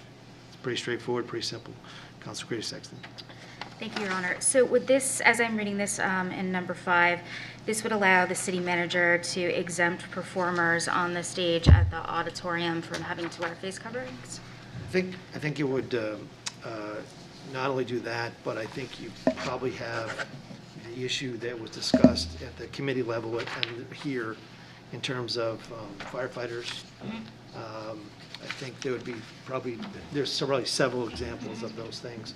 I think Councilor Fennessy brought up the example of athletics, probably missing something, but I think it gives the flexibility. Well, that was the idea. Thank you. Councilor Rice Hawkins. Thank you. Is the city manager not already authorized to make rules regarding face coverings in city buildings? I think I said that. The answer is yes. He already has the authority to do all this, yes. Okay, so this is just encouraging something, so we have a nice resolution that people can sign. I took the manager at his word, and I believe what he said, either publicly or to us at some point, I'm going to follow whatever the council's lead is. So I think the intent was to make sure he knew what we were thinking to go ahead and go forth. Follow up? Is that, did I characterize what you said? Okay. Councilor Rice Hawkins. So I'm just curious why this one says hereby authorized, because we're not actually authorizing, but should be strongly encouraged, which is what we're doing for other businesses, because this makes it look like the council's doing something, and I actually don't think we are doing something. I think it just makes it look like we're doing something. I think the intent is, we're saying, Mr. Manager, make it mandatory masks in the city facilities, with the understanding that we recognize we do have authority. We recognize that there are issues with performing arts. We recognize there's issues with sports. We realize there's issues with the fire department and such. So it ideally gives them a little bit of flexibility. I guess I'd point out, I mean, I know we can have this discussion, but I'd like to point out that the city of Concord in August put in the recommended mandatory recommended masks for folks. This is before Nashua talked about it, before Manchester talked about it. We were doing it. We weren't talking about it. So I'm ready to do what I need to do for the city. Mm-hmm. And follow up. Certainly did not mean to disparage you at all, city manager. More of the point that this makes it look like the council's taking an affirmative action when they just voted down 3 times an opportunity to take an affirmative action. So I just want to make sure it's part of the public record that this is actually not an affirmative action. This is a feel-good resolution to encourage something that businesses, individuals in the city already have the opportunity to do. That is definitely my opinion, and I know many people are going to want to support this, but I actually think if I support something, I actually have to believe in it and not just make others make tough political decisions, but be willing to take those on myself as well. Thank you. Thank you. Motion to extend the meeting past 11 p.m., sir. Thank you very much. Second. Motion made and seconded. All in favor, say aye. Aye. Opposed? The ayes have it. No. No. Need a two-thirds vote? Okay, so we have, would anybody like to move approval or second, or? I'll make a motion to approve. I'll second. Motion made, second to approve this item. Any further discussion? Seeing none, ready to vote? Your Honor, I just want to thank you for taking the time to come up with a resolution that I think, and I'm going to support it because I think that, I think Mr. McConaughey's testimony tonight was exactly right. What was ringing through my head through all this was when he said it's not a perfect world. And I think that's pretty evident. We aren't the experts. We don't know the science, we can only trust what we hear and the information that we hear. Like my colleague from Ward 2, I also did hear from many, many folks in Pennacook who were in favor of a mask ordinance. But I don't think we really could be able to come to an agreement on what the language of that would be, or if we needed it at all within this group. So I'm very happy that we do have something, because I think something is better than nothing. I think we can continue to promote the message of, as we discussed tonight, the importance of getting vaccinated. That's key. And then along with that, the other items that are in this resolution, I think that that's hopeful, getting that out to the public. Thank you, Your Honor. Thank you. Anyone else? Okay, ready for the question? All in favor, say aye. Aye. Aye. Opposed? No. The ayes have it. That concludes that item. Madam Clerk, item 29, please. Yes, it's an ordinance amending the Code of Ordinances, Title II Traffic Code, Chapter 18 Parking, Article 18-1, Stopping, Standing, and Parking, concerning parking modifications on Kennedy Lane. We have a motion? Move approval. Second. Motion made and seconded to approve this item. Is there any discussion? Seeing none, all in favor say aye. Aye. All opposed? The ayes have it. Motion is adopted. Madam Clerk, item 30, please. It's an ordinance amending the Code of Ordinances, Title I General Code, Chapter 9 Water, Article 9-4 Water and Sewer Investment Fee. Thank you very much. Is there a motion? Move approval. Second. Motion made and seconded to approve this item. Is there any discussion? Um, Council Brown. Yes. I think this is an opportunity for us to really explore this further. I would like to, this is just waiving fees. I think we heard testimony, it's worthwhile to get more information, to learn more, to possibly send it back to staff, to have them change the ordinance so that we could tweak it in a way to work for negotiating. But I hate the idea that we would just eliminate it without trying to take advantage of it. Thank you. Anyone else? I would just simply encourage us all to adopt this. I think the work of the Community Development Department, I very much appreciate taking the time to start the review of all the fees and permits. And I think, I would tell you that I intend to appoint a committee to work with the manager on regarding fees and permits in general. For those who've served before, you remember every spring we get that lengthy list of fees and permits and such. There are fees for, usage of community centers, there's fees to use of the library rooms, there's fees for development, there's fees for transportation of an ambulance. I mean, the length is long. And I think the manager and the administration have done a good job over the years at trying to keep those at market rate. But I think it's high time that we actually have a discussion about the value judgments that we have in the city regarding some of the fees that we do charge. For instance, we have a community center.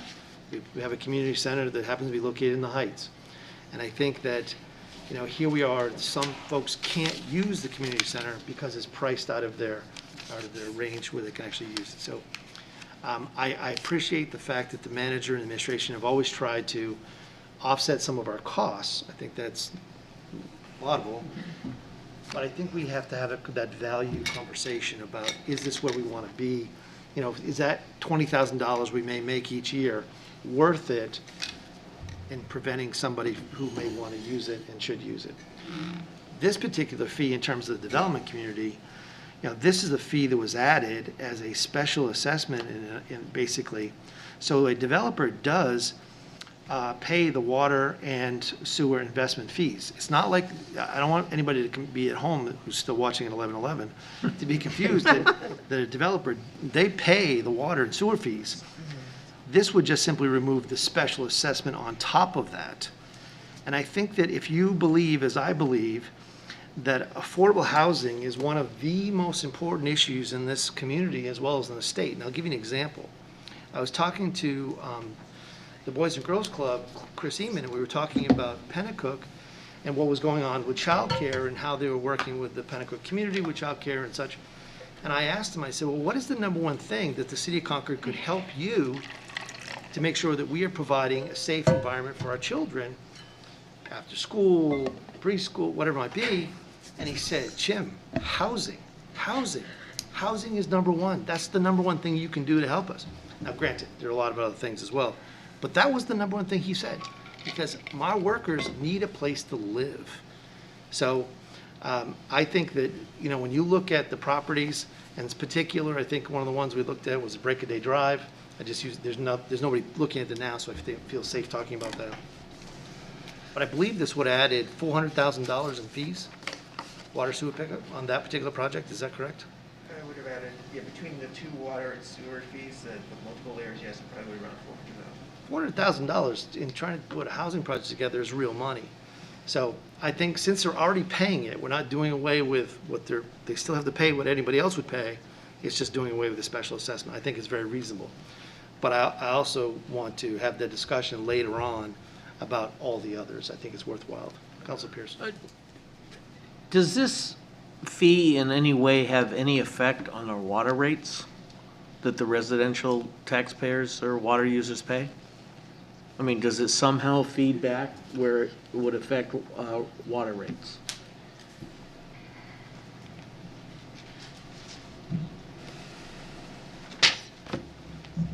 So, Counselor, what I would say to that is that because this particular fee we're talking about today is something that we rarely collect, that I would imagine that the General Services Department, the Water Division, does not budget for it. Just because, again, it's such a one-off. So I would think that it would have limited impact, only to the extent that if there was 1 year where there might have been a property that actually went through and developed, yes, there'd be a little bump in the budget for that year in terms of revenue taken in, and however that would be reflected in the budget later on. So Council Pierce, I would draw your attention to page 2 of the report. It would be the last line of the next to last paragraph, where it says, over the last 10 years, only $155,000 in special fees have been collected. So I don't think that is going to greatly impact the rate of the water sewer, at least that. No, I agree. I just wanted to make sure for those that are now watching at 11:15, that this isn't something that's... Governor, may I ask a question? Please. Thank you. Mr. Baya, have any developers come to you and said that I'm stepping away from this project because of these fees? So I've had developers in the past that have definitely complained about this fee. It's always hard to pin down, I'll be candid, it's hard to pin down a developer as to precisely the reason why they walk away from a project. I think what typically will happen is there'll be a variety of issues that will play into that decision. And this is what we try to do in terms of economic development, is try to peel away those issues to make it more attractive for people to come in, invest, and build that tax base for the community. Follow-up. Are we one of the most expensive communities for developers to build in? How do we rate compared to other communities? So we looked at about a pool of, I think, 12 or 13 communities, and we were probably in the middle overall. In some fees, we were very expensive. In other fees, we were at the bottom. I can tell you, though, the one thing that the big challenge we have is the last time we had a straight market rate multifamily housing project was decades ago. I mean, of a large scale. And so, to me, when you look at vacancy rates that are less than 1%, there's a problem with the market there. I mean, from an economics perspective, that shouldn't be happening. And so that's why we're tasked, the direction I've gotten from the manager is to figure out, okay, what can we do to bolster that development so that we get housing, so that we get tax base. Thank you. Any further discussion? Council Keach? Just one question. I want to ask the same question you did, Councilor, from the opposite direction. Does that fee help us with development? I would say it's not helping us with development. Thank you. Anyone else? Okay, seeing none, ready for the question? We have a motion that's been seconded. All in favor, say aye. Aye. All opposed? No. And the ayes have it. Madam Clerk, item 31, please. It's an ordinance amending the Code of Ordinances, Title 4 Zoning Code, Chapter 28 Zoning Ordinance, Article 28-9. Decisions by the Planning Board amending subsection D3 projects exempt from site plan review. Move approval. Second. Motion made second to approve this item. Is there any discussion? Seeing none, all in favor say aye. Aye. All opposed? And the ayes have it. Madam Clerk, item 32, please. It's an ordinance amending the Code of Ordinances, Title V Administrative Code, Chapter 35, Classification and Compensation Plan, Schedule D of Article 35-2, Class Specification Index for the Administrative Specialist 2 position. Move approval. Second. Motion made, seconded to approve this item. Is there any discussion? Seeing none, all in favor say aye. Aye. Opposed? And the ayes have it. Next item, please.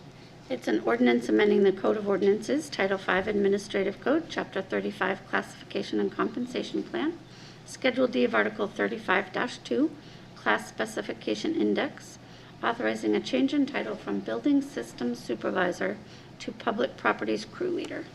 Move approval. Second. Motion made, seconded to approve this item. Is there any discussion? Seeing none, all in favor say aye. Aye. All opposed? And the ayes have it. Madam Clerk, item 34, please. It's a resolution appropriating the sum of $99,040.42 for compensation and fringe benefits for personnel costs related to the deployment of fire department personnel to areas impacted by disasters and accepting the sum of $99,040.42 as reimbursement from the Federal Emergency Management Agency. Approval. Second. Motion made and seconded to approve this item. Is there any discussion? One question, Your Honor. Those monies just offset compensation that otherwise would have been paid, or does it contribute to the retirement fund? Covers everything. Okay, thank you. Any further discussion? Seeing none, all in favor say aye. Aye. All opposed? And the ayes have it. Madam Clerk, item 35, please.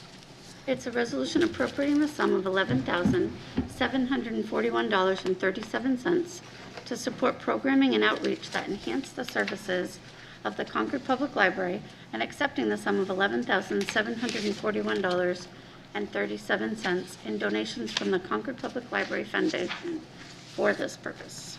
Move approval. Second. Motion made, seconded to approve this item. Is there any discussion? Yes. Council Craven. Thanks, Your Honor. For members of the council, in our packets for the past couple of months, I've been watching the meeting minutes from the Concord Public Library.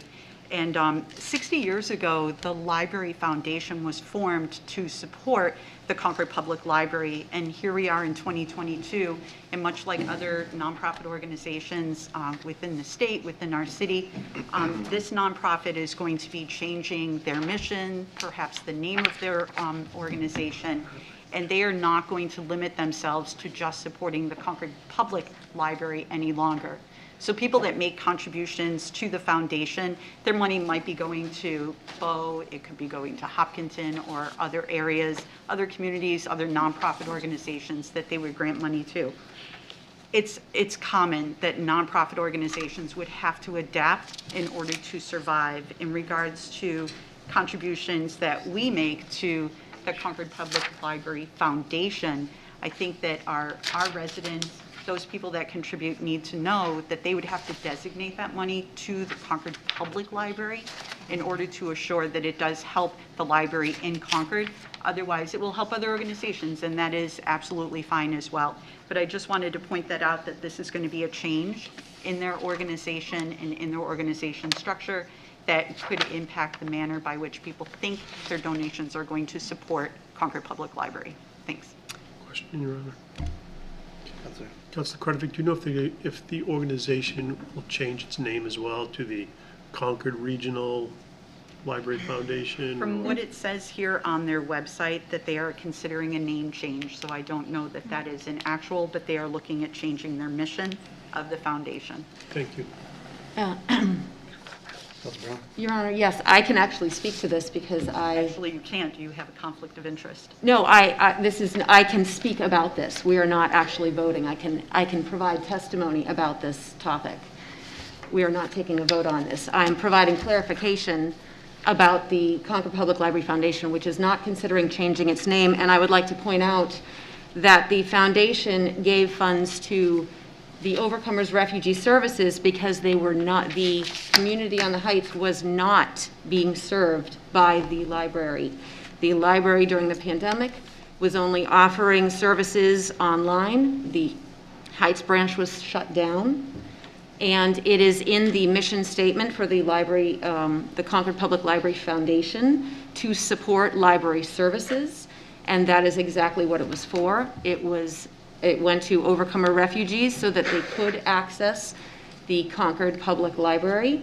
And the Library Foundation receives donations because of their outreach into the community.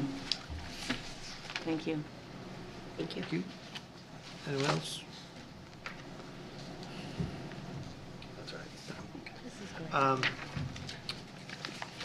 Okay, we have a motion before us. Motion been seconded. Ready for the question? Yeah. Councilor Brown, do you want to? I'm sorry. Do you want to recuse because they're going to take the vote? This doesn't affect me. You work there. I work for, this is giving money to the Library Foundation, to the library. I do not work for the library. You can't, I'm sorry, Your Honor. So I just want to be clear. So the way I read it, it says, this is a donation to enhance the service of the Concord Public Library. Yes. A donation from Right. the Concord Public Library Foundation for this purpose. Right. So it's money from the foundation Yeah. to the library. You are an employee of the foundation. Correct. My understanding is it's a conflict if I am benefiting in some way, and I am not benefiting from this. I don't know if the city solicitor or. I'm scrambling to find the ethics ordinance myself, so if you got it in front of you, it'd be great. You have it in front of me. I actually have it as well.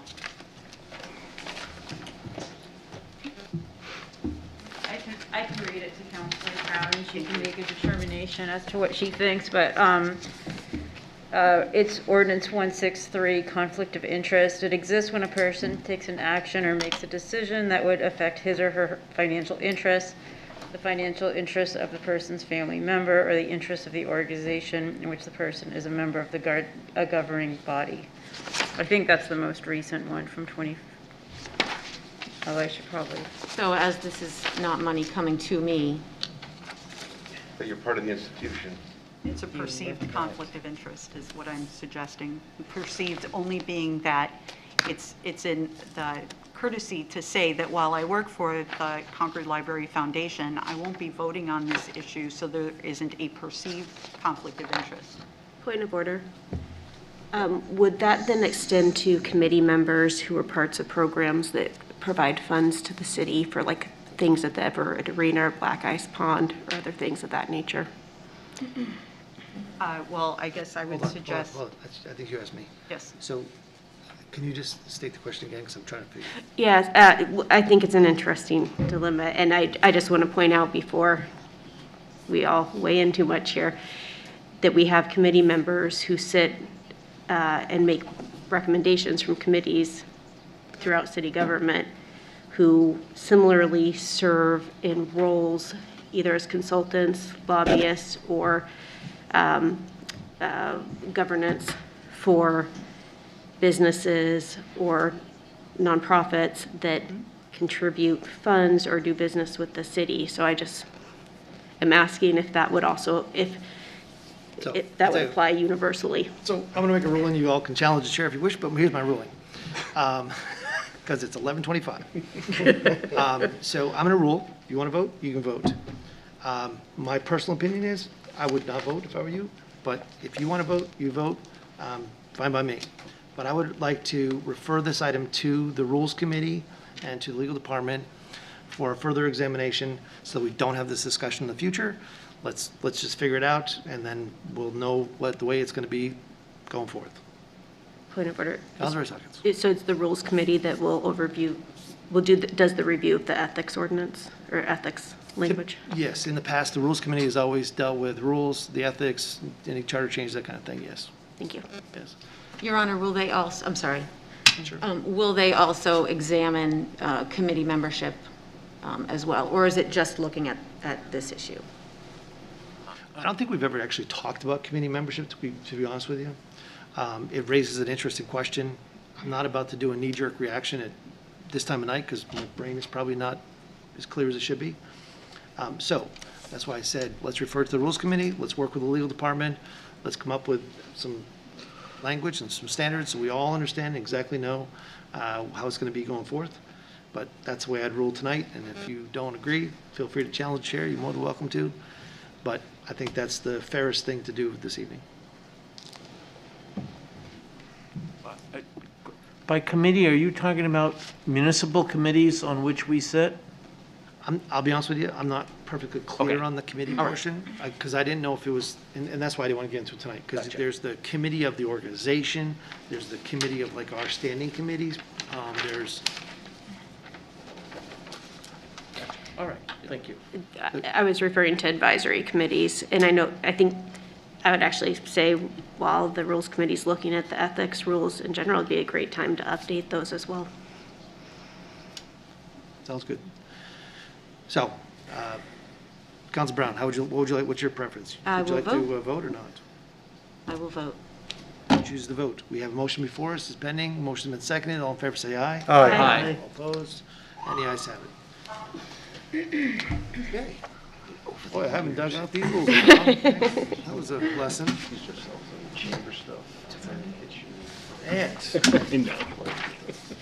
Okay, we have one suspense item that I'd like to ask you to suspend the rules to take up suspense 1, which is the resolution authorizing the city manager to negotiate and enter into a purchase and sale agreement amendment number 2 with John J. Flatley Company concerning the sale and redevelopment of the city-owned real estate known as the former New Hampshire Employment Security property located at 3234 South Mass Street at 33 South State Street. So, a motion to suspend the rules. Motion made and seconded to suspend the rules to take up this item. All in favor say aye. Aye. All opposed, and the rules are suspended to take this item up. We have an item before us. I've just read it. I think that's enough. Would somebody like to make a motion? Move approval. So, motion to approve and second would mean that they would accept the report. They would also approve the attached consent resolution authorizing the manager to negotiate and enter into a purchase and sale agreement, amendment number 2 with John Flatley Company concerning the sale or redevelopment of the former employment security property. Everybody clear on the motion? Anyone wish to speak? All in favor say aye. Aye. All opposed? And the ayes have it. The suspense item is complete. Takes us to no reports, no new business. Takes us to unfinished business. There's none. Comments, requests by mayors and councilors. Anybody would like to, Councilor Dodd? Thank you, Your Honor. I know it's very late, but I did want to point out item 22 on this evening's consent agenda, which is the report from the Conservation Commission on the 50th anniversary of the commission.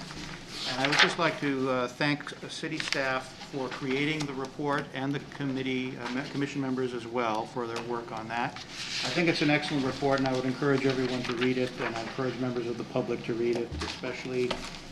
We have a very vigorous conservation commission here and conservation efforts in the city.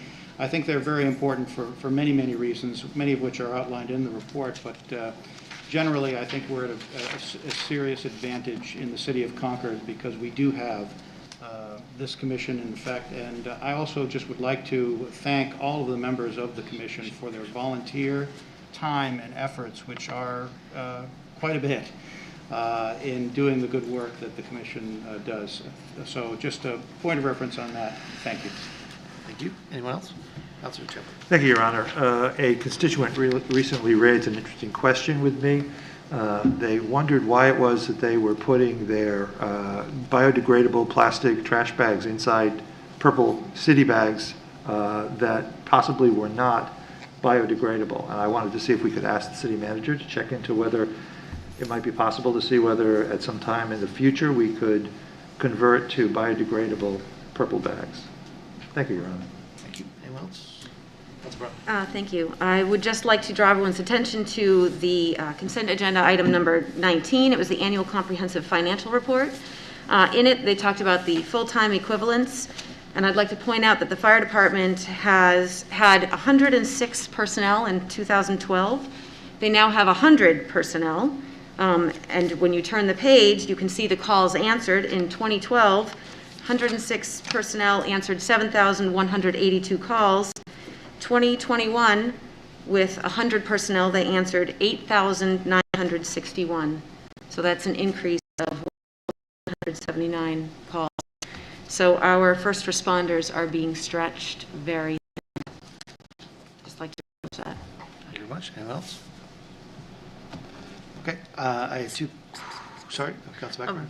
I'd just like to bring to thank the grounds, our city grounds, because I got a call from Mr. Bird at 51 Store Street during the snowstorm the other day, concerned because he's disabled and he can't get out. And I said, I'm coming that way, let me meet you. And just as I got a block from him, he was elated because the city had cleaned his streets, which we all knew they would get there eventually that day. So kudos to our city grounds who works during the snow and on Christmas. So thank you. I hear them every morning at 5:30. You're welcome. Anyone else? All right, I had two quick things. One, I did have on the agenda for this evening, and I chose not to go forth with it. It was the results of the station location study for the fire department. That will be heard in February. If there are available copies prior to the meeting, I would encourage you to get it out to the counselors. It's worth a read. It's very detailed, it's very comprehensive, and I think to have a better discussion of it in a month, it may be best if we could all get a copy of it and look at it prior to, if that's possible, Mr. Manager. Absolutely. That's number one. Number two is, Councilor Rice Hawkins brought up good questions regarding the fire department. Councilor Brown just added to that. Not to be repetitive, I just wanted to, so not to be repetitive, let me try to ask the question this way. Mr. Manager, could you come back in the month of February to talk about the opportunities to improve ambulatory coverage in the city based on all the things that we've talked about prior? I'm going to skip all the fluffy stuff that I had written. We can talk about that tomorrow. Does anybody, Which is in 27 minutes. Does anybody object? Does anybody object to that? I guess what I'm looking for is, I want to know what the numbers are. I want to know what the costs are. I want to know how it would be implemented. I want to know what the implications are throughout the city. I want to know all the potential possibilities as how we can address it sooner or later. Mr. Mayor, and I would also like to know, Mr. Manager, next month, if there's anything we can do to help alleviate the stress of the workload sooner rather than later, so, next month. So really an interim plan, so to speak, about kind of where you did take a very good step last month in approving the advanced EMT position, and the fire administration and I have been working on a plan. What are the next steps after that, and which would carry you between there and the next budget. So we'll be coming. I'll come forward at the next meeting with that. Thank you. Along the same lines, yes, more. Thank you. Understood. Thank you, appreciate that. And then anybody else? I apologize. Mr. Manager, I'm assuming you don't have anything? Correct. We do have one item that's been removed from consent agenda. That's item 20, Madam Clerk. Yes, it was removed from consent by Councilor Nyan. It's a report from the Everett Arena Advisory Committee and the Parks and Recreation Advisory Committee recommending funding the Kiwanis Park Master Plan in fiscal year 2023. Councilor Nyan. Thank you very much. Item number 20 actually says in its recommendation, accept the report and fund the plan in 2023. Funding the plan is something that's done during the budget process, and I don't believe outside that process we should be directing the manager what to do. So I move that we accept the report and let the funding of that project move forward in the course of our normal budget discussions. Second.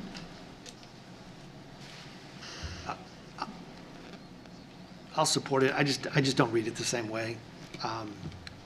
This is, if you go to the very top, it says from the Everett Arena Parks and Recs Advisory Committee, and they're only advisory. So they can't require us to do anything. This is simply their recommendations, and I think that by accepting, it doesn't bind the manager to have to do this. I fully appreciate what you're saying. I just don't quite read it the same way. Having said that, I give up tonight, and I'm going to vote to say yes. Mr. Mayor, Neighborhood. I'm going to vote no. I think because I think it's important that we look at that piece of property. There's a lot of moving parts. Hibbert Arena wants to expand, the skateboard park needs to expand, the crew wants to move, and I think it's in the best interest of the city and that park that we move ahead, or we accept the report. That was the motion, to accept the report. Right, as written. Okay, we have a motion before us pending. Is there any further discussion? Second. Excuse me? Seeing none, all in favor say aye. Aye. All opposed? No. And the ayes have it. That concludes, I believe, our activity for this evening. Is that not correct? It is correct. Motion to adjourn? Motion to adjourn. Motion's been seconded. All in favor say aye. Aye. What do you think of being in their house in bed first? The ayes have it.